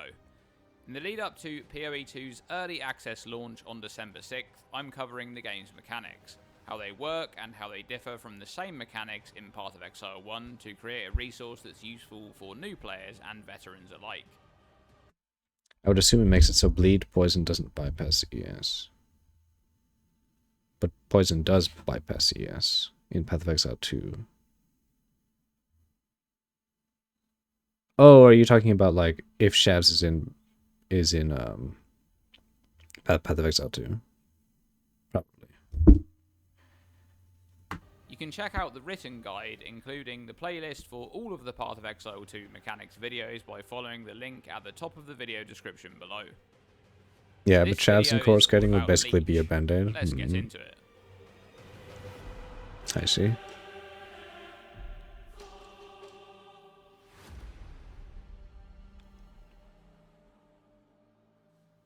Leech in Path of Exile is a mechanic that allows a character to recover a resource based on the damage they deal from a hit.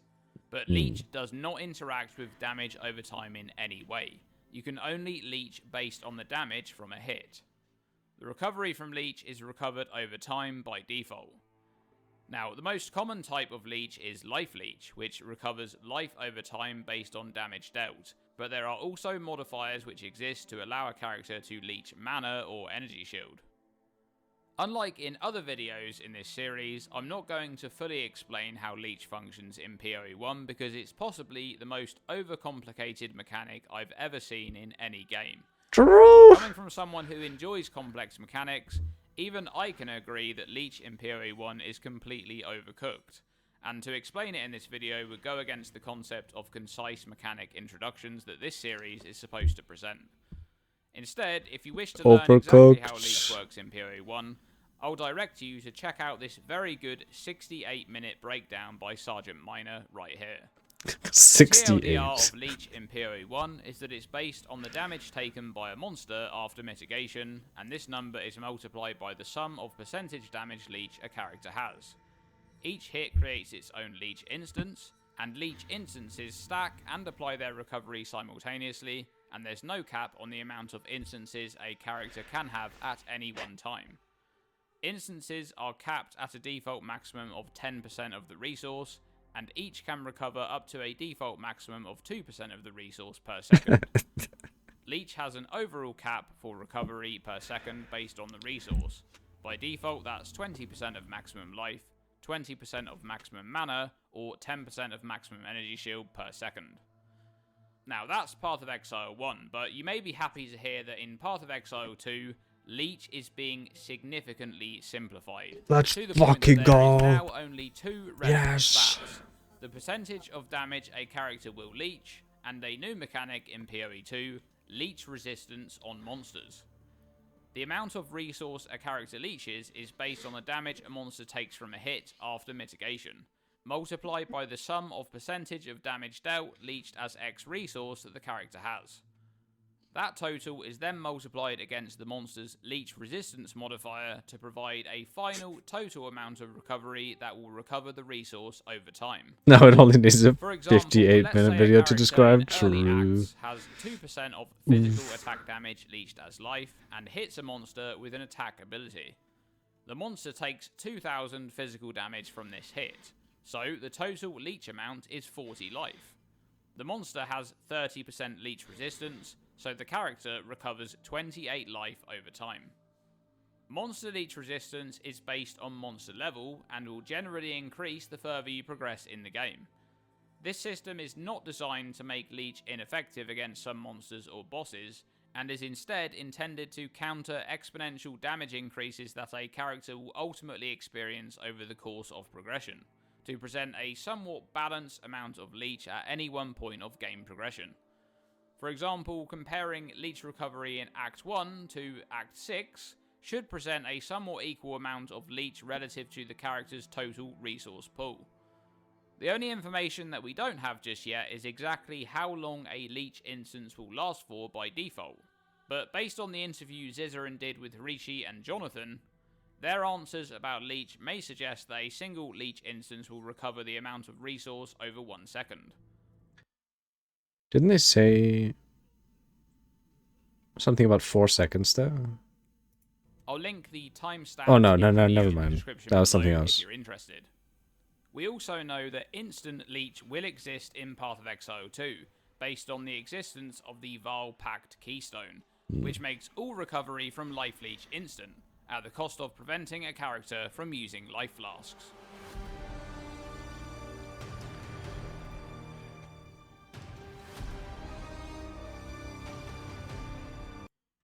Okay. Well, that is everything from Dreamcore, at least. You know what, what about this? Welcome to another video, and in this one we're going to be taking a look at a new mechanic in Path of Exile 2 that might be completely bonkers based on some of the skill gem combos that are possible, and that's Jagged Ground. I wanted to make a few videos looking at some of the mechanics you could utilise at the launch of Early Access, especially considering that we'll have no path of building and no real data to go off of in terms of builds. No! Now, Jagged Ground doesn't exist in PoE 1. It's a No new path of ground building. effect, and baseline it seems to slow enemy movement speed. Jagged Ground is used as an effect that can be triggered by other skills to explode, dealing damage based on either the skill that created the Jagged Ground or the skill that caused it to explode based on the skill description. For example, Earthquake functions almost exactly the same as it did in PoE 1. The character performs an initial attack which then leaves a delayed aftershock that explodes for a lot more damage thereafter. The fact that White But Mob the was big hitting that difference hard with was kind of Path of crazy. Exile 2 Earthquake Makes is culling that the strike scaling a delayed lot more aftershock appealing. damage is caused by Jagged pretty good. Ground, which means it can interact directly with other skills. In the case of Earthquake, it grants 100% increased effect of Jagged Ground, improving the slow on enemies stuck in the effect. However, the interesting thing here is how exactly the increased effect modifier on Jagged Ground will affect the damage dealt by the explosion if it's triggered by another skill. For example, Shockwave Totem. In PoE 2 this skill is an attack instead of a spell, and it has its own base damage instead of using your weapon. Shockwave Totem is a slam skill, and the slam would explode Earthquake's Jagged Ground if it procs in its area of effect. Now, that's one combo that can be used to essentially speed up the initial proc on Earthquake's Aftershock. A well-timed Earthquake right before Shockwave Totem triggers its attack will immediately explode the Aftershock and also hit with the Shockwave Totem slam itself, dealing 2 hits of AoE damage. Will Mamba still in PoE 2? Be in PoE 2? Let's see. What do we have on PoEDB? Wait a minute. I can't search anything. Gem. Skill gems. Oh, shit. We don't have it. No. We don't have Mamba. At least, not yet. Fuck. Leith Shade. Mom. CI Mamba. Pathfinder Deck Stacker. Jesus Christ. Monka W. But Jagged Ground doesn't stop there. In fact, there's a lot more interactions in just the few skills we've already seen glimpses of. Jagged Ground support can be linked to any slam skill to make its hits create Too much Jagged seasoning Ground in the on pot. impact. Need to simplify. This version of Jagged Ground applies 30% less movement speed and has a larger area. Oh, you know what? How do you guys say Leith Shade? Is it Lethy Shade? Or is it Leith? Leith Shade? I'm pretty sure it's Leith Shade, not right? Not Lethy. Sounds so dumb.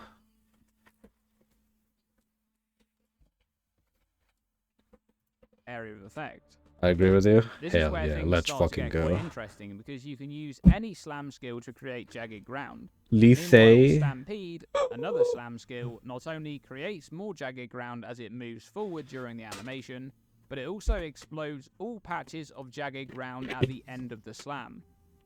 Also, something else to take note of in this skill's description is the wording of creating many patches of jagged ground, Yeah. which would imply that they can stack on top of each other. This may be skill specific, but it's also Lethe. possible that jagged ground from multiple sources can stack. Lethe shade? Huh. Similar to they. Lethe shade? God, that's so weird. I mean, it still sounds better than Lethe shade. Stack. And if I'm just gonna keep calling it Lethe shade, though. that's the case, utilizing this mechanic. Oh, we have the pronunciation. Lithian. Leith. So it would be Leith. Lithian. Lethe? Oh no, maybe they're right. Oh, are we fucked? No. Lithian. Lethe. Oh no! It's cringe. It is Lethe shade. Oh no. Miriam is wrong. Don't worry. Why did you fucking time? Wait, what the hell did you say? Just because of you, I'm gonna crush her. Oh, okay. It's warranted. No, it's actually called Lethe. I'm still gonna say Leith shade. Fuck Merriam-Webster. Likely to be really powerful. There's also Ancestral Warrior Totem, which, similar to Shockwave Totem, performs an attack with its own base damage. It doesn't use your weapon. But the crazy thing about this skill is that the totem uses a socketed slam skill, similar to Earthbreaker in POE 1. This means you can use Ancestral Warrior Totem to either create a bunch of jagged ground using a slam linked to jagged ground support, or use the totem to explode other jagged ground you created using Stampede. Even crazier, you can have 2 of these totems with limit support, leaving you free to create as much jagged ground as possible with other skills. Interesting. Or it may be better to have 2 Ancestral Warrior Totems that both use Earthquake, as we know that Earthquake used by totems in POE 1 are unique instances per totem, allowing you to bypass the limit of a single Aftershock queued at a time. Wow. Using 2 Earthquake totems would allow you to constantly explode the jagged grounds they create using Stampede on your character, which seems really strong considering the totems have a base attack time that's much faster than the proc rate of Shockwave totems, even with Earthquake's attack speed multiplier factored in. Keep in mind that this is only the skills and support gems we've seen so far. There's likely to be more interactions with jagged ground in the game, maybe from other skills or on ascendancies or even the passive skill tree. But with just what we've seen, I feel that this mechanic will be very strong if the numbers stay as they are. And this will likely be a great option to start with on early access launch on the Warrior if you're looking for some melee gameplay. Oh my god, he Jagged took a lot ground of damage. stacking might just be a little bit busted. I just wanted to make a video on that today as I didn't see many people talking. Yeah, that sounds really strong, actually. God damn. Oh, this is the best POE 2 Ascendancy. Nay, you say, we waste not, want not on ramen. For all crushed foods, just a delicious as they were before crushed, except peanuts, because peanut butter. What the fuck? You think totems are back as an option for melee, but aren't required, just something you can main skill. I almost think they're required. Like, just to do more damage. Your brain is too tired for that sentence. Just because you know you want the ban hair? Oh. Brain shorts out past 5 words? Same. Yep. Oh my god, my cat is falling off my computer.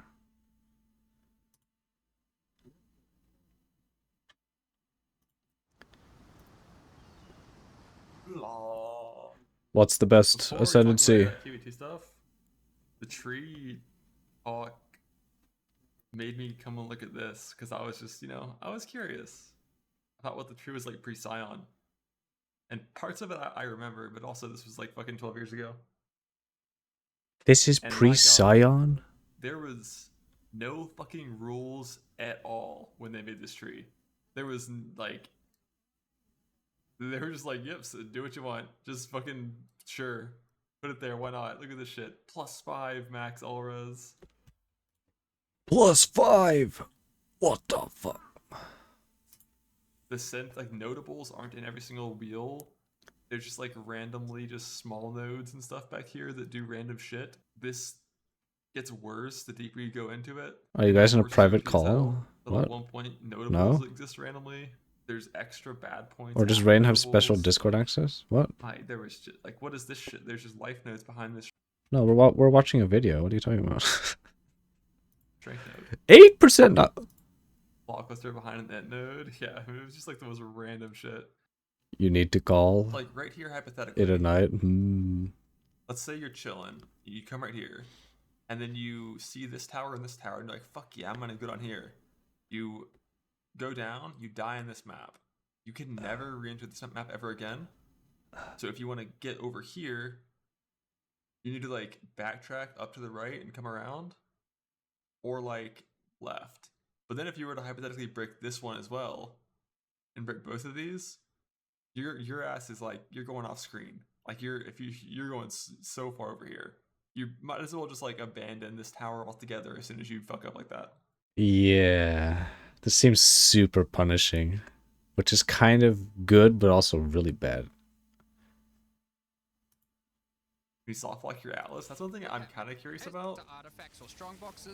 Like when you first start, I almost feel like you could almost hard lock your Atlas if you're bad enough.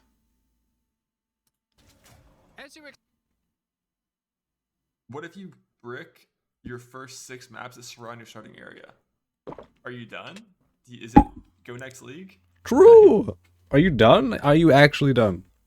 Not even new character. This shit's account wide, right? Yeah, Vira probably. I'm sure they have a failsafe so you can't literally break your entire They're in this starting timeout area evading? and able to What? leave. But that'd be funny if you could. But even just like right here, like, because it's so narrow, there's like one location where if you're trying to go left for whatever reason, you fuck up one map and this entire area is basically locked off, which is fine. It's cool. I mean, you probably have to like go way up past this like lake/sea and then come back around, but yeah. I mean, I'm in a special Discord, the do nothing mod. Your mod that has promised to do nothing. How so? Saying something is on a different platform means you have no power here. But like, I am correct about waystone levels, right? Like this node right here could be level 1. What if you mess up that blue spot at the start of the lake/sea? Then you're done. Yeah, it's basically what he was saying already. Like, say if you start here, if you fuck up here, here, here, and here, is it over? Like, if you're bad enough, can you hard lock yourself? They probably already thought of that. And it probably like opens up after, you know, some point, but you know, it's kind of scary to think about. Or level 16 based on just whatever wasteland you put there. And like these are just the tile sets.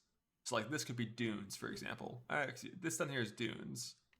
Whereas this up here is like, could be, I don't know, fucking I channel. dare you to check Fish's And then you Discord. can just go there. We have to game balance the hardcore. It'll probably be a little, Oh no no little more hardcore no! friendly, because there's so many Oh my god! die equals fail mechanics. One thing I really am a What little the concerned about Fuck! is because dying means you like fail the entire, like this thing up here in the top center is a fortress. There's like 3 mini bosses and then a big boss. If you die to any of it ever, it's over. You're lost. It's done. And I'm a little concerned because the penalty for failing is so high. It might just be super easy. Like, I don't want Oh, is that his Your life concern? flasks, Let's see. you pick them off the ground, you transmute it, you augment it, and you hope you get the 2 mods you wanted. The thing with the flasks, forcing like 1 life flask, 1 mana flask, I think I don't have a problem with that. Hopefully that doesn't mean that mana flasks are required for sustain forever.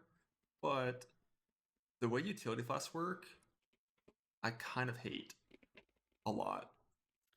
Yeah, I don't basically like the auto use either. a completely It's kind of weird. like hands-off system that makes you immune to certain ailments, but only for the first time it happens to you.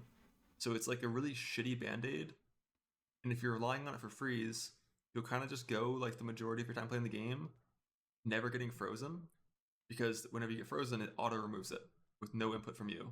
Just auto removes it, and then you're not going to track your fucking flash charges because it's fully automatic. And then randomly you'll just get frozen, and now you're frozen, and your flash charge isn't full, and you're frozen. And if that system in the game means that other different sources of more reliable mitigation for these effects like don't get created, that would be not ideal. Because shit like freeze and stun, you die when you get frozen or stunned, like instantly. I still don't know how logging out works. Jonathan said in the campaign, if you log out, when you log back in, you'll be at your most recent checkpoint, which is very different than what it was mentioned before, where it's like the game would pause and you log back into the exact same spot with all the same monsters in the same area. Mm. I'm pretty sure it just kills, like whatever zone you're in is just dead when you log, at least in campaign. And then when you come back and log in, you're just at the last checkpoint.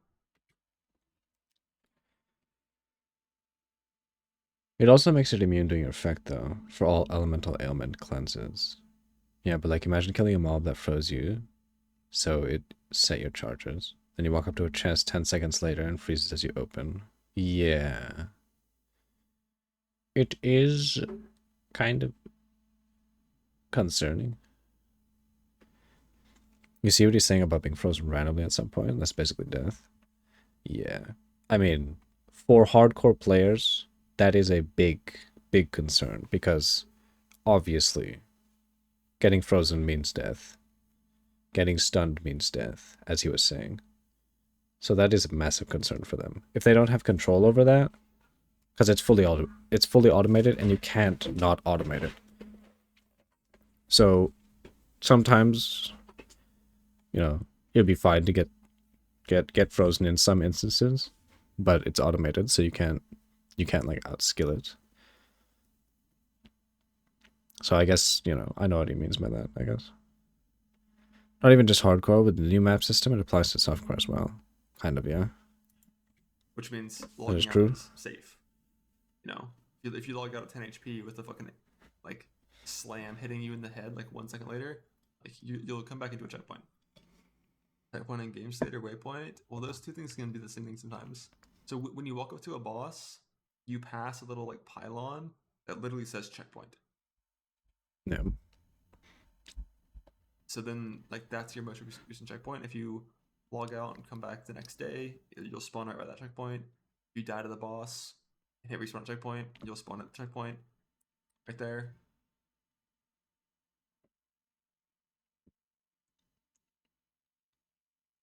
Softcore has actual consequences Are to there it. pictures Yeah. yet of all the notables hovered over? I need all notables Like, Temporal unlocked. Rift is dog shit in PoE 1 because in the first version of the game, recovery is instant. You can just go to full True. HP instantly whenever you want on like any build, basically. That's not the case in PoE 2. So like, the skill is going to be way better. Way fucking better. Chronomancer honestly looks very, very fun. Being able to cast Zawarudo on cooldown seems kind of cool. From speculation. Bro, if there's like a fucking tree in POB2 where they just guessed all of the single points based on the fucking icon, that would be insane.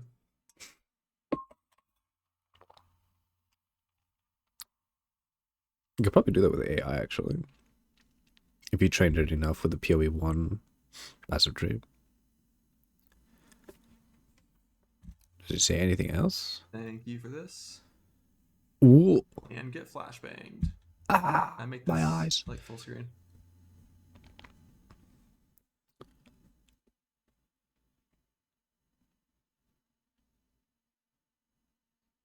Flashbang number 2.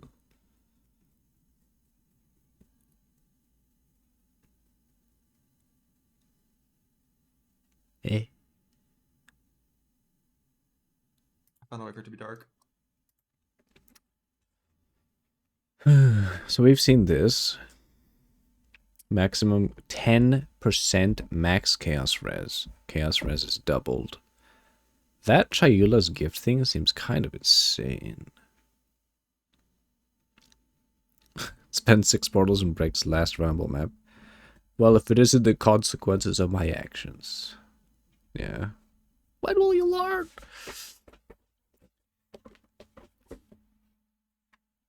That your actions have consequences?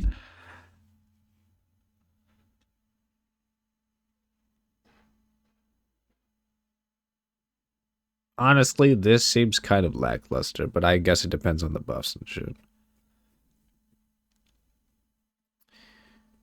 It basically caps it with half investment, yeah. It's very good. At plus 10% max res. But yeah, CI is so good. Oh shit, you know, you can do CI with this build. You don't even need Chayula's gifts. You just take this and this. Fuck Chayula's gift.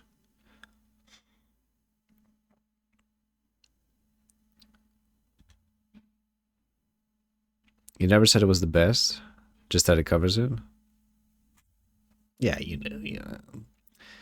Mana Leech also recovers ES. Huh? Oh yeah, you're right. Yeah. So it's kind of nutty.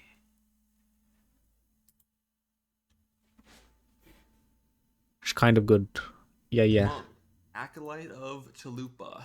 That's a lot Chalupa. of extra. Mana Leech being instant, and then recovering both mana and ES in combination with Mind Over Matter. Sounds like it could be totally broken. But True.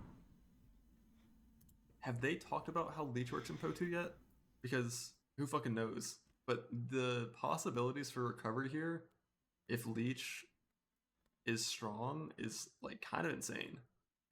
Because you'll take damage from ES and mana before life, and then you have instant recovery on ES and mana. I don't know how I feel about Embrace the Darkness. Remove all spirit. Base maximum darkness is 100. For each life or energy shield lost to damage, reserve 1 darkness instead if possible. Darkness reservation lasts for 10 seconds. Plus 5 maximum darkness per level.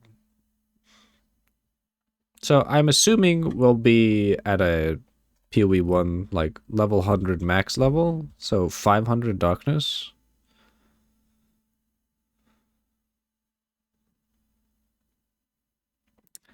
What does this mean though? For each life or energy shield lost. Does that mean it's 1-to-1? Oh, 600? Yeah, you're right. Is this 1-to-1? Because if this is 1-to-1, this is absolute dog. Darkness can soak 500 damage per 10 seconds, unless we buff it. Yeah, that seems kind of... It depends on how high you can get the spirit then. Because spirit is converted into darkness. It might be good. What are high-end pools? Good versus one-shot mechanics. Oh, I guess it would kind of be like Ward, yeah? This is like Ward.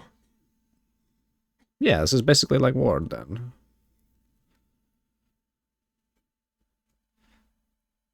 I feel like, I don't know, just thinking of Path of Exile, I just think like you're gonna have so many small hits that are gonna kill you versus big hits, but yeah. Says nothing about that. What do you mean spirit converted? Removes all spirit. I assume your base spirit is like it probably converts all your spirit into darkness, yeah? Because there has to be a way to scale this. If it's not limited by damage amount and instead by instance, then darkness makes more sense. Assuming nothing unless stated by ability. Yeah, that's true.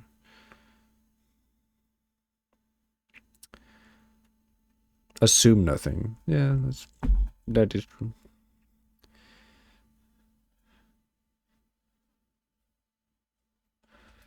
I guess at level like 70, you're gonna have what 450 darkness, Huge. which gets you like 22 of Ooh. these. Hello, hello. 22% more damage. Hey, Your Dan. blinds, those are your auras. Also, that blue but then, like, your on fucking conserve when you get OBS hit, hurts my eyes. which is like extra defense, I guess. But then You less made a terrible damage. mistake. Did you shield further for Starfield? Oh no. What did you do? Does this have music on it? Am I gonna have to look at this on Firefox? Huh? Doesn't exist. What? Why is this not working?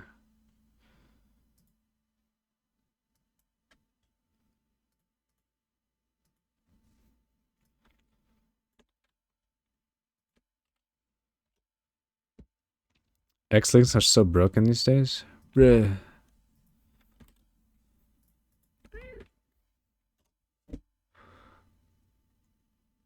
I can't look at it. I can't even look at it on Chrome either. What the fuck? It's your most recent. Alright, let's see. Oh my god, I need to sign in. Ah, I don't want to sign in.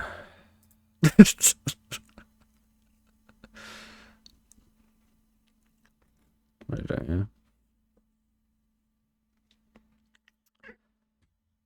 Vote for chair Chan. And you petition to replace Fish with Cat as streamer. What the fuck? Do I even have an account? Pretty sure I do. God. Do I?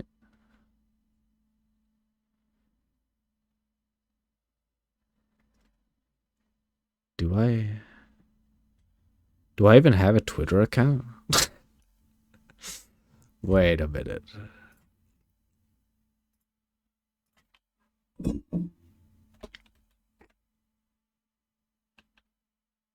Oh.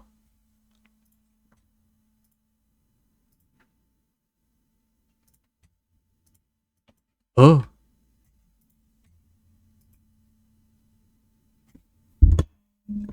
Delete the VOD. Remove the clips. Uh-oh. Not good.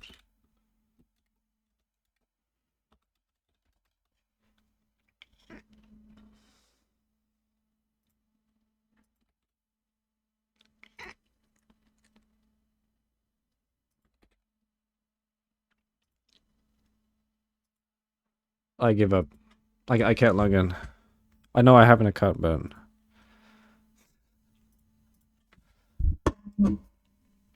Now he needs to know if you're joking or not. Ooh. Oh no. Fuck it then. Bro, why can't I fucking see this shit?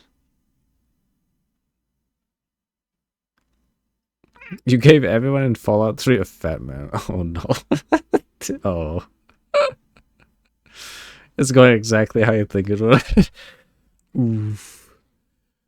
Oh, I need that. Jesus Christ. That's way too much.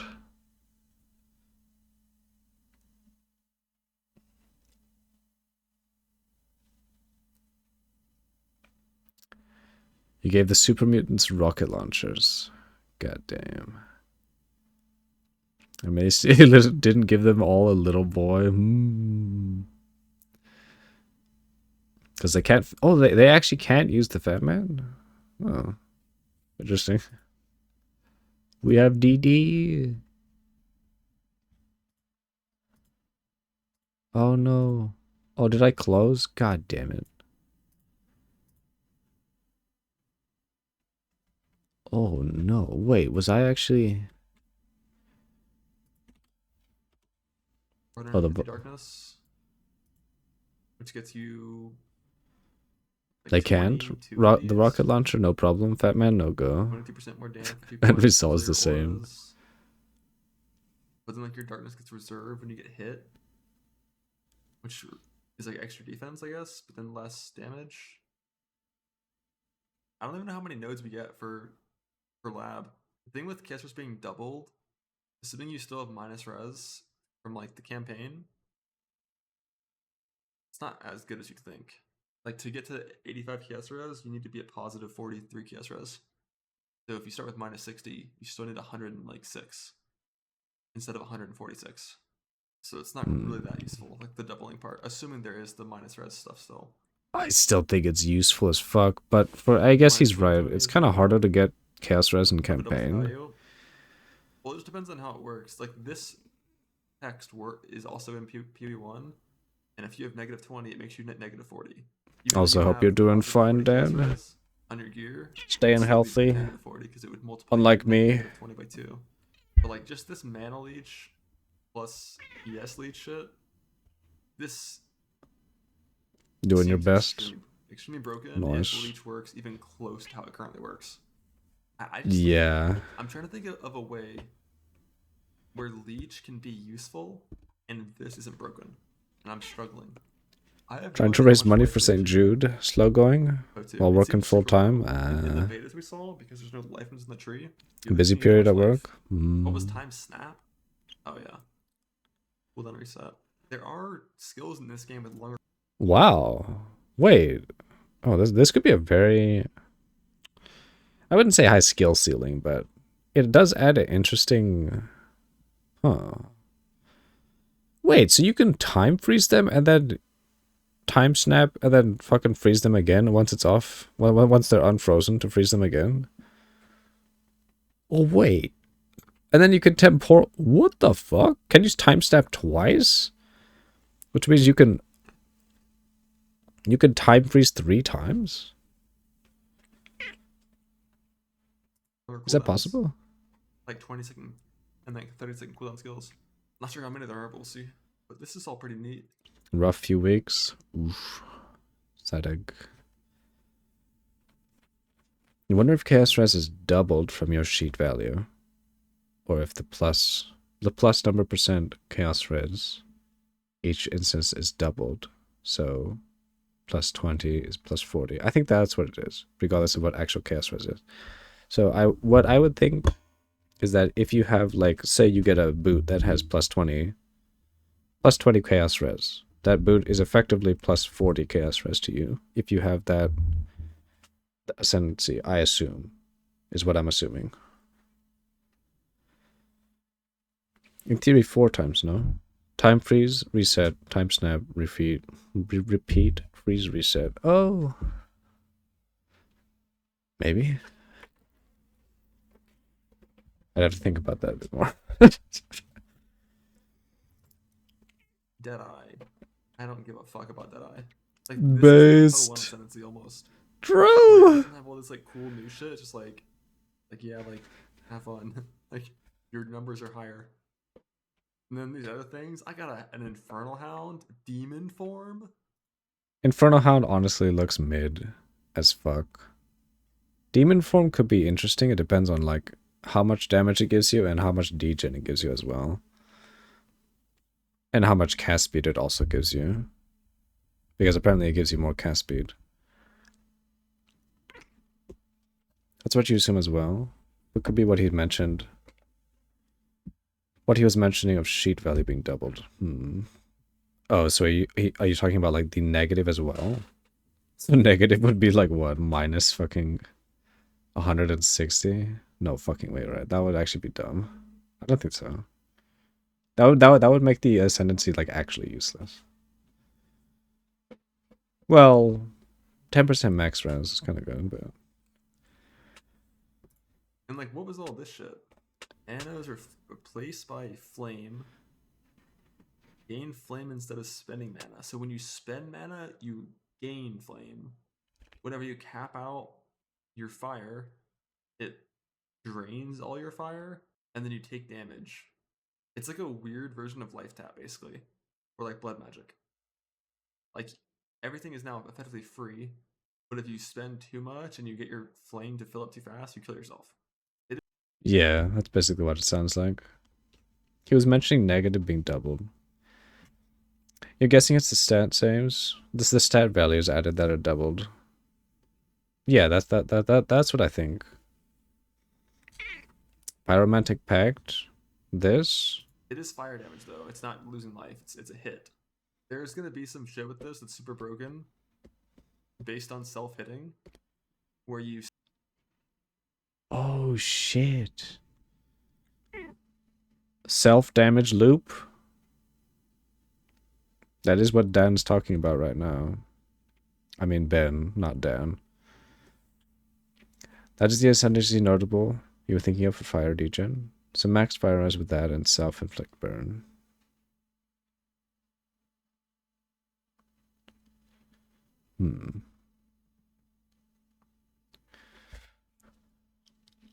I wonder. You set up your character so like one cast caps you, and then instantly resets you. Because if you have low flame and high cost, you'll instantly go to full, and then zero, then full, then zero, and there's gonna be something broken. I don't know if it's gonna be in the True, game yet, but this will be broken at some point. Flame loop, yeah. No more word loop. Hello, flame loop. Yeah, also just having 20% DR from a dog. Hands-on That's kinda explanation of cool. Sanctum Trial. I Oh don't know what shit. Demon Form does, but like defense doesn't come easily in this game. We're looking It at doesn't that really come then. from the After trees, there's no this. life nodes. Like early game defense doesn't exist. So like having this kind of shit, very nice. Yeah, but I think later No one will on. ever press meditate. Can True! you imagine? Baron. No one's gonna press this. It's a channel. Oh shit. It's an active channel ability. It's not just a one button press for double your ES. Like stopping what you're doing, spending 2 ascendancy points, channeling for 3 seconds to temporarily gain double ES. Master E players and shambles. What if you're CI? Yeah. If you're CI, it would make sense. Like, depending on how big your ES pool is. But like... your pool would have to be... How fast was this channel? It was shown off, wasn't it? Like, how long did they do it for? I mean, if you're taking like some boss ability, I could see it. Like if you're CI taking a boss ability, it could be good. But like, come on, just attack instead. Just do damage. Unless you're playing like a full AFK build, like you're playing like ward loop, and then you're just fucking meditating the whole time to recover your ES and be at full. Unbound Avatar is the thing. Alright, come on. So you have to pick one of these two to go into Unbound. Basically, just pick the damage type to do more damage as, get the ground effects, and then you get Unbound. You can't have both Unbound and these little circles. These like little expression things, that seem cool. But if you only have 6 points, you can't get it all because it's here and here. This one's really weird with the support gem restriction. If you have like 9 6 links, let's say 2 of those are using like meta gems for like auras and like something else. You have 7 6 links. That's already 35 supports, and you can only use each support once. This is now up to 50 supports.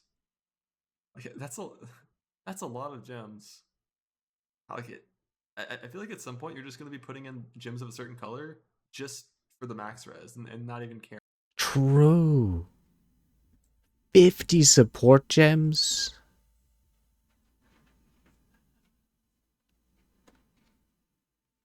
So what is this, like 14?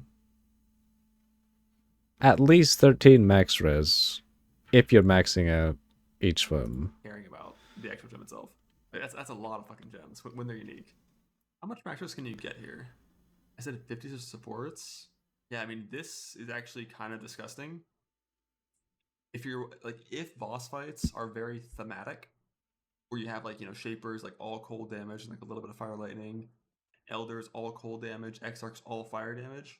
If boss fights are kind of like that still in POE 2, and like let's say the last 30 supports you even use are just worthless because you're only using 4 or 5 skills, you can just sock it in like 25 gems of whatever color you need just for the max res. just to get max res of one type for one fight. That's That is very like, true. this seems pretty strong. I don't like. Are you really gonna need 12 skill slots though? That you're like, actually using that? That's a lot. But like, this max is pretty cool. It depends on what these other 2-point things are over here.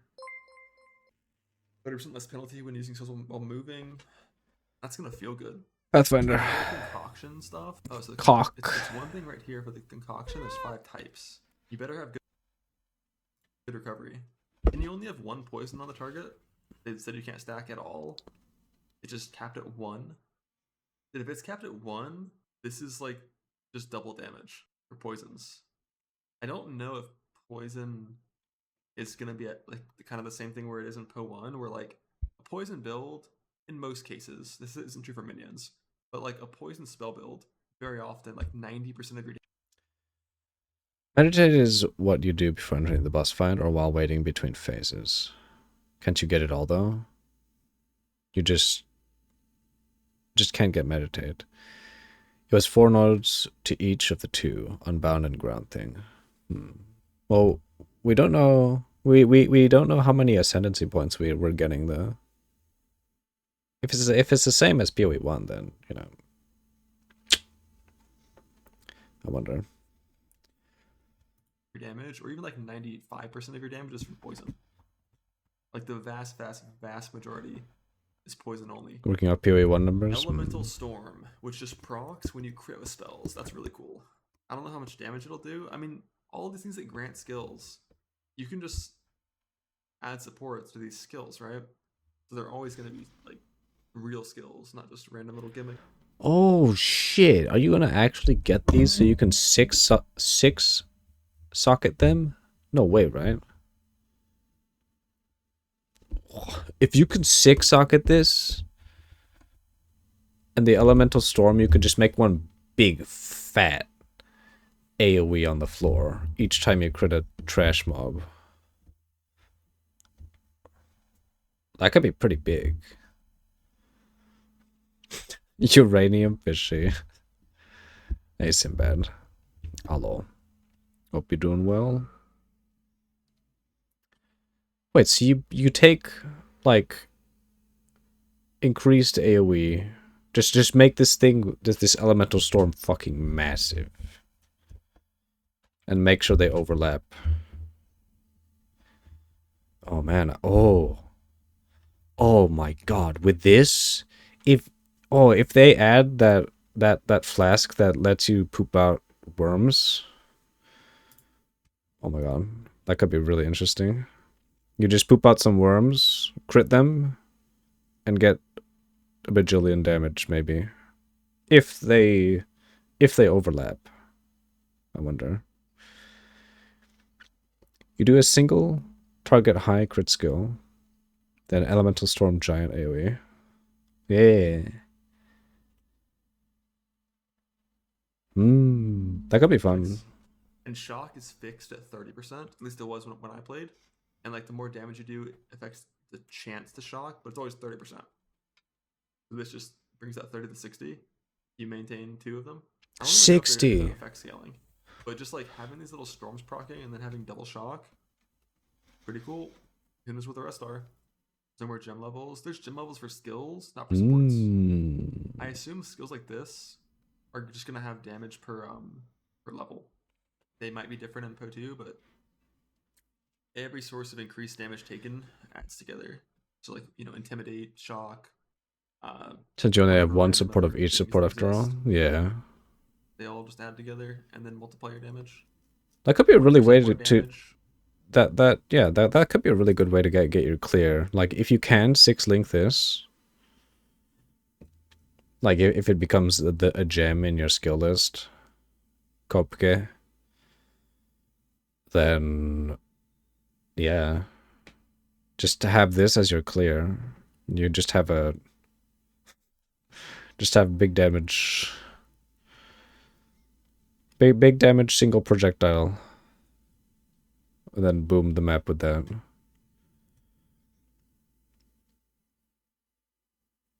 Just the Elemental Storm they showed seems solid base AoE and damage. They showed it in the showcase. Yeah. They did in the reveal. random other things that exist. They all just add together, and then multiplier damage. 20% more damage in the form of aftershocks. That's And probably bigger OP. one-shots when you heavy stun. 40% more damage. If you set that up correctly with the aftershocks, you probably do a bajillion damage. Your hits are crushing blows. But like heavy stun, I don't know what this means. Like I'm pretty confident when you like stagger a boss, that counts. But like if you jump onto a rare monster and stun it for a second because you have stun duration scaling, is that a heavy stun? I'm not sure what that means for like non-boss Oh, fights. that's true, isn't it? Maybe this only applies to unique bosses that have that stun bar at the top. Hover over it and it'll tell you. Yes, sir. Warbringer. Totems.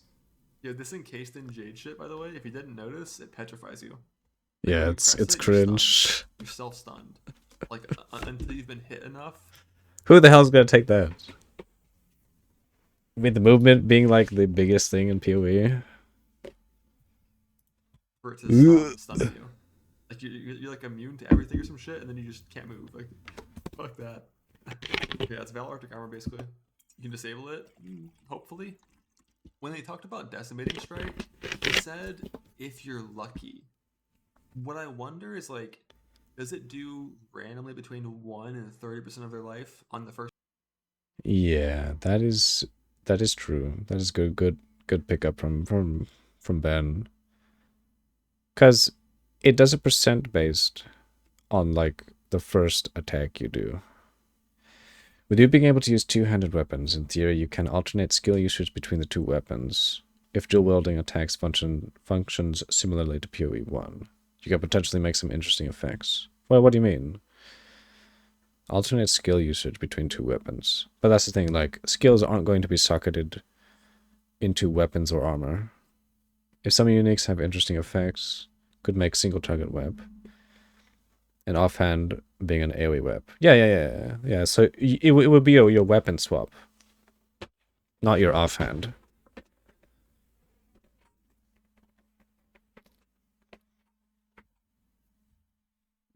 Dual wielding wings of entropy. What the fuck? Become General Grievous. Yes. No, but the attacks alternate between which web they use. Oh. Potentially. I wonder. Well, it depends on like what effects you have on the weapon. And you can use two-handed weapons with a giant's grip or whatever, keystone, yeah. But that's the thing. Your two-handed weapons are considered one-handed weapons at that point. And it's not considered a weapon swap. So what do you actually mean? Like, you're talking about if, let's say you're dual wielding and you auto attack. You first hit with your right hand, your next hit will be with your left. Is that what you're talking about? The on-hit effect of the weapon?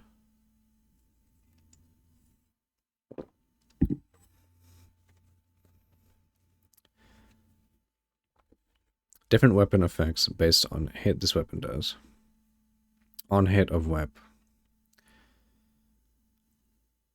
So you're not taking into account at all what the weapon swap is, yeah? So weapon swap is out of the picture entirely.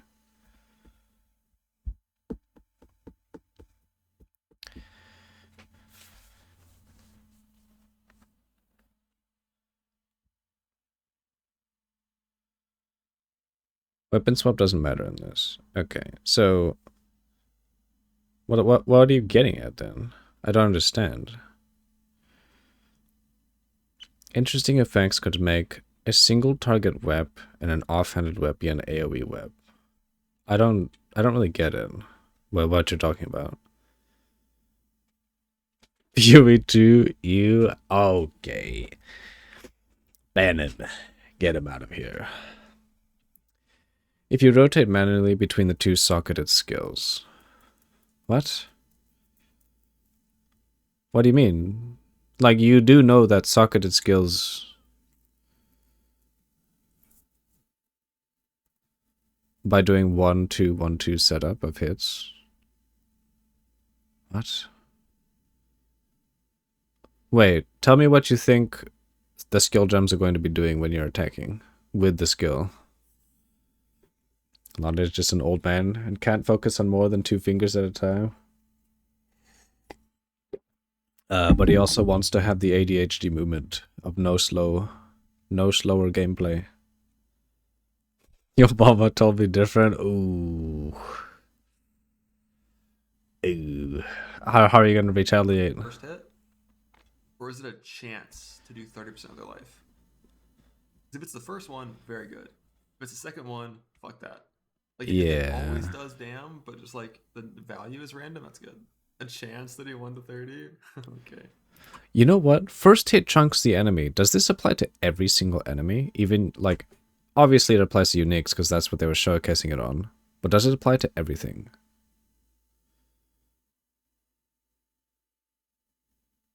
Because if you 30% chunk... If you 30% chunk a white mob, what if you can scale cull effect to 100%? Hypothetically, if Slayer is in the game and they somehow make cull effect like 100%, that means 60% of life for white mobs. If Judge, Jury, and Executioner 30% chunks the mob, you only need to do 10% more damage. You can just delete white mobs off the face of the earth with this. But I mean, that's if, you know, Slayer exists. When you use an attack skill, it rotates weapons 1, then 2 when attacking, similar to POE 1. So if you time it right, you could have weapon 1 with an effect like hits with this weapon bleed, then weapon 2 hits with elemental damage done with this weapon ignites. Oh. So you can get a bleed with hit 1, wep 1, then hit 2, wep 2, cause ignite, resto double ailment. That's if they allow it. I'm not sure. We haven't exactly seen much dual wielding gameplay, I believe.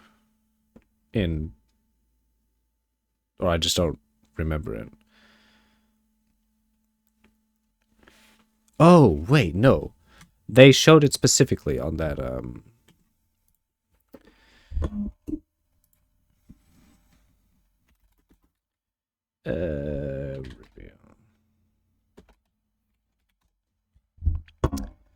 what is this? Okay. Sir, just what are we facing here? A relic of the old world. Ready your men, Captain. We will only get one chance. Just do totems. Full. Compel them. This is a simple example, but might be able to do something crazy depending on what the uniques are. What I was seeing, if I'm remembering correctly, when he was dual wielding the two-handed weapons, they were slamming both weapons at the same time in one attack. Earlier on the Sorceress, you can swap between weapon sets on the fly. Upgrade a normal item. You can whetstones. Oh my god. The last character progression system that you can do during the campaign is Ascension. Where was this?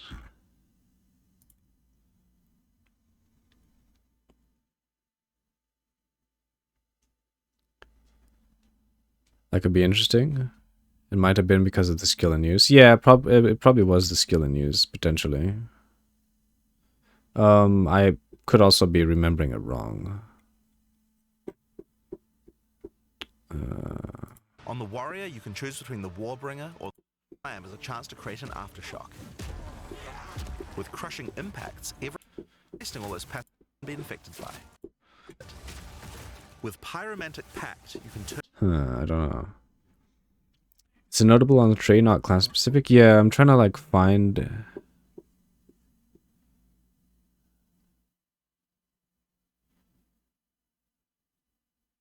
Where would it be? Passive skill tree? In your section of the tree, you'll find relevant bonuses for your cluster. For example, Okay, this should probably be the area. attribute Yeah? nodes allow you to very easy to get points for any attribute that your gear might need. You can change which attribute these nodes give you for half price at the respec vendor. In addition to notables, you will also find even larger. There we go.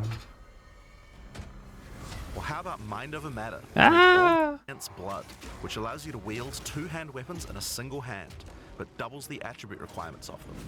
Yeah. You can use a the skill he was using has him attacking with both weapons at the same time. Okay. Against Blood, which allows you to wield two-hand weapons in a single hand, Yeah. but doubles the attribute requirements of them. You can use a two-hand mace with a shield, or even dual wield. It was rotating between them though? No.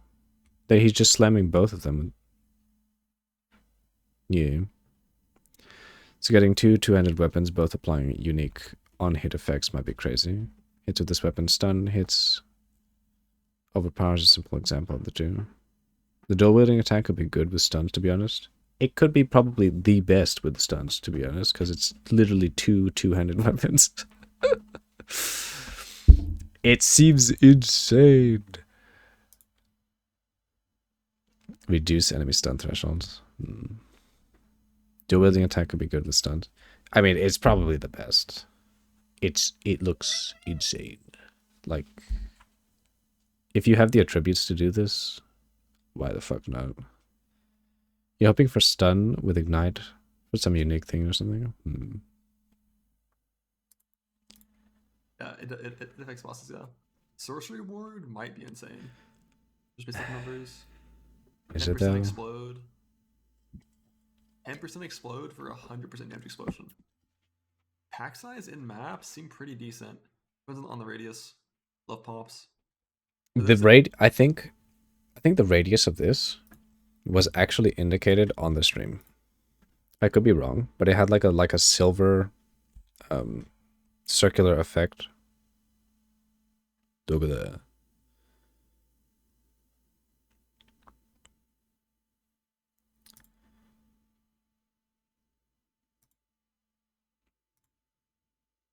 There. With Zealous Inquisition, your enemies have a 10% chance to explode on death. The chance is doubled against demons.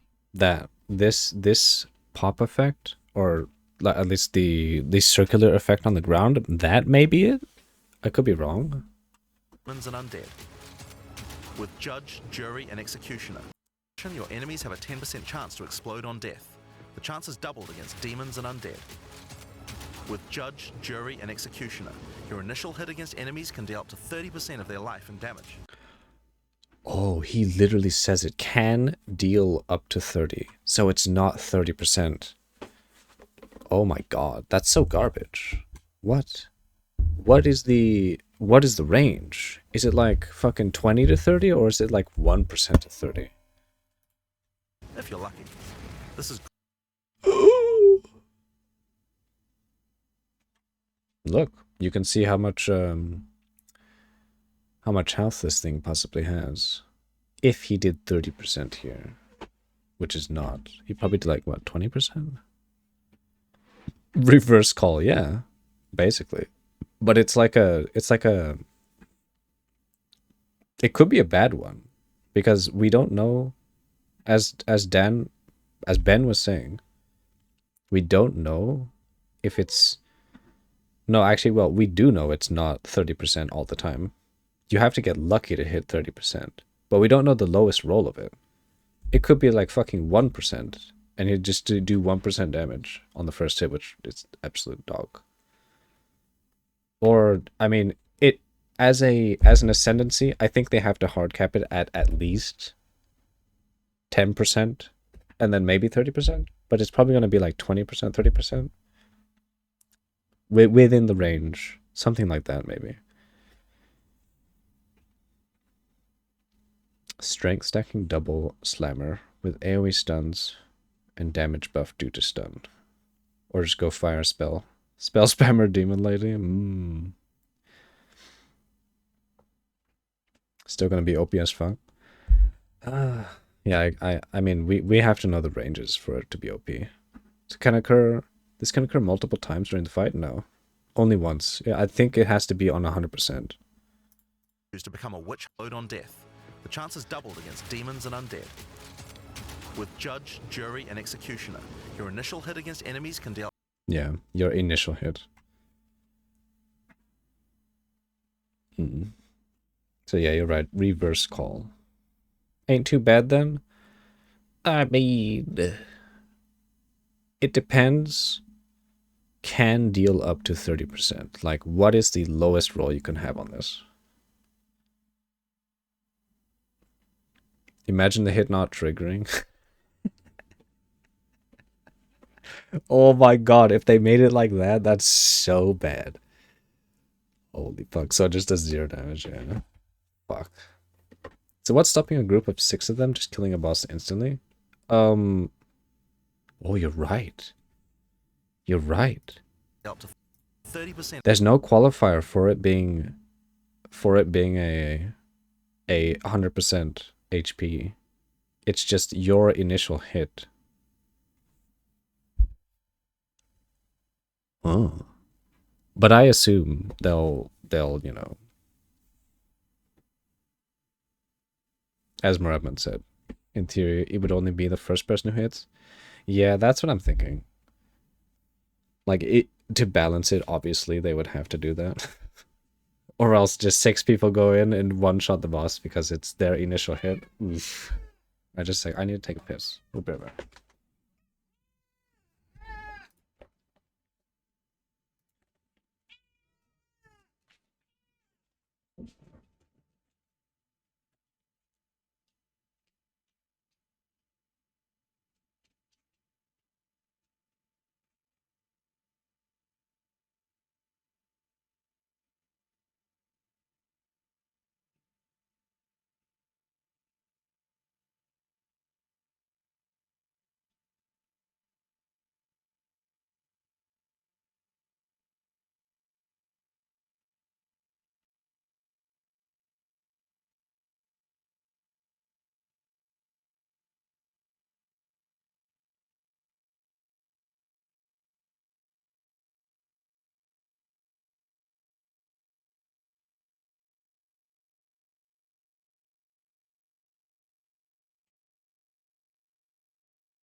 Oh my god.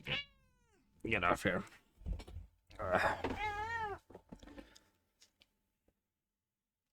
Okay. If you find a decent way of generating power charges, you're going Disciple of Chalupa. Oh, is it because of the mana and ES leech? Because those nodes they do look fucking ridiculous.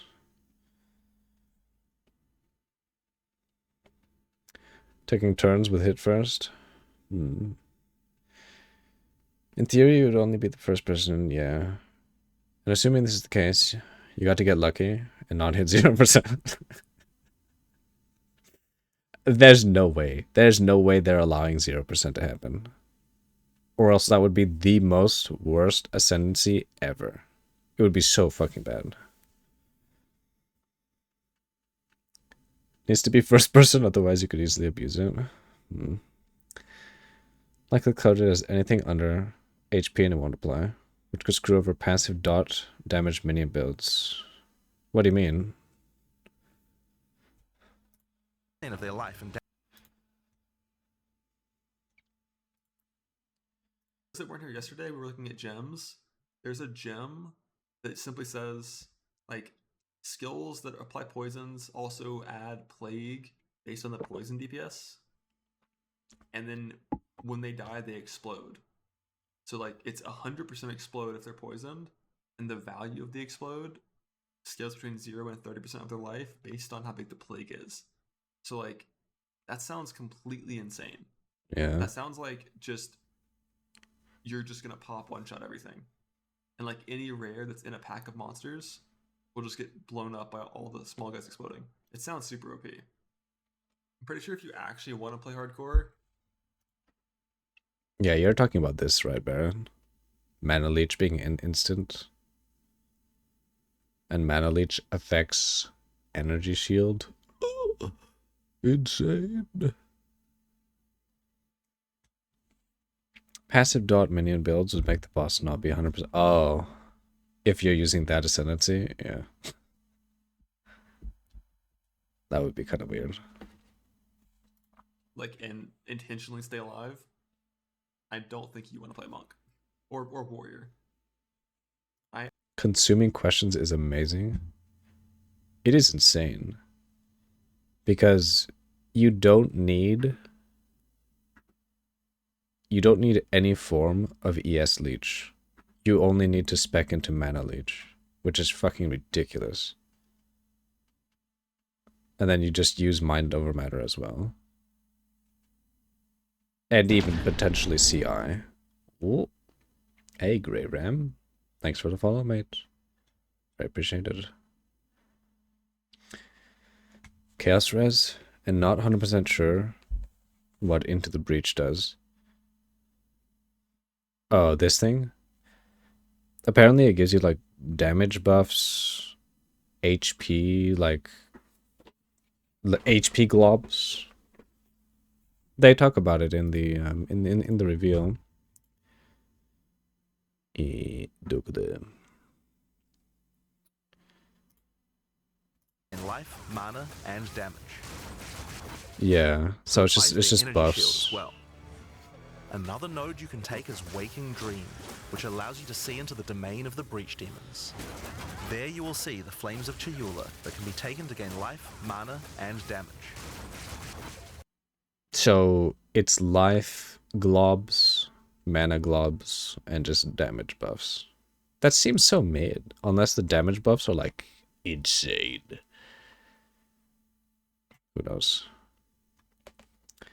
You think a hybrid tank would be better for Flicker if you're getting consuming questions? Hybrid tank? What do you mean? Hey yo, how's the theory crafting going? I mean, it's going, but we're kind of just more questioning what we can do. I mean, I guess it is theory crafting, but it's not going very far. But yeah, because we're basing stuff on basically assumptions right now. But yeah, it is going. Hope you're doing well. Walk over and collect sort of thing. Yeah. Both ES and life, not just either CI or life.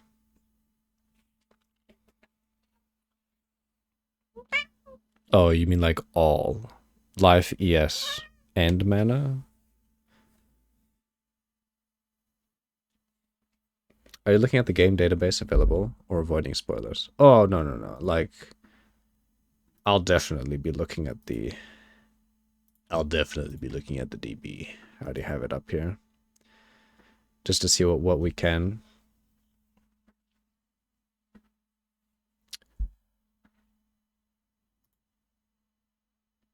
POE 1 knowledge plus assumptions equals hopes and dreams. True. Oh. I'm expecting some very anti-melee mechanics, especially as things get harder. But monk looks so fun.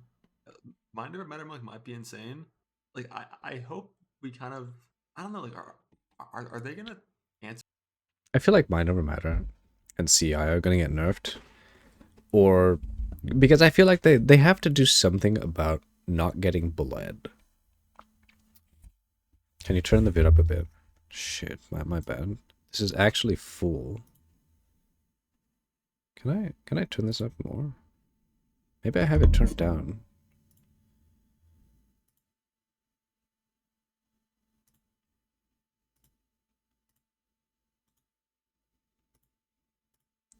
The fuck? Answer more questions.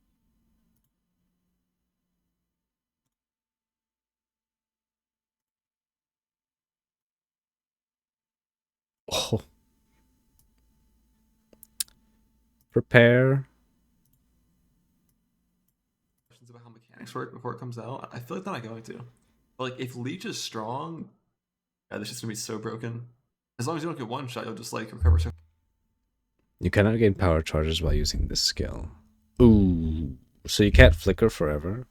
Well, that's kind of shite, isn't it? Fast. And having like Mind Over Matter just seems nuts. What was the wording on Mind Over Matter? What wasn't it 50% less mana recovery rate, which doesn't apply to instant mana leech. Unless it's True, yeah. just less recovered. Like if it says rate, like this shit just seems like so broken. But if it doesn't PO2, I mean the word rate, like it can't apply to instant. CI Mind Over Matter Monk? I didn't even think about going CI, but it kind of makes sense. Yeah, CI Mind Over Matter honestly sounds fucking broken, especially with this. It's insane. Just because like life is your third damage I've taken, but you're sacrificing all of your life. Is it Mind Over Matter only on life? Yeah, so you would take damage from ES and then mana and then life, and because life is third, you could just be like, fuck it, let's go. Oh, is that how it works? Is that the ordering of it? You take ES damage first, then the mana, and then the life. So CI would kind of be a pepega move. Unless your mana bar is like actually massive. Oh, wait. Oh, but if you do that, you like, you can still live with one life, technically, but you can get bled, which is kind of scary.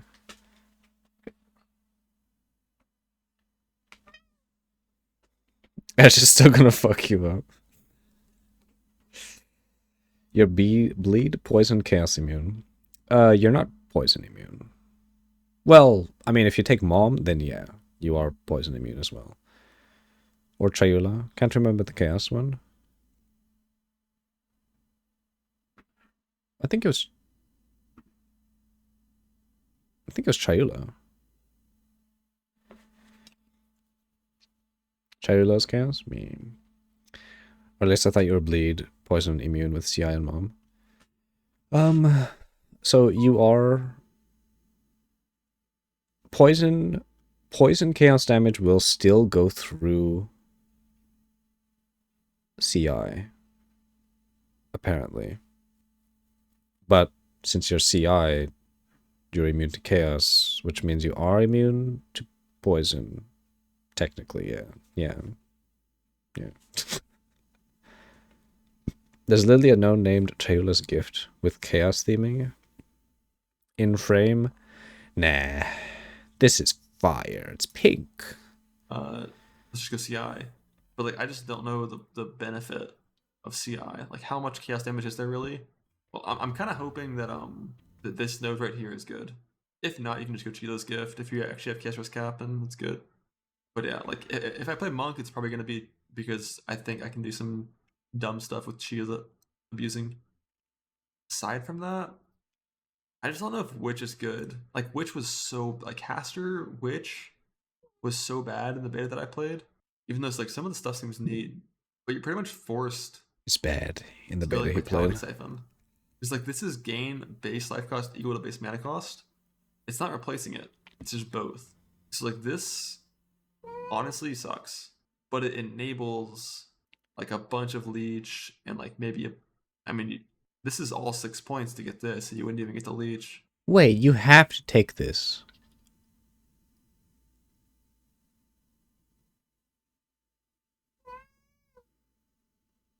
You have to pick it. It's the first thing. Like you're forced to play this. If that's how it works, And then it's you're like 2 points that like avoiding like, Blood Witch. they kind of suck. Like I would rather this node do nothing in most cases. It overheals. Not sure if Ben knew that blood orbs overheal up to double health. Interesting. So it's like an overleech. Oh, that does make it more appealing. Huh. They forgot to mention that? That makes it more appealing. But I don't know. Just the act of going out of your way to pick up an orb, a health orb, seems kind of cringe. Especially when, like, movement and placement of your character is so key when it comes to bossing. Just a sec, I gotta feed my cats. They're actually back.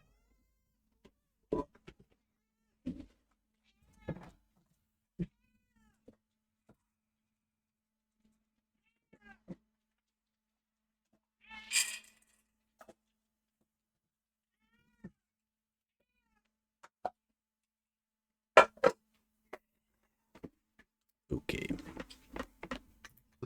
Like, just cost mana and don't spawn life remnants. It's just like better. So, I'm not a huge fan of Blood Mage. Chronomancer looks sick. It doesn't provide like any damage, but at least for hardcore, like if you're trying to do hardcore stuff, Temporal Rift is a very reliable get me the fuck away from wherever I am button. It's like Rift and Freeze, and you can't get Time Snap as well because it's 4 points over here, so you can't have all three of these. Time Snap is like super niche in terms of like what build it's actually good for. No idea what these are. You have 4 choices here of 2-pointers to spec into. You're playing Temporal Rift and Freeze. Like Freeze seems so sick. Why can you not? Because you start up here, and if you're getting Ultimate Command, that's 4 points. And You refuse to believe that there's no unique or node that allows orbs or monk souls to be automatically gathered. Oh shit. They might add a unique for that. It sounds like Ben is really sure we can only get 6 points. Well, that is based off of... Wait a minute. How many points can you get?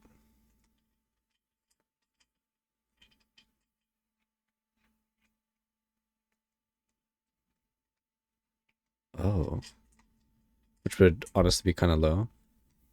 I mean, if Ben said it, you know. 8 in POE 1, yeah. Can we only get 6? Because if we can only get 6, that is kind of sad, isn't it? And if you want Unbound Encore, that's 4 points. With the number of ascendancy nodes alone, 6 is super restrictive. And you only have 6 points from what we've been told so far. So Oh also freeze shit. bosses. It freezes bosses that are not immune to freeze, which is like one boss. I don't know how good it is, but it seems really cool. I wish we knew what this was. Because what I'm expecting is also on Proj and Tailwind in most cases, unless it's like a really good defensive node somewhere else. It's like this thing right here has 2 choices. Like you spec this, then you grab one of these 2. Kind of like Scion Ascendancies. I mean, there was a point on the passive tree for 30% wall chaining, which is like kind of busted. But Ranger is what I played in the beta, and Ranger was really good. And extra proj would just make it even better. Like, what does that distance even mean? There's no like line under it. Like, what is this? What does that mean? I think I So said the did they exact say same what thing demon form too. was? I'm pretty sure they did, right? I was too busy staring. I didn't listen to what they said. You take increased damage, and you do increase more damage, and you have increased cast speed, and it ramps. But yeah, it looks like this thing right here is this. So I think you can pretty easily get. Does the ramping go both ways? Do you take more damage and gain more damage and cast speed? Exponentially until you die? Get Hellhound, Demon Form, and then either like the Pact or like one of these things. I have no idea how good Demon Form is. Second notable for Demon Form. Yeah, there's something behind it. But this does sound good for just like. Ooh, that's true. The first one is demon form, which means I assume this may have something to do with like lowering the amount of degen that you take, maybe? That's what you're hoping? Hence the high fire res goal? It's like general defense. Like defense plus fuck you button to become way stronger whenever you're fighting things that are hard. Oh, 20% of damage from hits is taken from your Hellhound. Oh.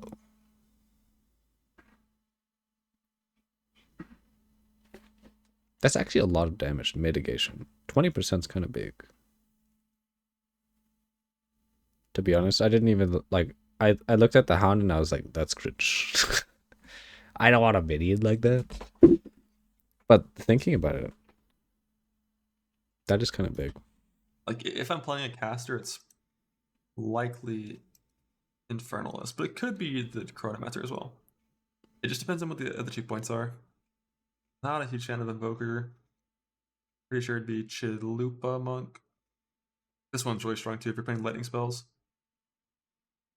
This could be a lot of defense for a class that already has like a really, it seems like a really strong playstyle. Spectre with really skills good and coverage buffs. and lots of different utility options. If I'm going, I wonder how big quality is going to be. If it's going to be as big as Path of Exile 1, this could be kind of large. It is 2 points up there. What is this? Damn, there's so many things that we don't know. going Gemling, it's like guaranteed taking this macros. Like, True. that is a lot of defense.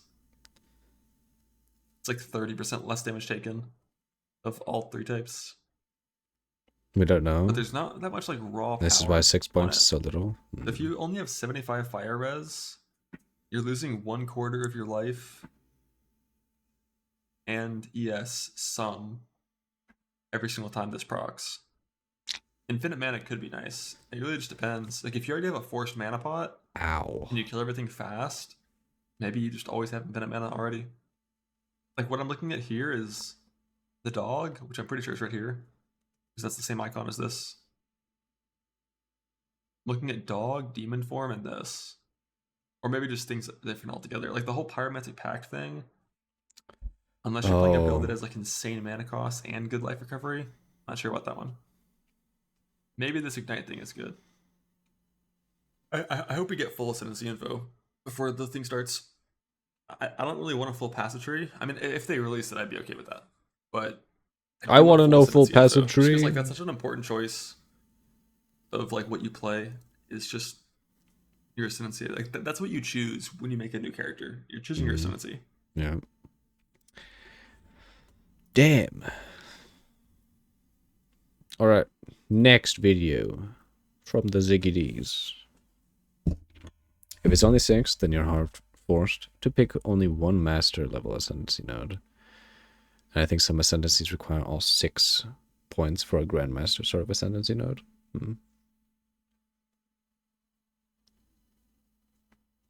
It could be. I mean, we'll have to see.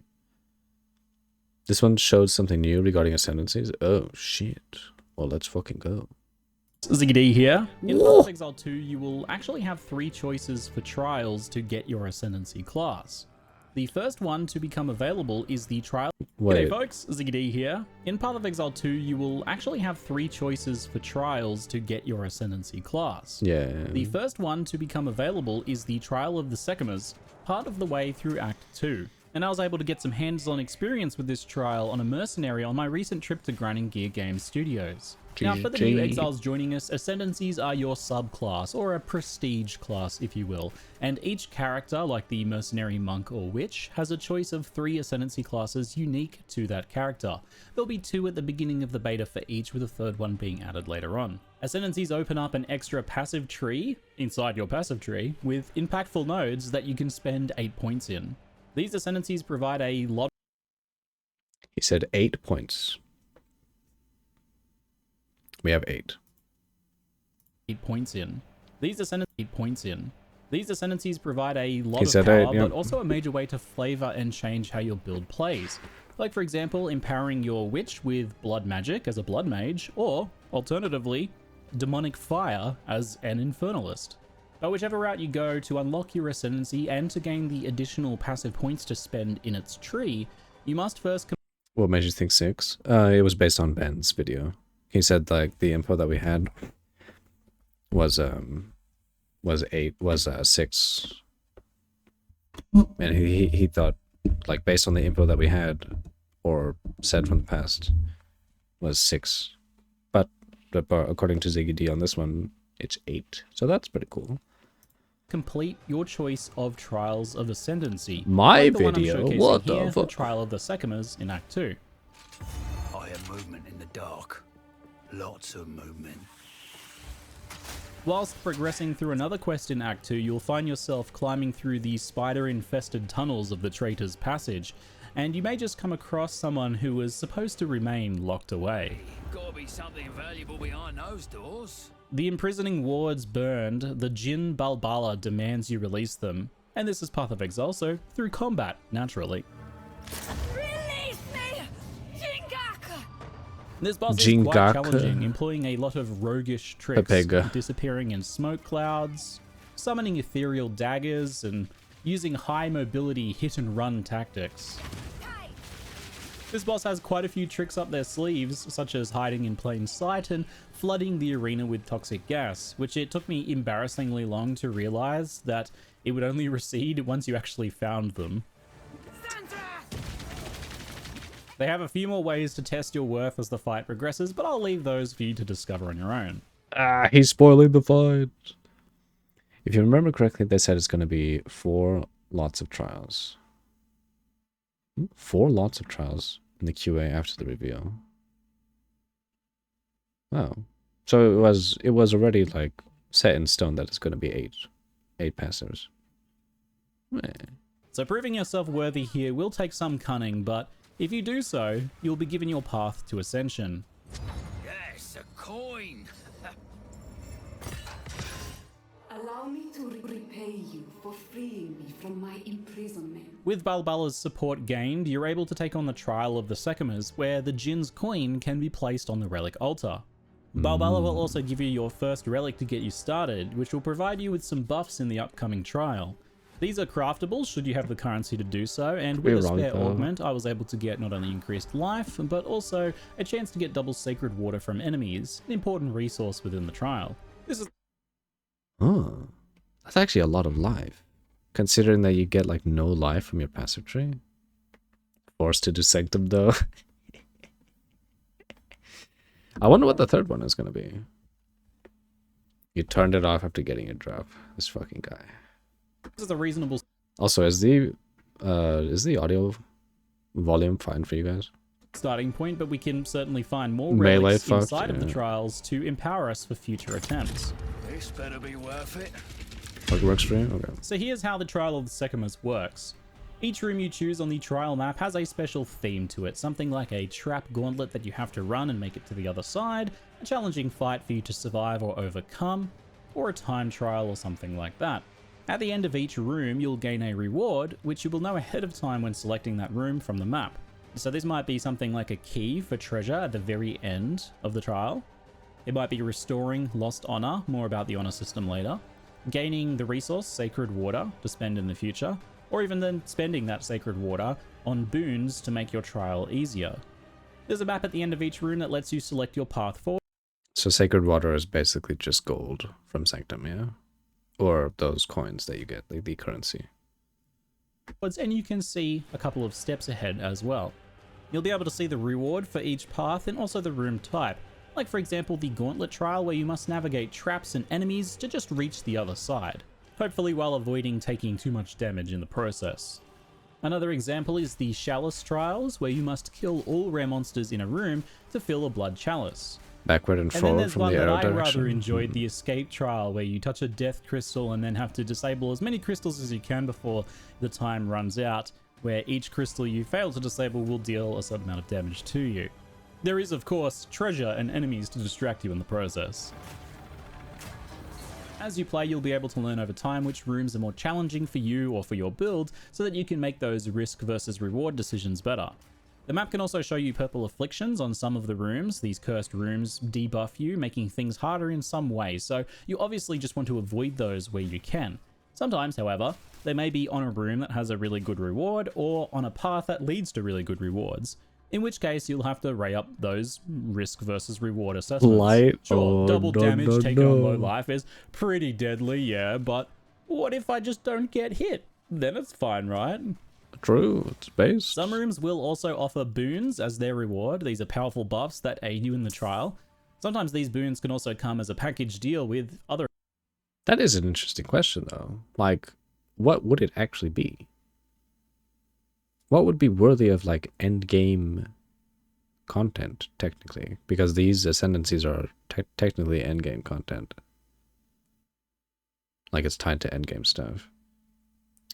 Would Blight be endgame worthy? What else do we have? There's like Delve. Crucible? No, I don't think so. Toda? Gross. Like, we still haven't seen Delve. I assume Delve is going to come back at some point, right? Crucible, Breach. That's the thing, though. Breach and, Breach is already... Delirium is also already on the Atlas map. Yeah.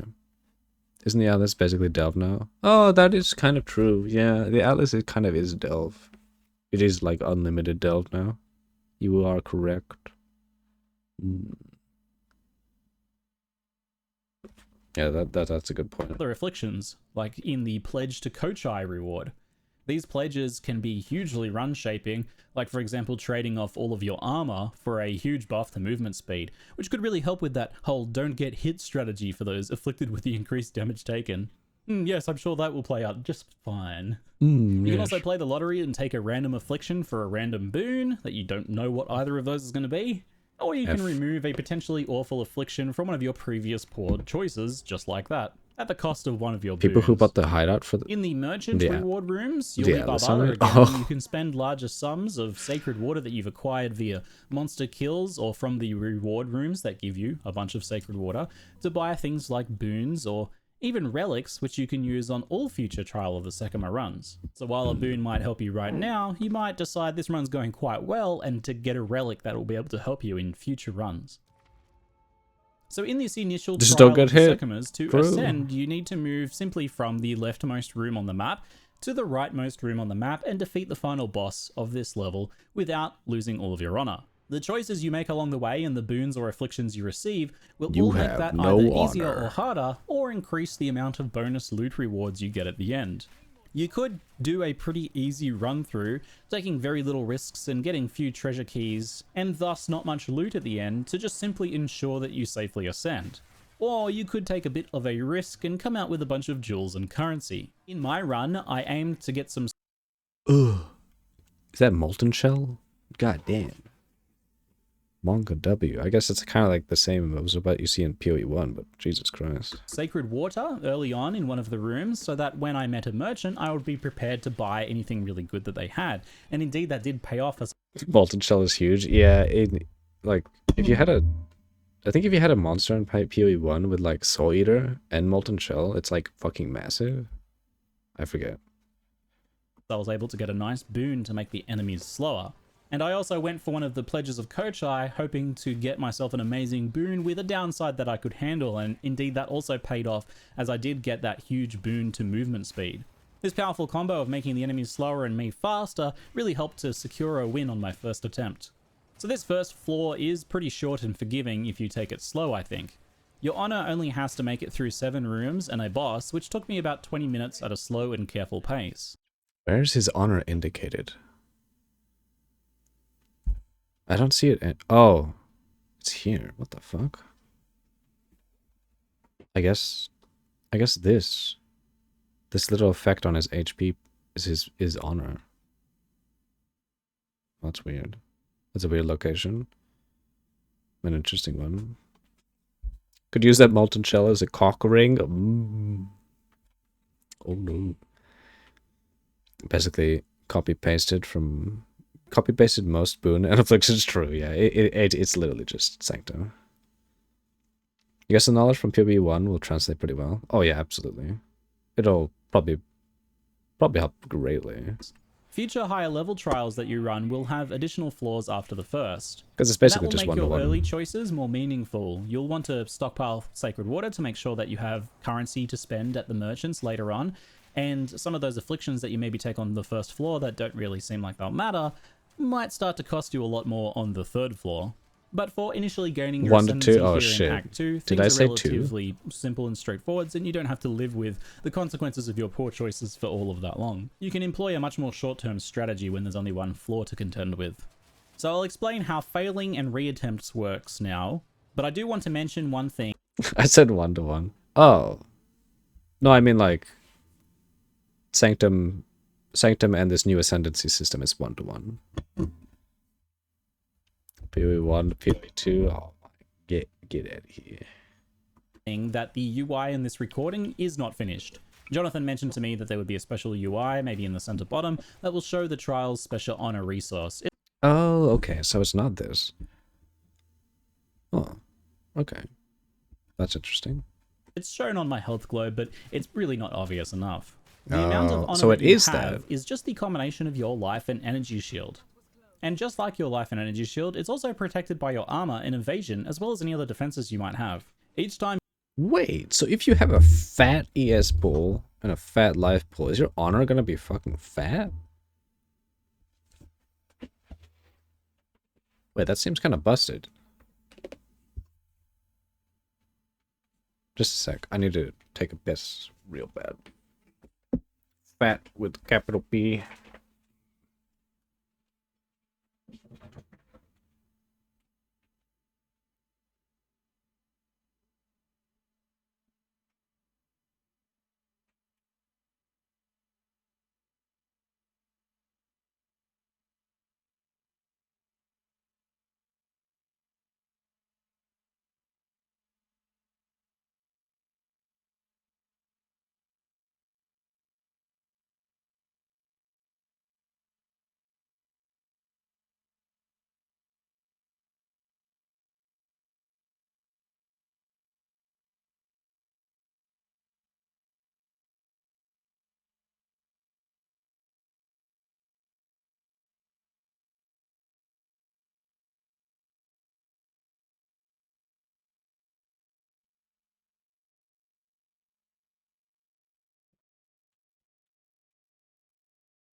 Okay.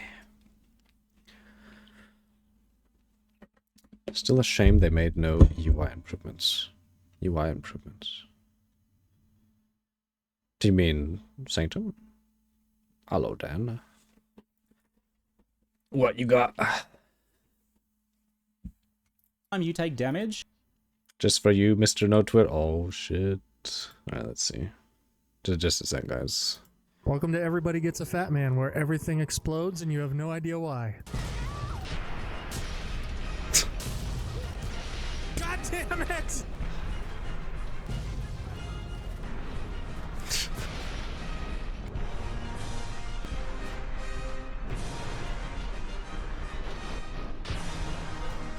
Even you get a fat man? SMH.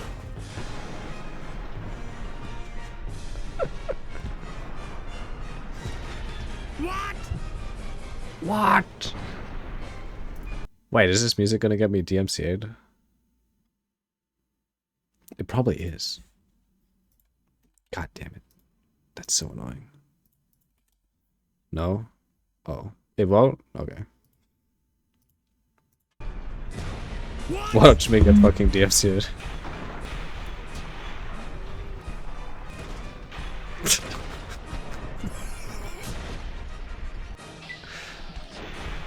What?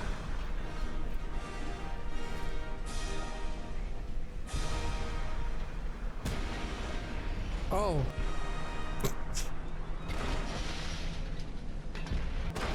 God damn it. Oh, you fucking sneaky fuck. God damn it. Look at her. Paint me like one of your French girls. Ooh. God damn. That's pretty good. It's classic opera. I mean, YouTube doesn't know that. They're gonna be like, oh, someone else claimed this. Get DMCA'd, idiot. And then, you know. Actually, you know what? Probably Twitch is gonna do that too.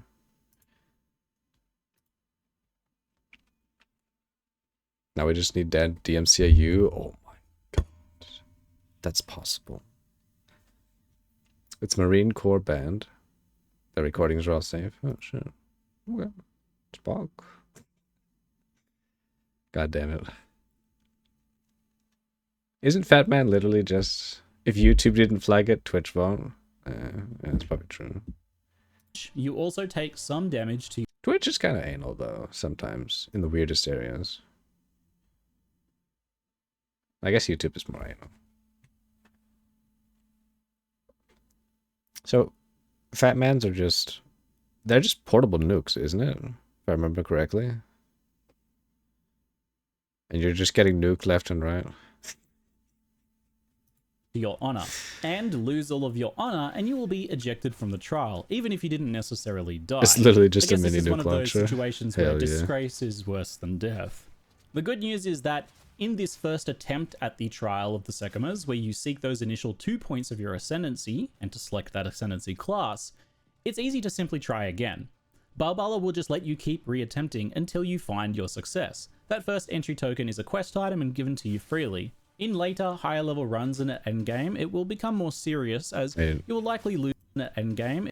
That first 2 points of your ascendancy, and to select that ascendancy class, Oh shit. it's easy to simply try again. Balbala will just let you keep reattempting until you find your success. That first entry token is a quest item and given to you freely. In later, Oh. I wonder if that's a good showcase of the quote-unquote iframes of the dodge working, because he didn't take any honor loss there, and he dodged through the fire. higher level runs in an endgame, it will become more serious as you will likely lose the coin which granted you access, and those may hold some value and be more of a finite resource. And this same system should be true for each of the trials. Easy reattempts when you first want to ascend there, but more serious stakes later. Each of the trials and be more of a finite resource. And this same system should be true for each of the trials. Oh shit. Wasn't there something in the reveal that the jewels that you pick up are only from the ascendancy areas? Easy reattempts when you first want to ascend there, but more serious stakes later on in the game. Now, finite resource. And this same system should be true for each of the trials. Easy reattempts when you first want to ascend there, but more serious stakes later on in the game. Increased armor, increased stun buildup, increased effect of bleeding. 1 rage on melee hit. What? Oh shit. 1 rage. Yeah, that's actually kind of OP, isn't it?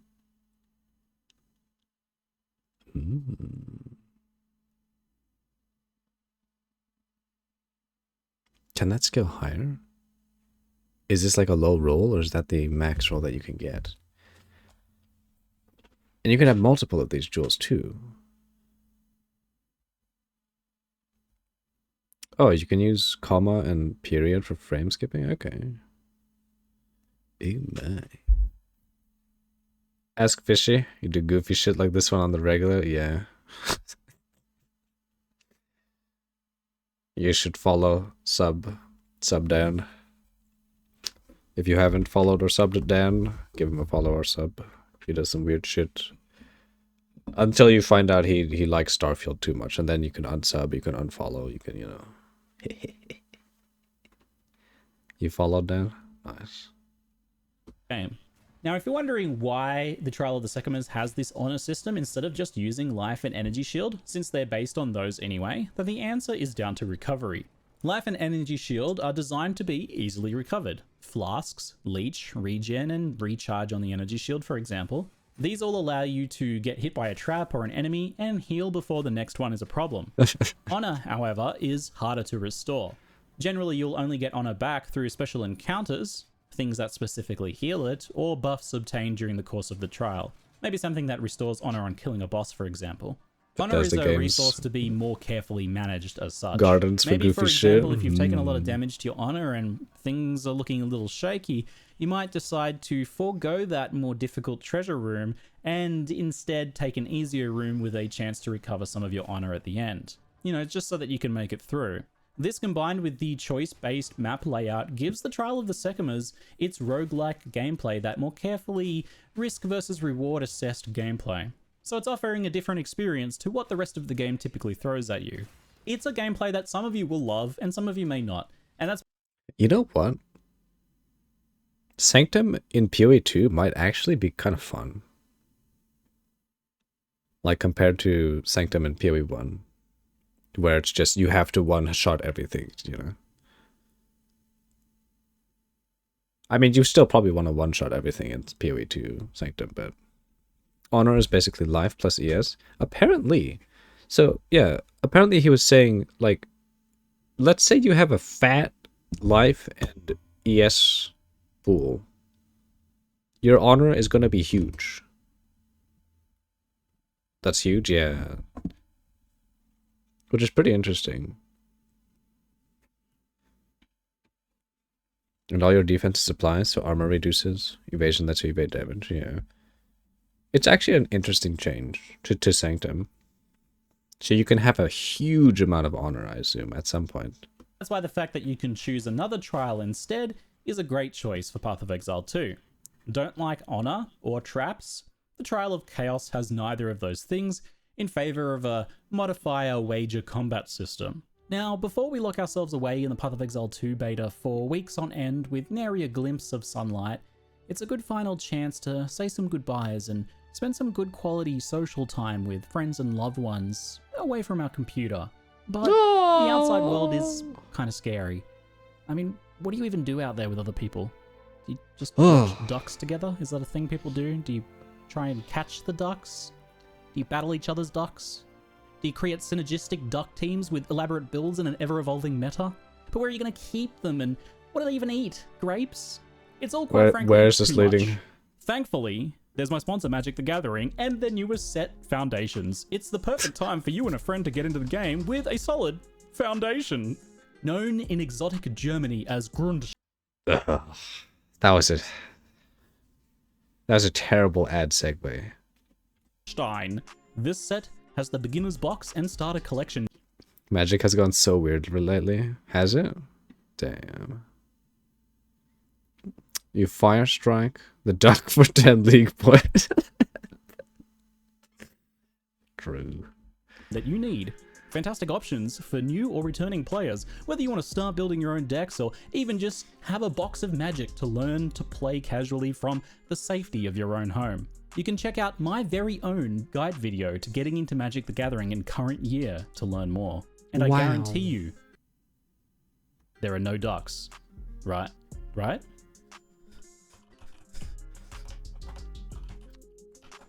Oh, that's a relief. So check out my video in the description below before you... They should add... Huh? They should add a duck card now. It's a task on new old school RuneScape League? God damn it, is it? Wait, is it a Slayer task? To kill ducks? You seal yourself away in a tomb forever. Anyway, back to the video. So once you finish your journey across the map from left to right, Just your a league final task, trial is the liquid hot magma boss, Rattlecage, the Earthbreaker. Liquid hot magma. This spicy boy is a big lumbering rock with some big explosions and heavy slams, each of which are... So we can technically... You know what? We can actually get a DPS meter now. You know, a lot of DPS meters like read the numbers in chat. I wonder if there is a number generating like quote unquote chat for this number that is generated here based on the damage that you do. And we can get our own DPS calculator. This man lies. What's this? Wait, is that a real card? No way, right? Ooh. That may be a custom magic card. Ooh. Uh-oh. What did the... No? Goddamn. There are 100% ducks on magic cards? Oh, that's not like... I mean, I guess. Also flashbang, by the way, if you haven't noticed. I mean, there is ducks. The one you linked is a real card, yeah. I mean, it says Elvish Piper.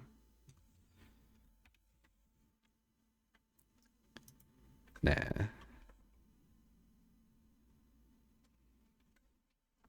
You hope so? Maybe even a dummy in the hideout? That would be huge.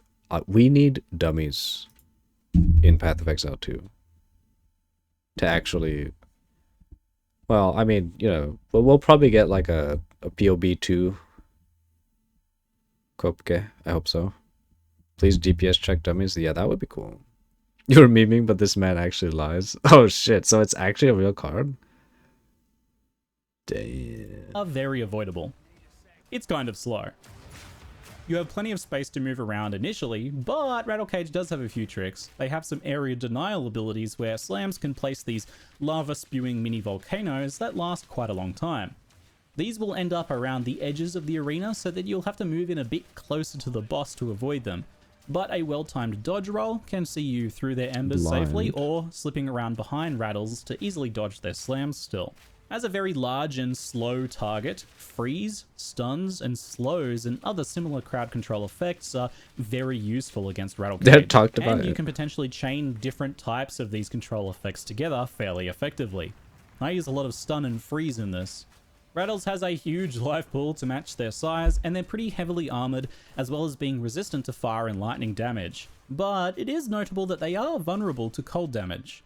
I'm mostly dealing fire and physical here with just a small amount of high freeze effect cold damage, so while I'm freezing well, I'm not doing a ton of damage here. I didn't really think at the time to go for the armor breaker route here, so Rattles does tank my damage quite well. Stripping their armor or using more cold damage is going to speed things along quite a bit. So take advantage. Oh, okay, so that's the armor icon, if it's armored. Like, I'd probably use better AI for that, technically. Like, if it's armored, it'll have like a more armored looking life bar.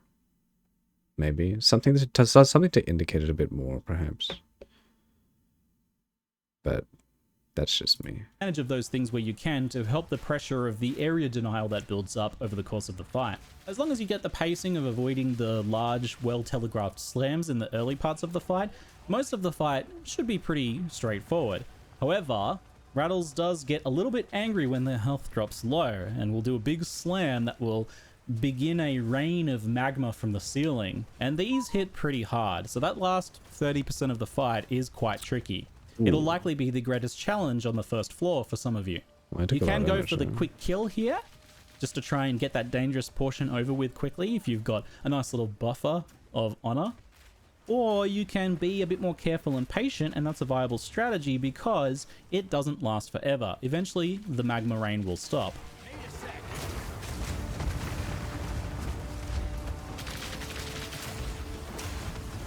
Easy deeps. Nice Quinn build.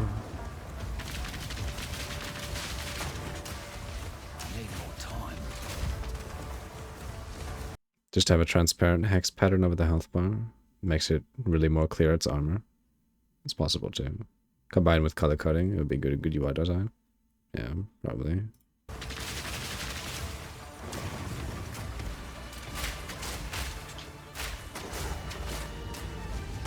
The ice shot looks so good.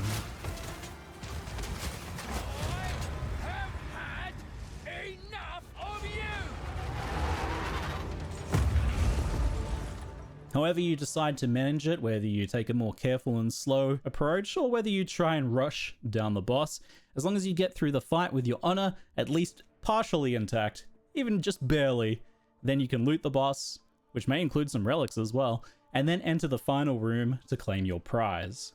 Keys that you gathered during the course of the run from various reward rooms are shown on the UI, and here your risks pay off. The different chests in That's so much more loot than the stupid bronze chest that they did before. They open the chest and literally like one fucking item comes out. You're like, what? bronze, silver, and gold, with obviously scaling impressiveness of reward amounts, are also labeled with different reward types. Like, for example, the Royal Cache. Can you link the video? Absolutely. Whoops.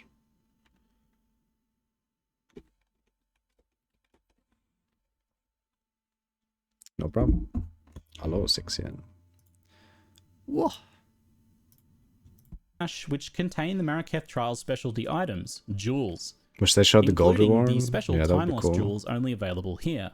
Now, while regular jewels are a custom craftable passive node that you can slot into your tree, that's pretty good. The time loss jewels alter an entire area of your passive tree's nodes with new effects. That's quite good.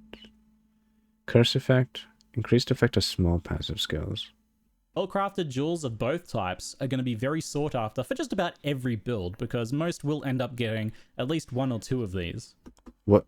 Oh shit, he didn't Regal Orbit, did he? And the good news is that jewels obtained even in low-level trials here could still be quite valuable long-term. But So of they're course, the historic reason you came jewels here in the with first no place was downside for in that theory? Altar of Ascendancy. From here, you can examine your Ascendancy options and make your choice. And once Oh shit. He was hovering over stuff. Oh, was it stuff they already hovered over before? So you can just go re-roll a gem to have the same effect as a unique gem in PoE 1? Maybe. And the good news is that jewels obtained even in low-level trials here could still be quite valuable. Based on the missing concentration.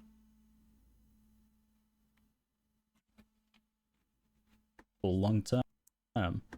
Wait. Jewels obtained even in low-level trials here could still be...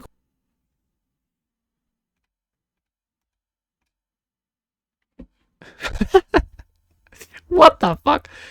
1% increased fishing line strength. We're fishing, boys.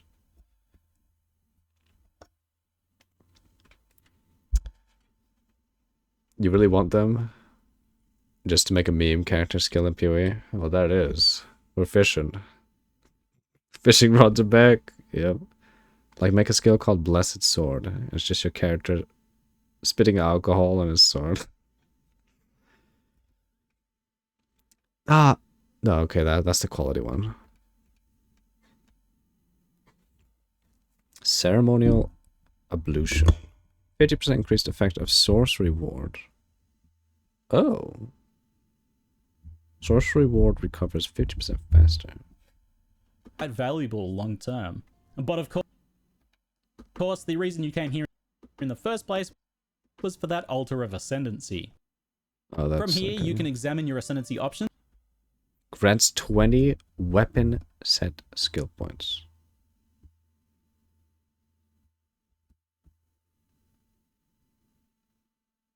Did we hear about weapon set skill points? What? Oh! Oh, it's the weapon swap. Oh, wow. That's actually kind of good. That one is pretty crazy. Yeah, that's kind of good. Holy shit. And make your choice. And Culling Strike. Okay. So, well, there's the Slayer class, I guess. So you have Culling Strike. Wow. So Witch Hunter is going to have insane amounts of map clear with just Culling Strike. Tie that with the 10% explosion for 100% of their life. That could be pretty good. What the next node? What the next node after Culling? Isn't that the one where we don't know the reverse Culling? I could be wrong. And once you've decided Damage versus low life. Increase damage with hits against enemies that are on low life. Oh. You think it's decimating? you'll also be granted your first 2 It is. Yeah, you're right. Judge, jury, and executioner. Yeah, so it's the reverse call. Huh. Interesting. So, technically,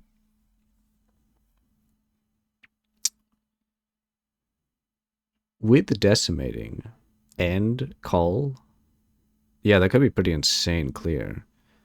And if you could somehow raise the call effect, you can get even better clear of white mobs.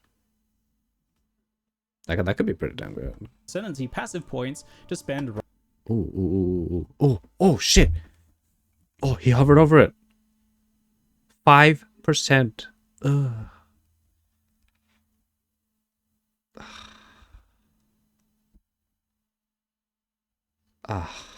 It's so bad. 5%? Bruh.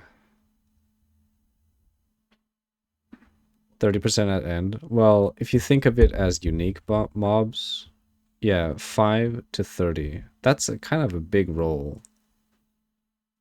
Like, what are the odds that you get a 30% life hit on your boss kill? Ah, and here they say full life. So yeah, they fixed the issue there. White mobs specifically, unique mobs is unlikely. Yeah. Like still for clear, that's actually good. No idea, but the reveal they showed took 30% of the boss HP. 4% chance to do 30. No. What if the 5 to 30 corresponds to rarity, like Culling Strike? What? Rarity? No, I don't think so. It's just a random rate on full hit enemies. You either roll between 5% up to 30. From 5 to 30%, in between there, you'll get a random roll. Man. I don't know. Yeah. The video we saw took... was it 30% or what? I almost felt like it was less. I almost feel like it was like 20% of the boss health. Or maybe even less than that. You'd probably skip if you hate randomness to your DPS. Yeah, probably. Like, if you go to a boss, like, let's say you take this node and you go to an Uber boss and you hit 5%. Are you gonna be like, well, shit, is it time to reset my run? So I can get a good 30% start? That's why immediately they said, never mind.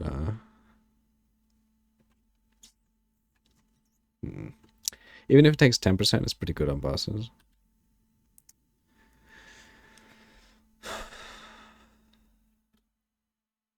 I guess. Because if it is... because I, like, technically Culling Strike...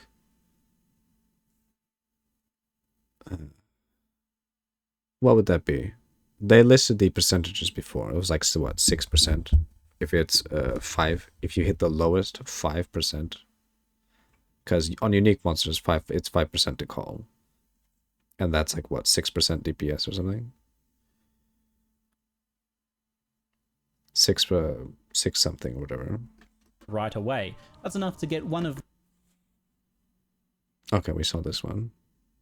Less armor and evasion. Elemental damage from hits until depleted. 10-second, basically. And you cannot cast the spell directly. Elemental damage from hits is taken from the buff before your life or energy shield. Oh. Fully. Buff can take elemental damage up to 30% of your armor and evasion rating. So it's literally just the Path of Exile 1 Elementalist. 6.25% with boosted culling. Oh, is that with boosted? Yikes. The initial notable passives, like for example, I picked the Witch Hunter's chance to explode enemies on kill. Yeah, we saw this which one. Was immensely satisfying. Ah, it is. It is that circular effect. That does look really cool, to be honest.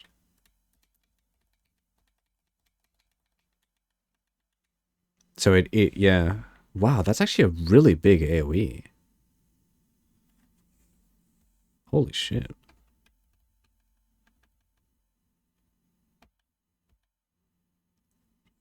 Ah, way too dank. Now don't feel bad if you're a bit confused on the idea of the fact that Chain reaction of that and you'll be blind. you have the choices between these different trials. I think also if you stack all these effects for clear, and get your main skill to be a bossing skill, it'd be functional. It would function really well. Potentially, yeah. Like, honestly, that that ascendancy just for call and that explode is really, really good clear. Like, insanely good clear. Like, you just walk up to a rare that's like surrounded by a bit of white mobs and just boom, just explode. And the rare mob dies. Call, explode, and potential full HP call. It's pretty good. So being able to choose where you ascend and get your points. I'll explain. Wouldn't the explode also call? Yeah, it would. Because it's technically on hit damage. So if it's in call range, yeah, he just dies. So for white mobs, it's like super fucking good.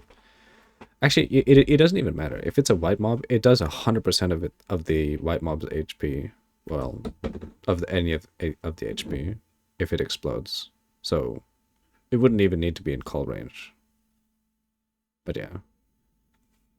And think about it this way, unique mobs are guaranteed 10% HP gone. Oh.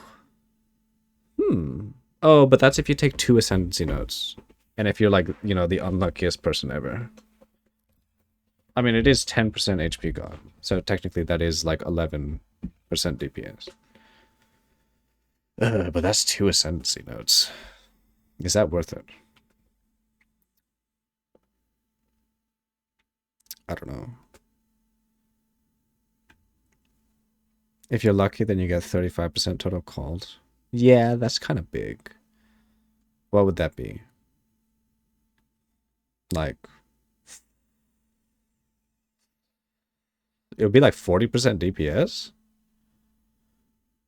No way, right? Basically 40. Explain that now. There will be 3 distinct and separate trials. The Trial of the Secamers in Act 2, that Sanctum-inspired roguelike dungeon we covered here.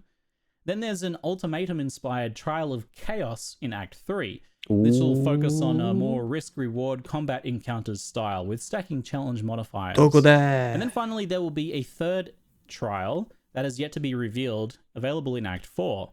This will be added to the game later in beta, because obviously Act 4 doesn't exist at the launch of beta, it'll be Acts 1 through 3. You'll be able to choose to take your Ascendancy by completing the initial level of any of these 3 trials. So when beta launches, you can choose to get your Ascendancy either through the Trial of Chaos or the Trial of the Secamers.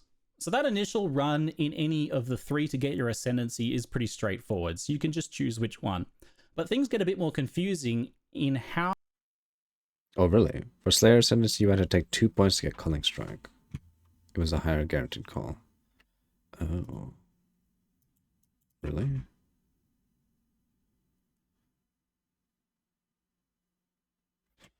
Oh.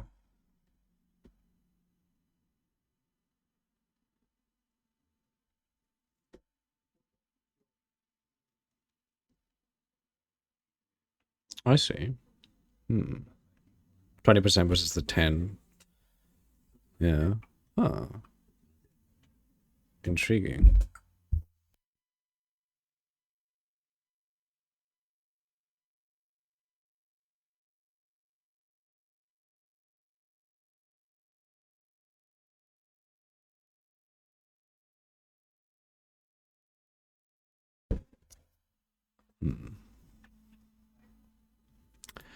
Plus, the 30% AF hit triggers get you to low life state far faster, which I'd imagine has some damage killing options.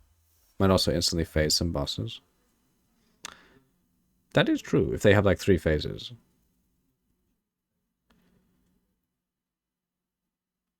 Huh. How you get your additional Ascendancy passive points. So here's how that works. Each trial has 4 difficulties. Let's just, for simplicity's sake, call them difficulty 1, 2, 3, and 4. In the Trial of the Secamer, for example, difficulty 1 just has 1 flaw, but in higher difficulties, it will have additional flaws and more bosses for you to do before you beat a run. Doing any single trial at difficulty 1 will give you your first 2 passive points and unlock your Ascendancy. Once you've done any trial at difficulty 1, you will not be able to get more points from doing another trial at difficulty 1, because you've already beaten that difficulty. To get passive points 3 and 4 then, you need to do any trial of your choice at difficulty 2. Then points 5 and 6, you do any trial once again at difficulty 3. And of course, to get points 7 and 8, you do, once again, any trial at difficulty 4, the endgame difficulty. So you can do all 4 difficulties in Trial of the Sycamores only if you want, and get all of your 8 passive points in your Ascendancy, or you can mix and match them. Quite simply, you'll get 2 new passives each time you beat a new difficulty tier for the first time, regardless of where it is. Yeah, we already know this though. This was said in the reveal. It might be only 6 points available on early access, since we don't have the end game at the start, if you remember correctly. Ooh. No, we have the end game at the start. Pretty sure they specifically delayed the game because they wanted to add end game. Well, or flesh it out more. What might end up confusing people, I think, especially coming from Path of Exile 1, is if you do the Trial of Sycamores in Act 2 and get your first 2 points.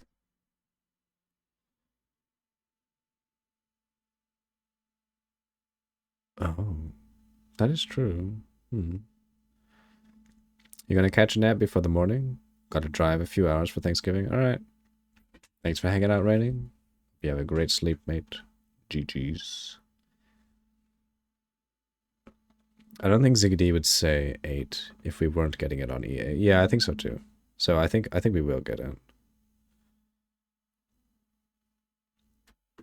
And then you do the Trial of Chaos for the first time at difficulty 1 as well, expecting 2 more points. But you've already done that kind of first tier, right? You just did it in Trial of Sycamores already. In order to get those additional points, you'll need to, at a higher level, get a special key to access a higher level difficulty 2 version of one of those trials.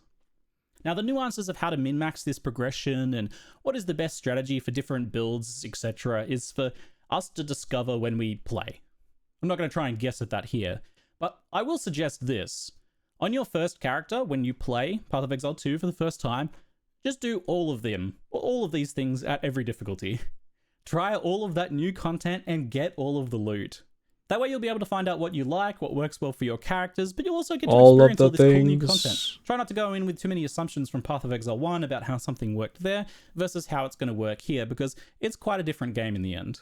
On future characters and later runs, you can cherry pick your favorites and do speedrun leveling strats and all of that, but it'll be simplest and most straightforward, and I think most fun to just do them all the first time around, whether you're getting passive points for each individual run or not.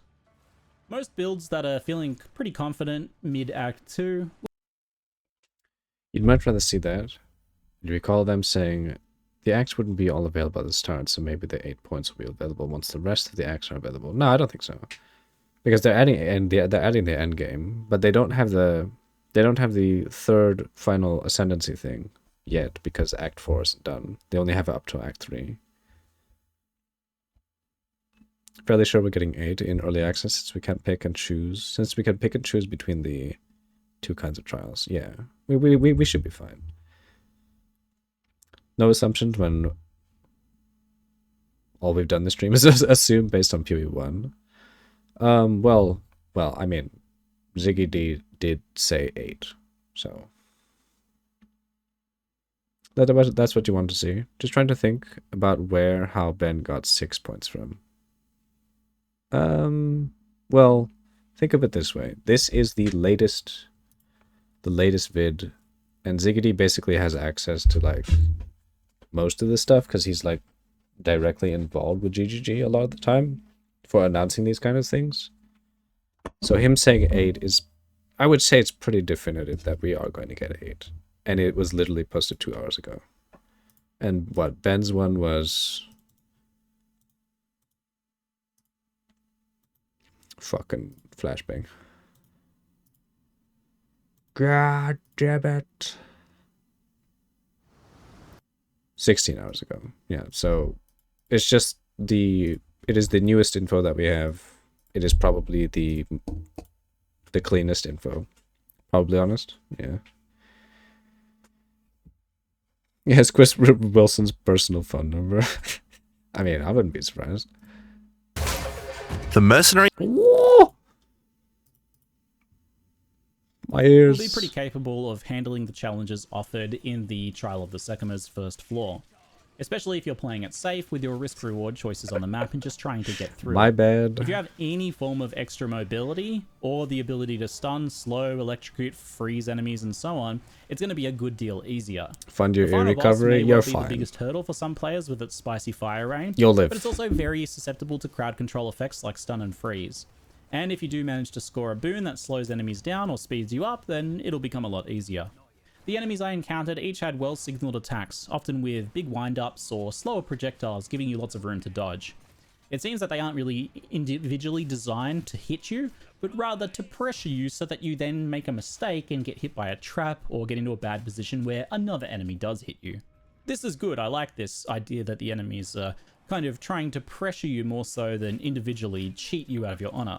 It plays quite well with that honor system. Things do get a little bit spicier when you encounter a rare monster with extra abilities, but even then I think the pacing and improved moment-to-moment combat of Path of Exile 2 makes this system work a lot better here than it did in Path of Exile 1 with Sanctum. I also never had more than a few enemies to contend with at once, even in the wave survivals that are designed to swarm you with enemies. Though I imagine if you're struggling to keep up with killing those, then you might eventually get overwhelmed. That's kind of the design of those rooms. If you're in that position, obviously you would try to avoid those rooms. Sticking to things like the trap gauntlets would allow you to run through rooms without necessarily needing to kill things. So overall, it was quite manageable to keep noticing enemies' signaled attacks even when there was a few of them around, and avoiding most damage with careful play always felt possible. I certainly did get hit and made mistakes, but I felt like I could have done things to avoid them. Who's next? Having access to stuns and freeze was also really amazing in here. Any crowd control that you get allows you to disrupt those like slower, more signaled enemies quite effectively. I think the only thing that stood out to me that I think could be improved was a bit better signaling of the falling magma rocks in the final boss fight. An indicator on the ground, maybe some extra drips or something like that that's going to show you where they're going to land would be nice, as they do hit quite hard and are a little hard to see. Ultimately, I think the fact that you have a lot of choices here is also a really helpful factor in making this whole thing feel more fair. If you struggle in the Trial of Sekima, you could reattempt and try and find a better path and take more boons and healing, for example. Or you could just go progress through the campaign a little bit more, get some more levels, get 1 or 2 gear upgrades, and come back way more equipped to be able to do it. I managed to do it successfully right as I found it. I was probably a little bit over leveled due to exploring the zones, but if I did like another zone or two, I definitely would have been overqualified. And then there's always the choice of just foregoing it entirely if you're just struggling and not enjoying it, and going for one of the other trials. I think this is a big step up from the Labyrinth and Path of Exile 1, that's for sure. Long term, I think the allure of well-rolled jewels is going to be a strong motivator for endgame Sekima farming. Jewels will likely be in demand for basically any build, and the Radius jewels in particular look like they have strong potential. Being able to somewhat deterministically farm item types like jewelry through treasure chests as well also looks very promising. Even low-level well-rolled jewelry is probably going to be quite valuable. So I definitely recommend trying your hand at the early levels of the Trial of the Sekimas, because if you find yourself really enjoying it, or that your build is really well suited to it, then you'll have a very attractive option for farming at endgame, I think. And that's just based on the limited look we have at the rewards right now, of course. We'll see how it plays at endgame, but I'm feeling pretty optimistic after my experience with it. I'm certainly interested to see what the pinnacle boss loot looks 1 out of like and how 10 those is rewards scale up. trash. That's all I have for you today, but if you want to see more about my Grenadier Mercenary, I'll be putting together a video on that soon. Spoiler alert, it was a blast! I'm thinking of starting with a build like this, a beta launch, but it's hard to say. We'll see. Anyway, that's it for now. I'm Ziggy D, and thanks for watching. We got some good info out of that. Let's fucking go. Nice. What now? Do we look at a Quinn video?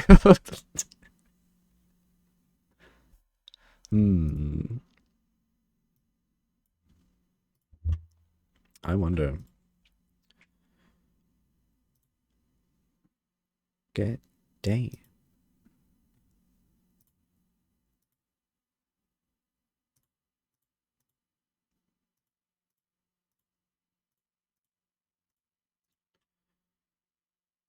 That's true. What build do you think will be effective in doing the no-hit run for POE 2 Sanctum? Well, it's obviously the one that's going to be doing like the most damage. So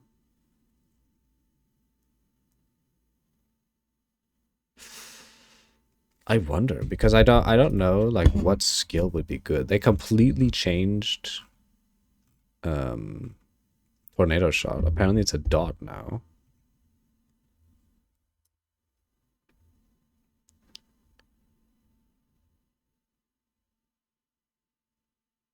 But like let's see.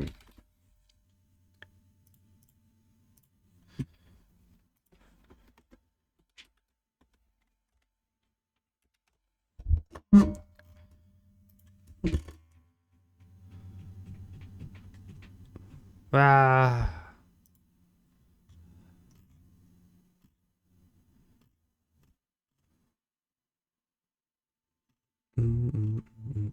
Do what? Okay, we're gonna have to look at it manually. It's obviously gonna be the thing that just does the most damage. So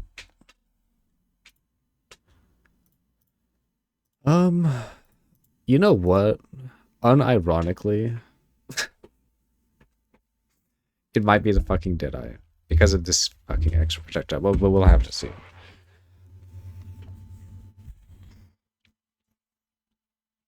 It summons a tornado that deals fizz dot. Yeah. Tornado shot is a dot. That's a rather big change, yeah. But projectiles you shoot into the tornado splits into a nova. Possibly since they still have tailwind. Tailwind, additional proj. We don't know what this is.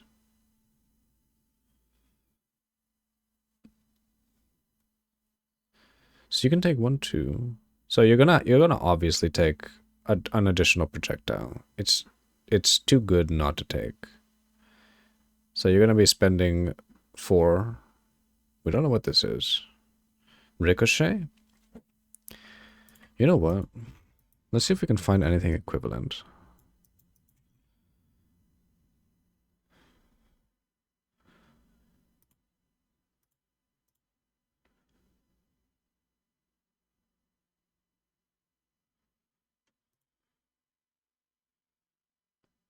Honestly, it kind of looks like a borked, like a more closer up far shot.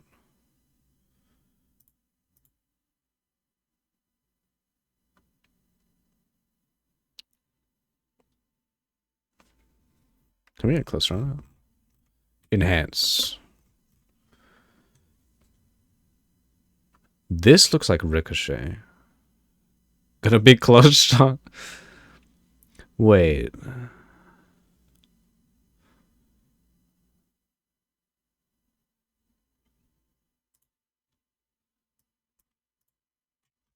Ah.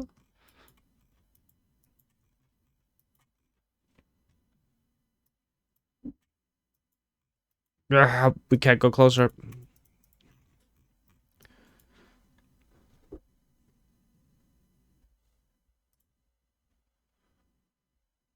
I don't know.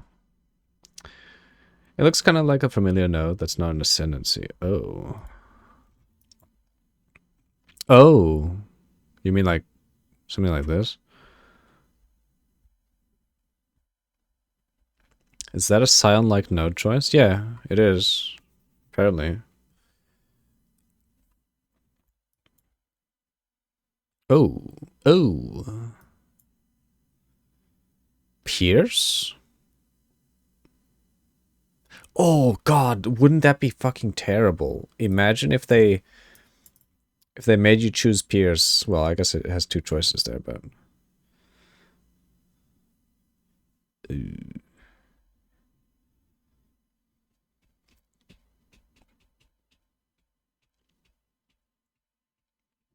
wait, it's literally just this art, but put on here.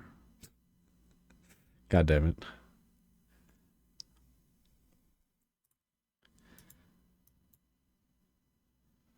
Ooh. Might actually be that. Some kind of Ricochet or Pierce, potentially.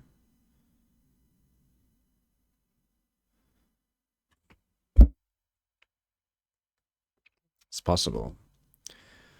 So they kind of nerfed endless munitions from 2 to 1 on Deadeye.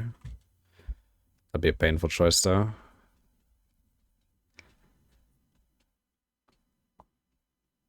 Hey.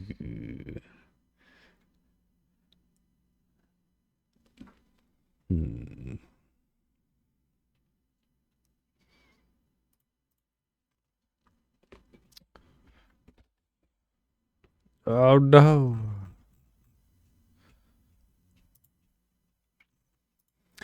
And of course, the best class, Pathfinder. The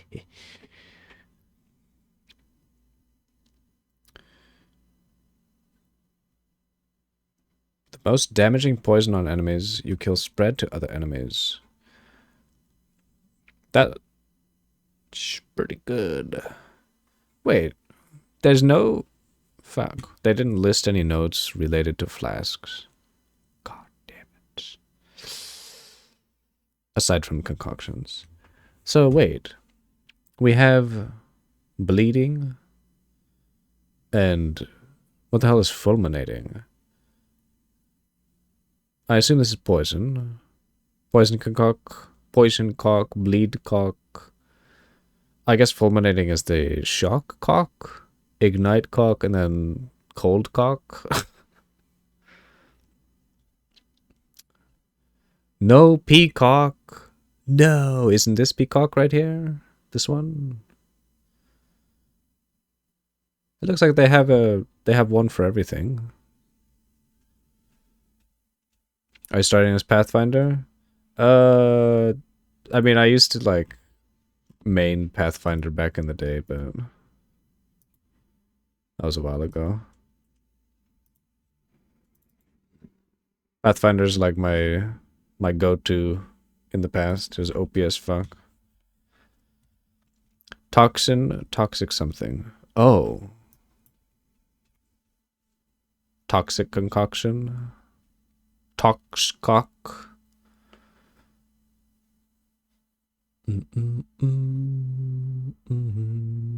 Oh. We have flask related something here, maybe? Looks like something's drinking. Someone's drinking something. Oh god, you guys can't even see it. It's going too far. Yeah. Something flask related, I assume. That's probably something I'd pick up.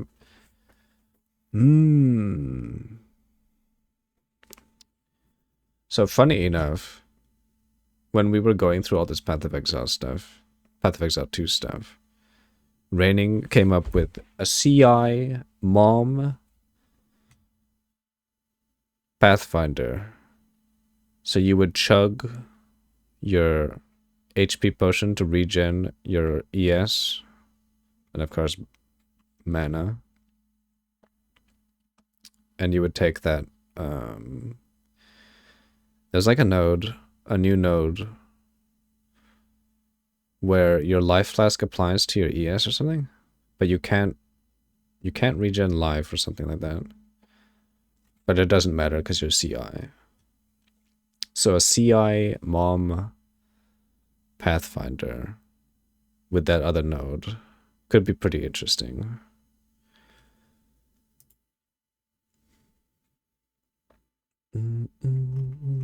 God, I wish we knew what this does exactly.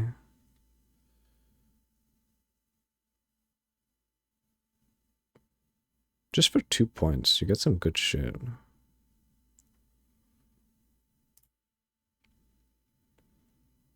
This makes it so much better, though.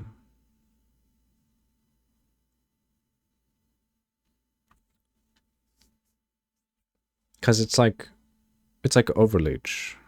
The fact that we know that now is kind of huge. Energy shield from equipped body armor as extra max life. What? That could be interesting. Life stacking looks really good. That Crimson Power node. Oh, I guess it depends on how good the base is for ES.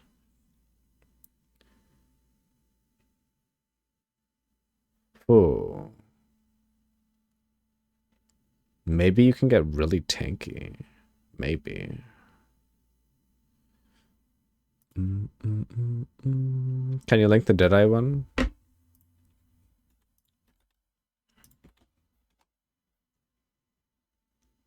This is the link to all the ascendancies.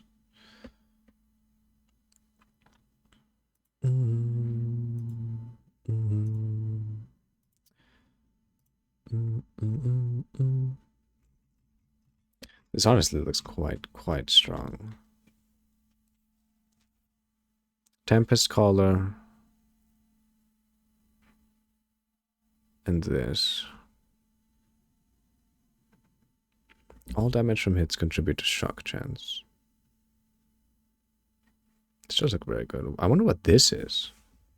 Have you seen the video for support gems? Oh shit, there's a video for support gems? Link it to me. Let me see it. We need more info. I'll take anything. I maybe haven't seen it. From Havoc? Okay, I have not seen it. 3, 2.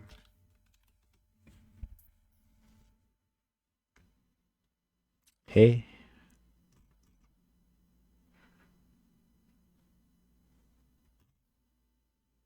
Oh, I'm dumb. God damn it. Oh, thank you. Oh. My.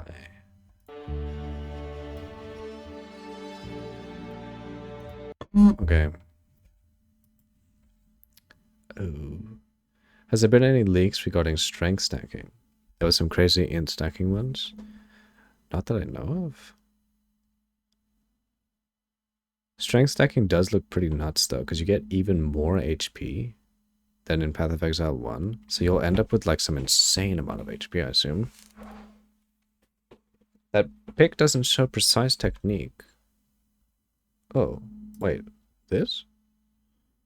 Are you talking about the Ascendancy? Did they actually reveal precise technique on this tree?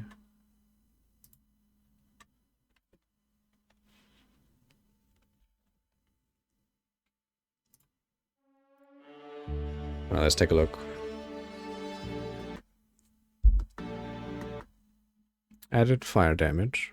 Supported attacks gain 25% of damage as fire. Less cold and lightning. Oh. Oh, interesting. According to this. Flip things on its head a little bit with some of the passive keystones such as precise technique, which is making another comeback from POE 1.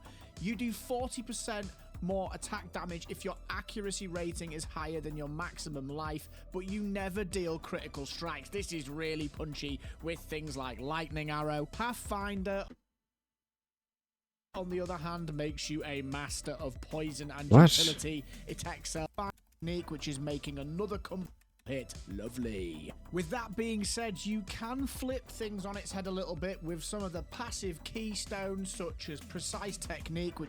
Oh. Oh, he's just talking about precise technique. But he's just saying it's coming back. Most probably wrong info. Maybe. I don't know. It's super late here. I'm gonna start winding down, so not entirely dead tomorrow. Alright. Thanks for hanging out, Redman. Hope you have a great sleep. GG's. It was on the passive tree? Oh. Oh, it was on the passive tree. So it's confirmed. Ew. Intriguing.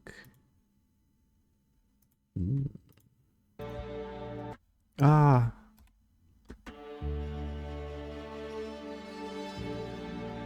Hope the chat links are helpful. Thank you. Arcane Surge. 100% of your maximum mana on supported skills. You have to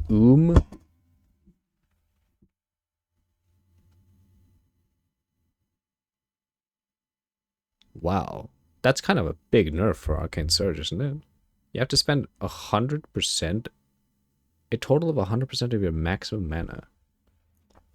God damn. Wait a minute. So does that mean... Wait, does that mean Arcane Surge is just dead for mom builds? Probably. Like, even though... Well... I guess it depends on your mana cost, but still, that's like... Monka W.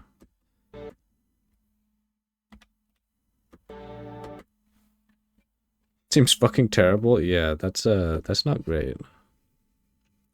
Ambush. Supported skill is 100% more critical chance against enemies that are on full life. Okay. Was ambush like that before?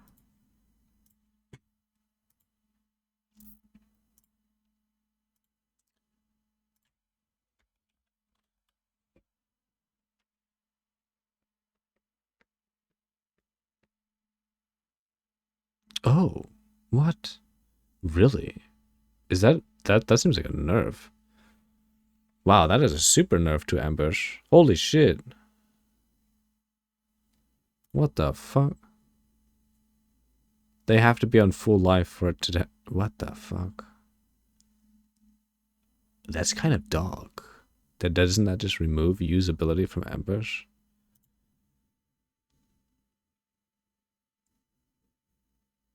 Wow. Ambush got gutted.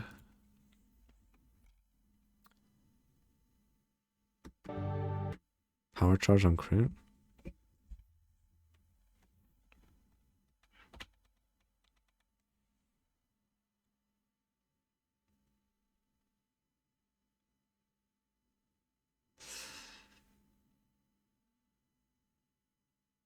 I mean, we'll have to see what power charge on crit does to see what happens, but like the ambush looks like it's dead.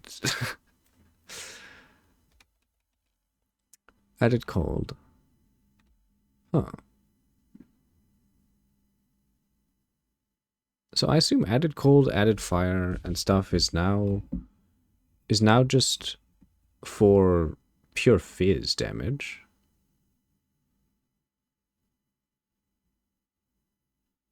Fizz convert, I guess, kind of.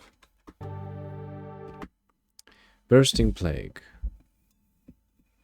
Support skills that can poison enemies, causing poison enemies to gain plague over time and explode in a plague burst on death. Cannot support the skills of minions. Poison from supported skills also add 200% of damage per second to enemy as plague, up to a maximum of 10% of enemy's maximum life. Oh, so that's what Ben was talking about? Holy shit. Oh, we can't... God damn it.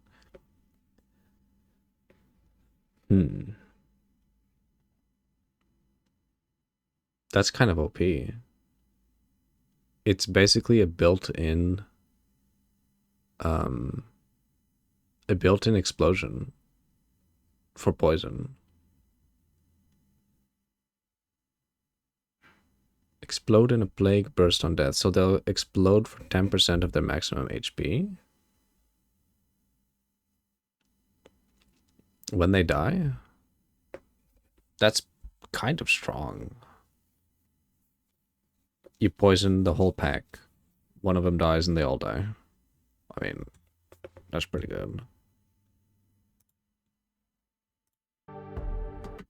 I'm gonna have to hide myself permanently. Just a sec. Actually, I'll just move myself somewhere off screen. Ah, he's too fast.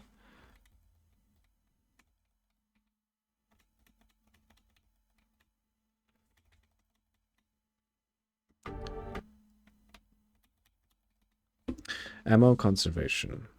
40% chance for crossbow attacks to not consume a bolt. That's actually kind of not bad for the ammo. Added lightning is the same. 20% more damage. 20% of it. So it's literally just 25% more damage. Huh. More area of effect. Classic. Supported skills deal 30% more melee physical damage against bleeding. Supported attacks cannot cause bleeding. Okay. Huh. With 30% more damage. That's actually kind of a lot, isn't it? In the POE term, like 30% more is actually 30% more damage. That's kind of insane. That's a big damage boost.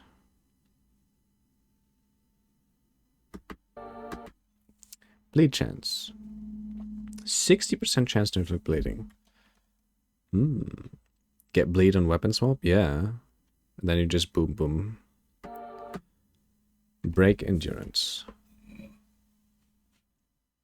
There's literally no downside since you just use a different skill for bleed. Yeah. It's pretty good. Or just have a second attack with the bleed chance. Chance to gain endurance charge when supported skill fully breaks enemy armor. I wonder how good that is. Brutality support. Supported skills do... Oh, okay. Okay. Concentrated effect. More area damage, less area effect. Okay.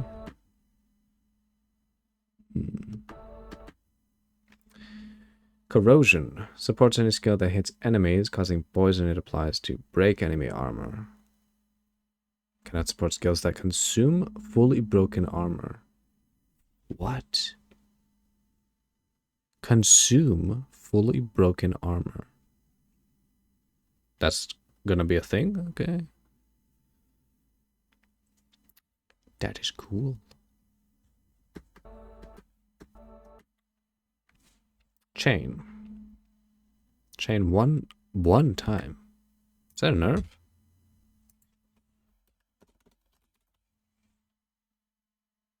Oh my god, that's a nerf.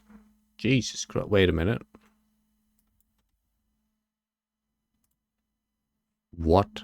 Wow, that's a big nerf. You lose... Well, it is level 1. Maybe it levels up and you get one more chain. Maybe. Pepega. Clarity.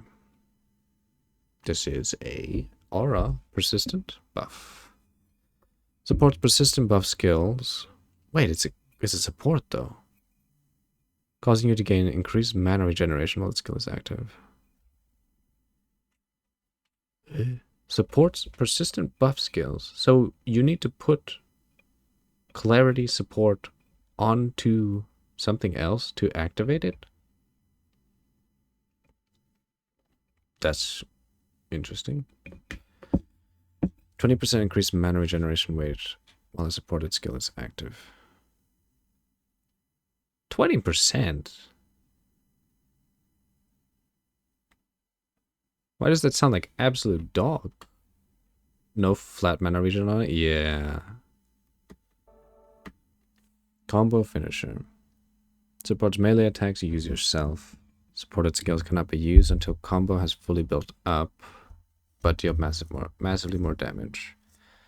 Cannot support skills which already combo. Supported skills lose combo if you generate no combo for 8 seconds. Supported skills deal 50% more damage. Supported skills require 5 combo to use. Oh. Interesting. So you use a skill that has... They just stacking multipliers on melee? Yeah. So you just use a skill that builds your combo. And then you have a big explosion. I guess. Decaying Hex. Supports curse skills. Cursed enemies' bodies decay, taking chaos damage over time. Supported skills inflict decay, dealing 30% of intelligence as chaos damage per second for 8 seconds. What? In stacker? Yeah. Oh, you would have to have really high int for that. 30% of intelligence as chaos damage per second for 8 seconds.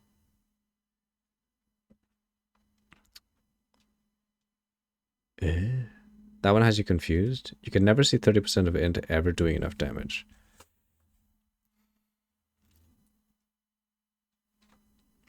Yeah, that's a really low damage amount.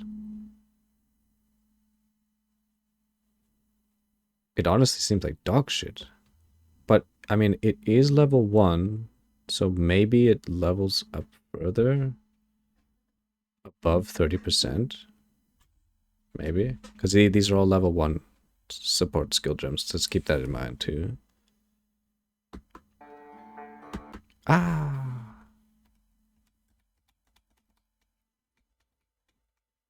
Controlled destruction.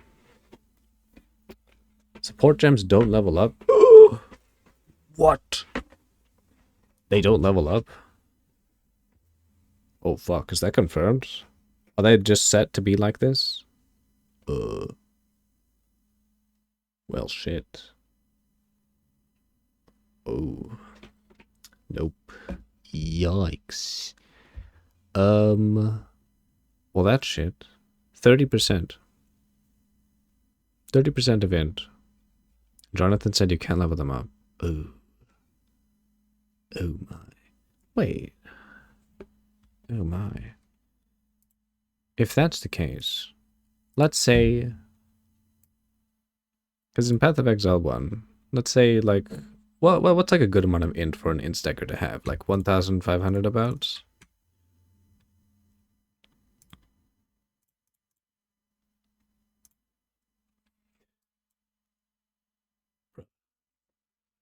There has to be a build that utilizes that as a debuff or something? Because 30% is never dealing any damage. Yeah. Like, even if you can get 1,500 int in Path of Exile 2, that is garbage damage. And that only lasts for 8 seconds.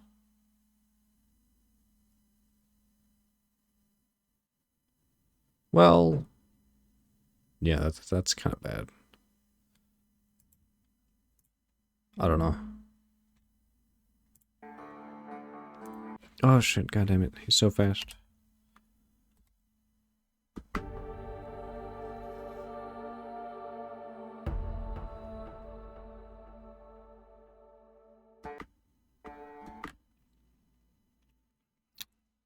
%30 of intelligence is chaos damage.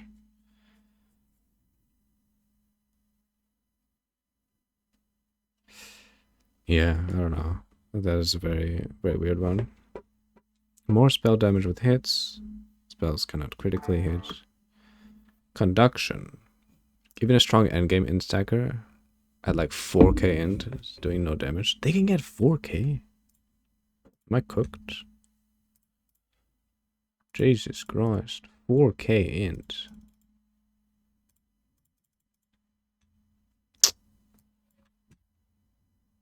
Yeah, there's no way you'd take that. Unless you... I don't know. Maybe there's some way you would take it? Supported skills have a 100% more chance to shock. That's pretty good. Wait, oh. Oh, corrupting crime. Less area of effect. Corrupting blood deals 10% of your strength as physical damage. Oh my. That is not great.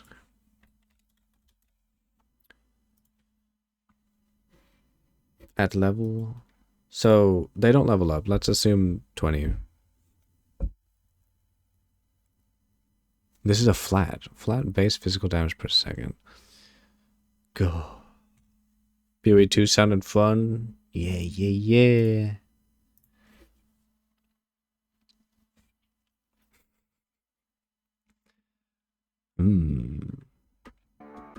I mean, even if supports look kind of lackluster, the game is probably going to be fun as fuck. You should join us.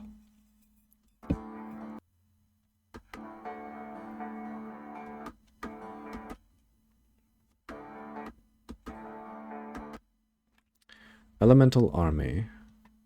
Minions from supported... Well, why did the quality just fucking die? Fucked up. A. 30% Elemental res. Elemental army.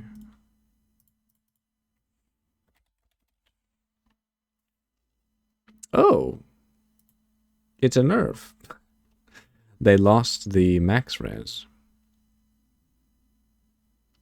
And they also don't inflict exposure. And they don't do more elemental damage. You even said in the very first reveal you won't be playing it. Yeah. Just fucking guy. So elemental army is for defenses only. Empowered damage. Skills empowered by supported skill deal 15% more damage. Huh.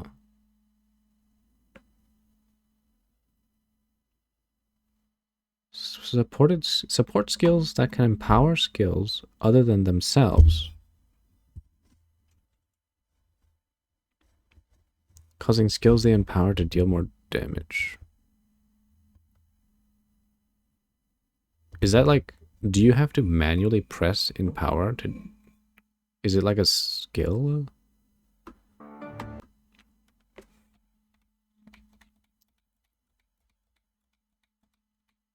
Deep freeze.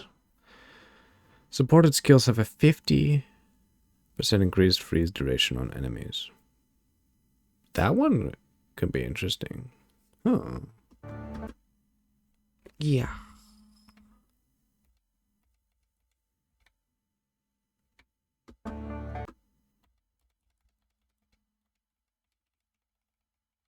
Why is he hovering over that one for so long?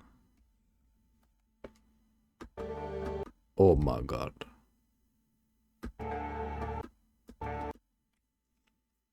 Less reload speed. Support skills load an additional bolt. That's pretty good. Final strike on supported skills can be performed twice in succession. Okay. That could be pretty good, depending on if the combo at the end is actually, like, it's actually good. Energy barrier.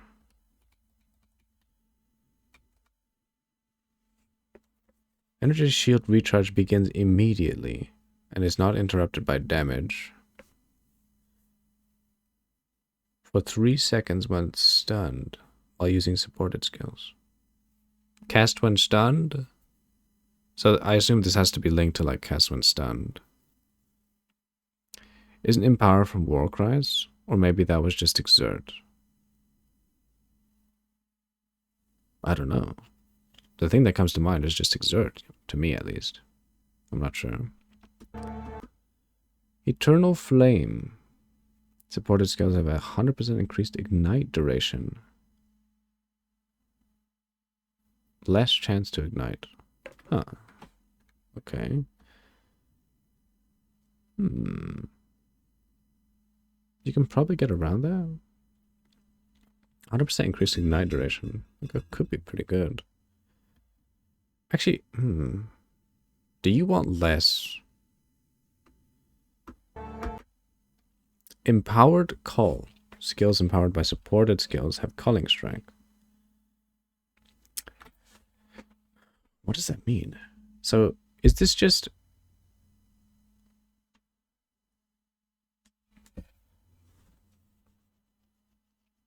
Empowered by supported skills. It says skills empowered by supported skills. I am confused. Faster Proj. 40% more purge speed. Faster attacks. 25% more attack speed. Okay. Wait.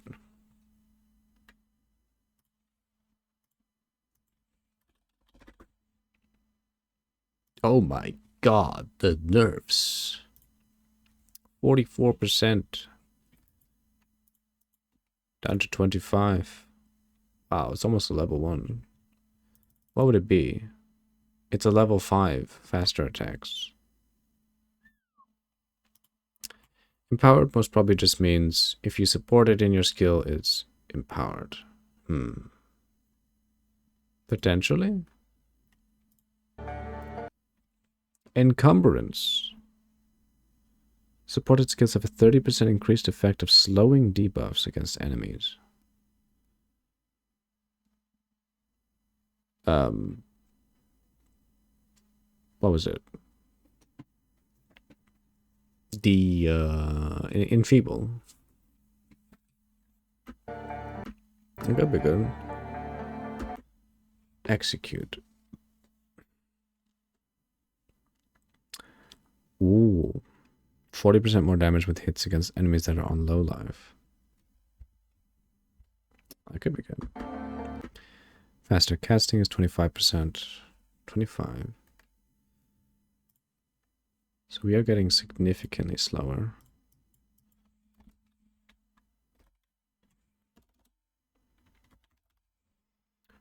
Oh, 39% to 25. That would be a level 7 faster casting.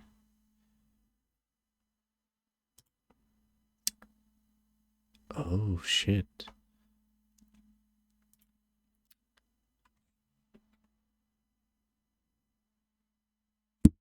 I don't think we have the ability to add quality to support gems, yeah?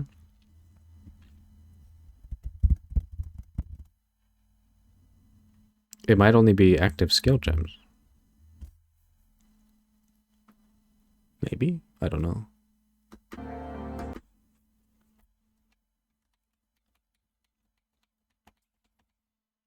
Frozen Vortex. Supported skills create a vortex on shattering an enemy. Vortex deals 30% of overkill damage per second. Vortex chills. Oh. Interesting. So this is like the cold version of Herald of Fire. Kind of. But it's a support gem. That's actually kind of good.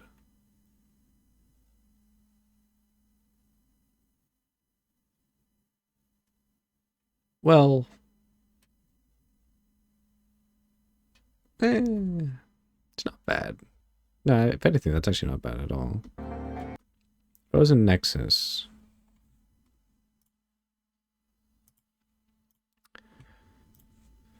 Supported skills create chill ground for 4 seconds when they freeze an enemy. That chill ground has to be fucking massive.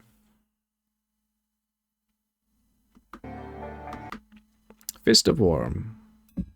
Ancestrally boosted no more than every 6 seconds. Wait a minute. 6 seconds? That is a lot more different. Wait. Fist of Wormdom.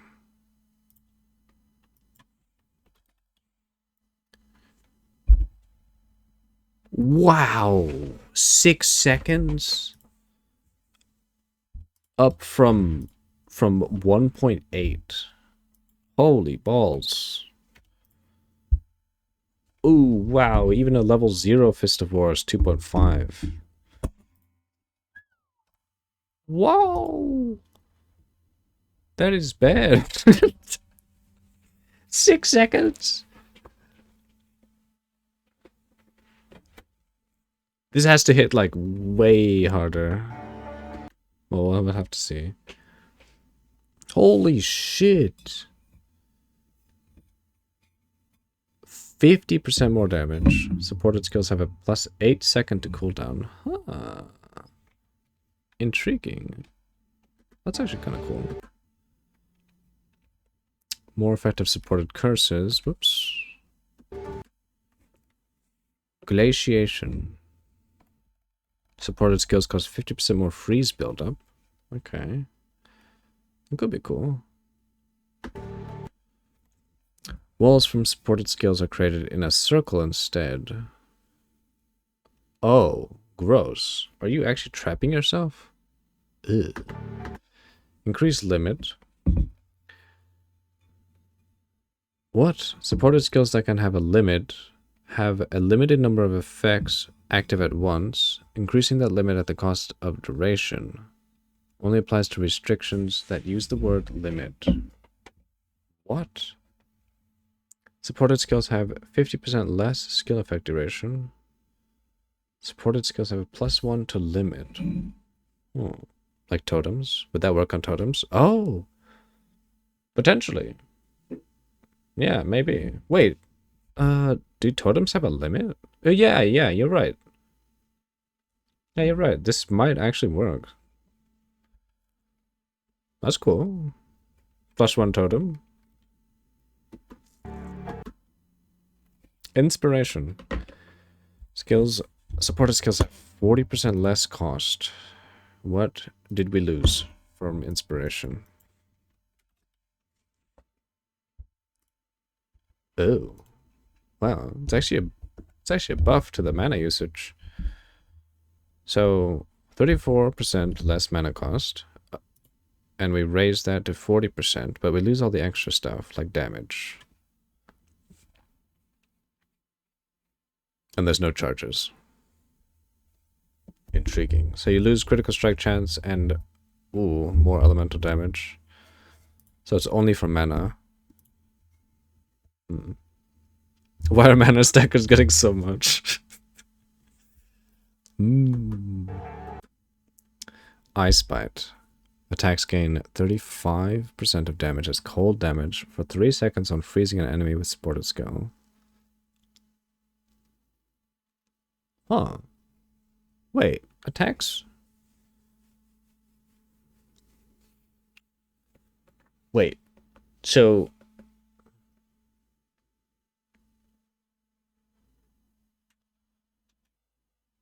Oh, freezing an enemy with supported skill infuses all of your attacks with cold damage for a short time. Okay. So it would be like a weapon swap kind of thing.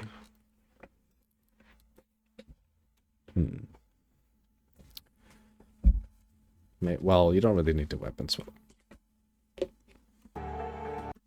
Innervate. Oh. Wait, was there an ice bite?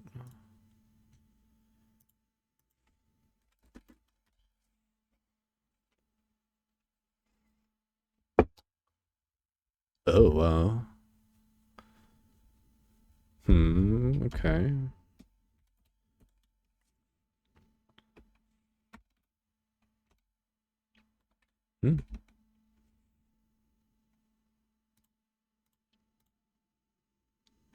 Oh, it's 2 ends. I'm retarded.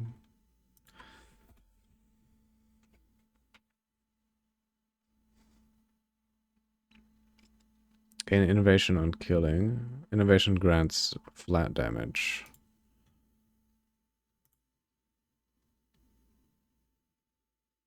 Killing a shocked enemy with supported skills. So it's only for mapping, I guess. Jagged Ground. Jagged Ground lasts 6 seconds. I see. I see why people are cooming over this. That could be kind of insane. Stack Jagged Ground, like multiple. Ah!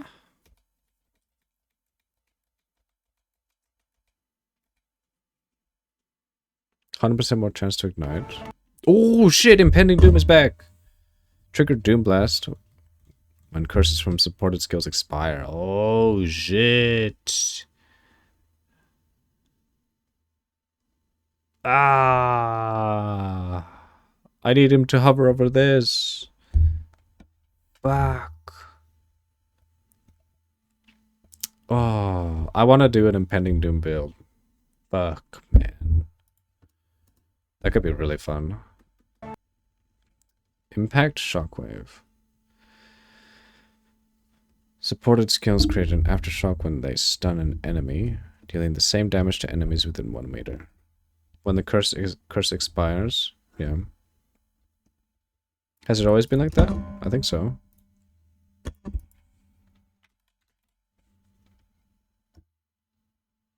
Oh shit! Oh no. You're right.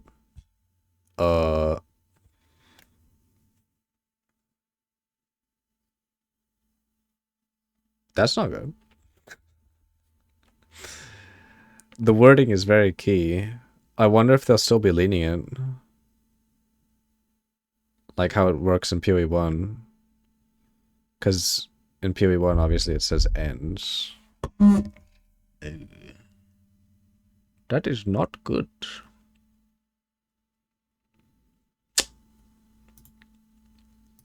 Yikes. So it has to expire? No way, right?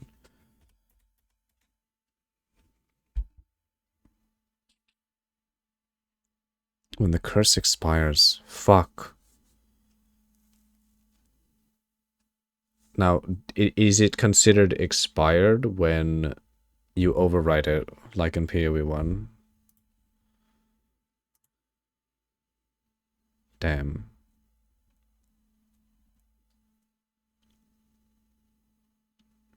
Alright. Well, that is probably a good time for me to stop. Yesterday I had a way, like, I streamed for way too long. I'm a tired boy. I need to wind down, get some proper sleep. Alright. We'll watch this more tomorrow.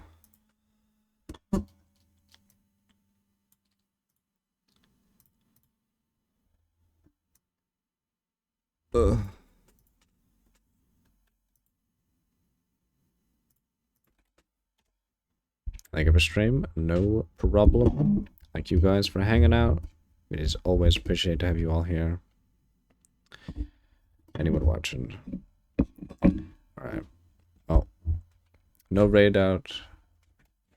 I'm just gonna get some dinner, start winding down for the day. Alright. Hope you guys all stay healthy, stay safe. I'll see you guys later. GG's.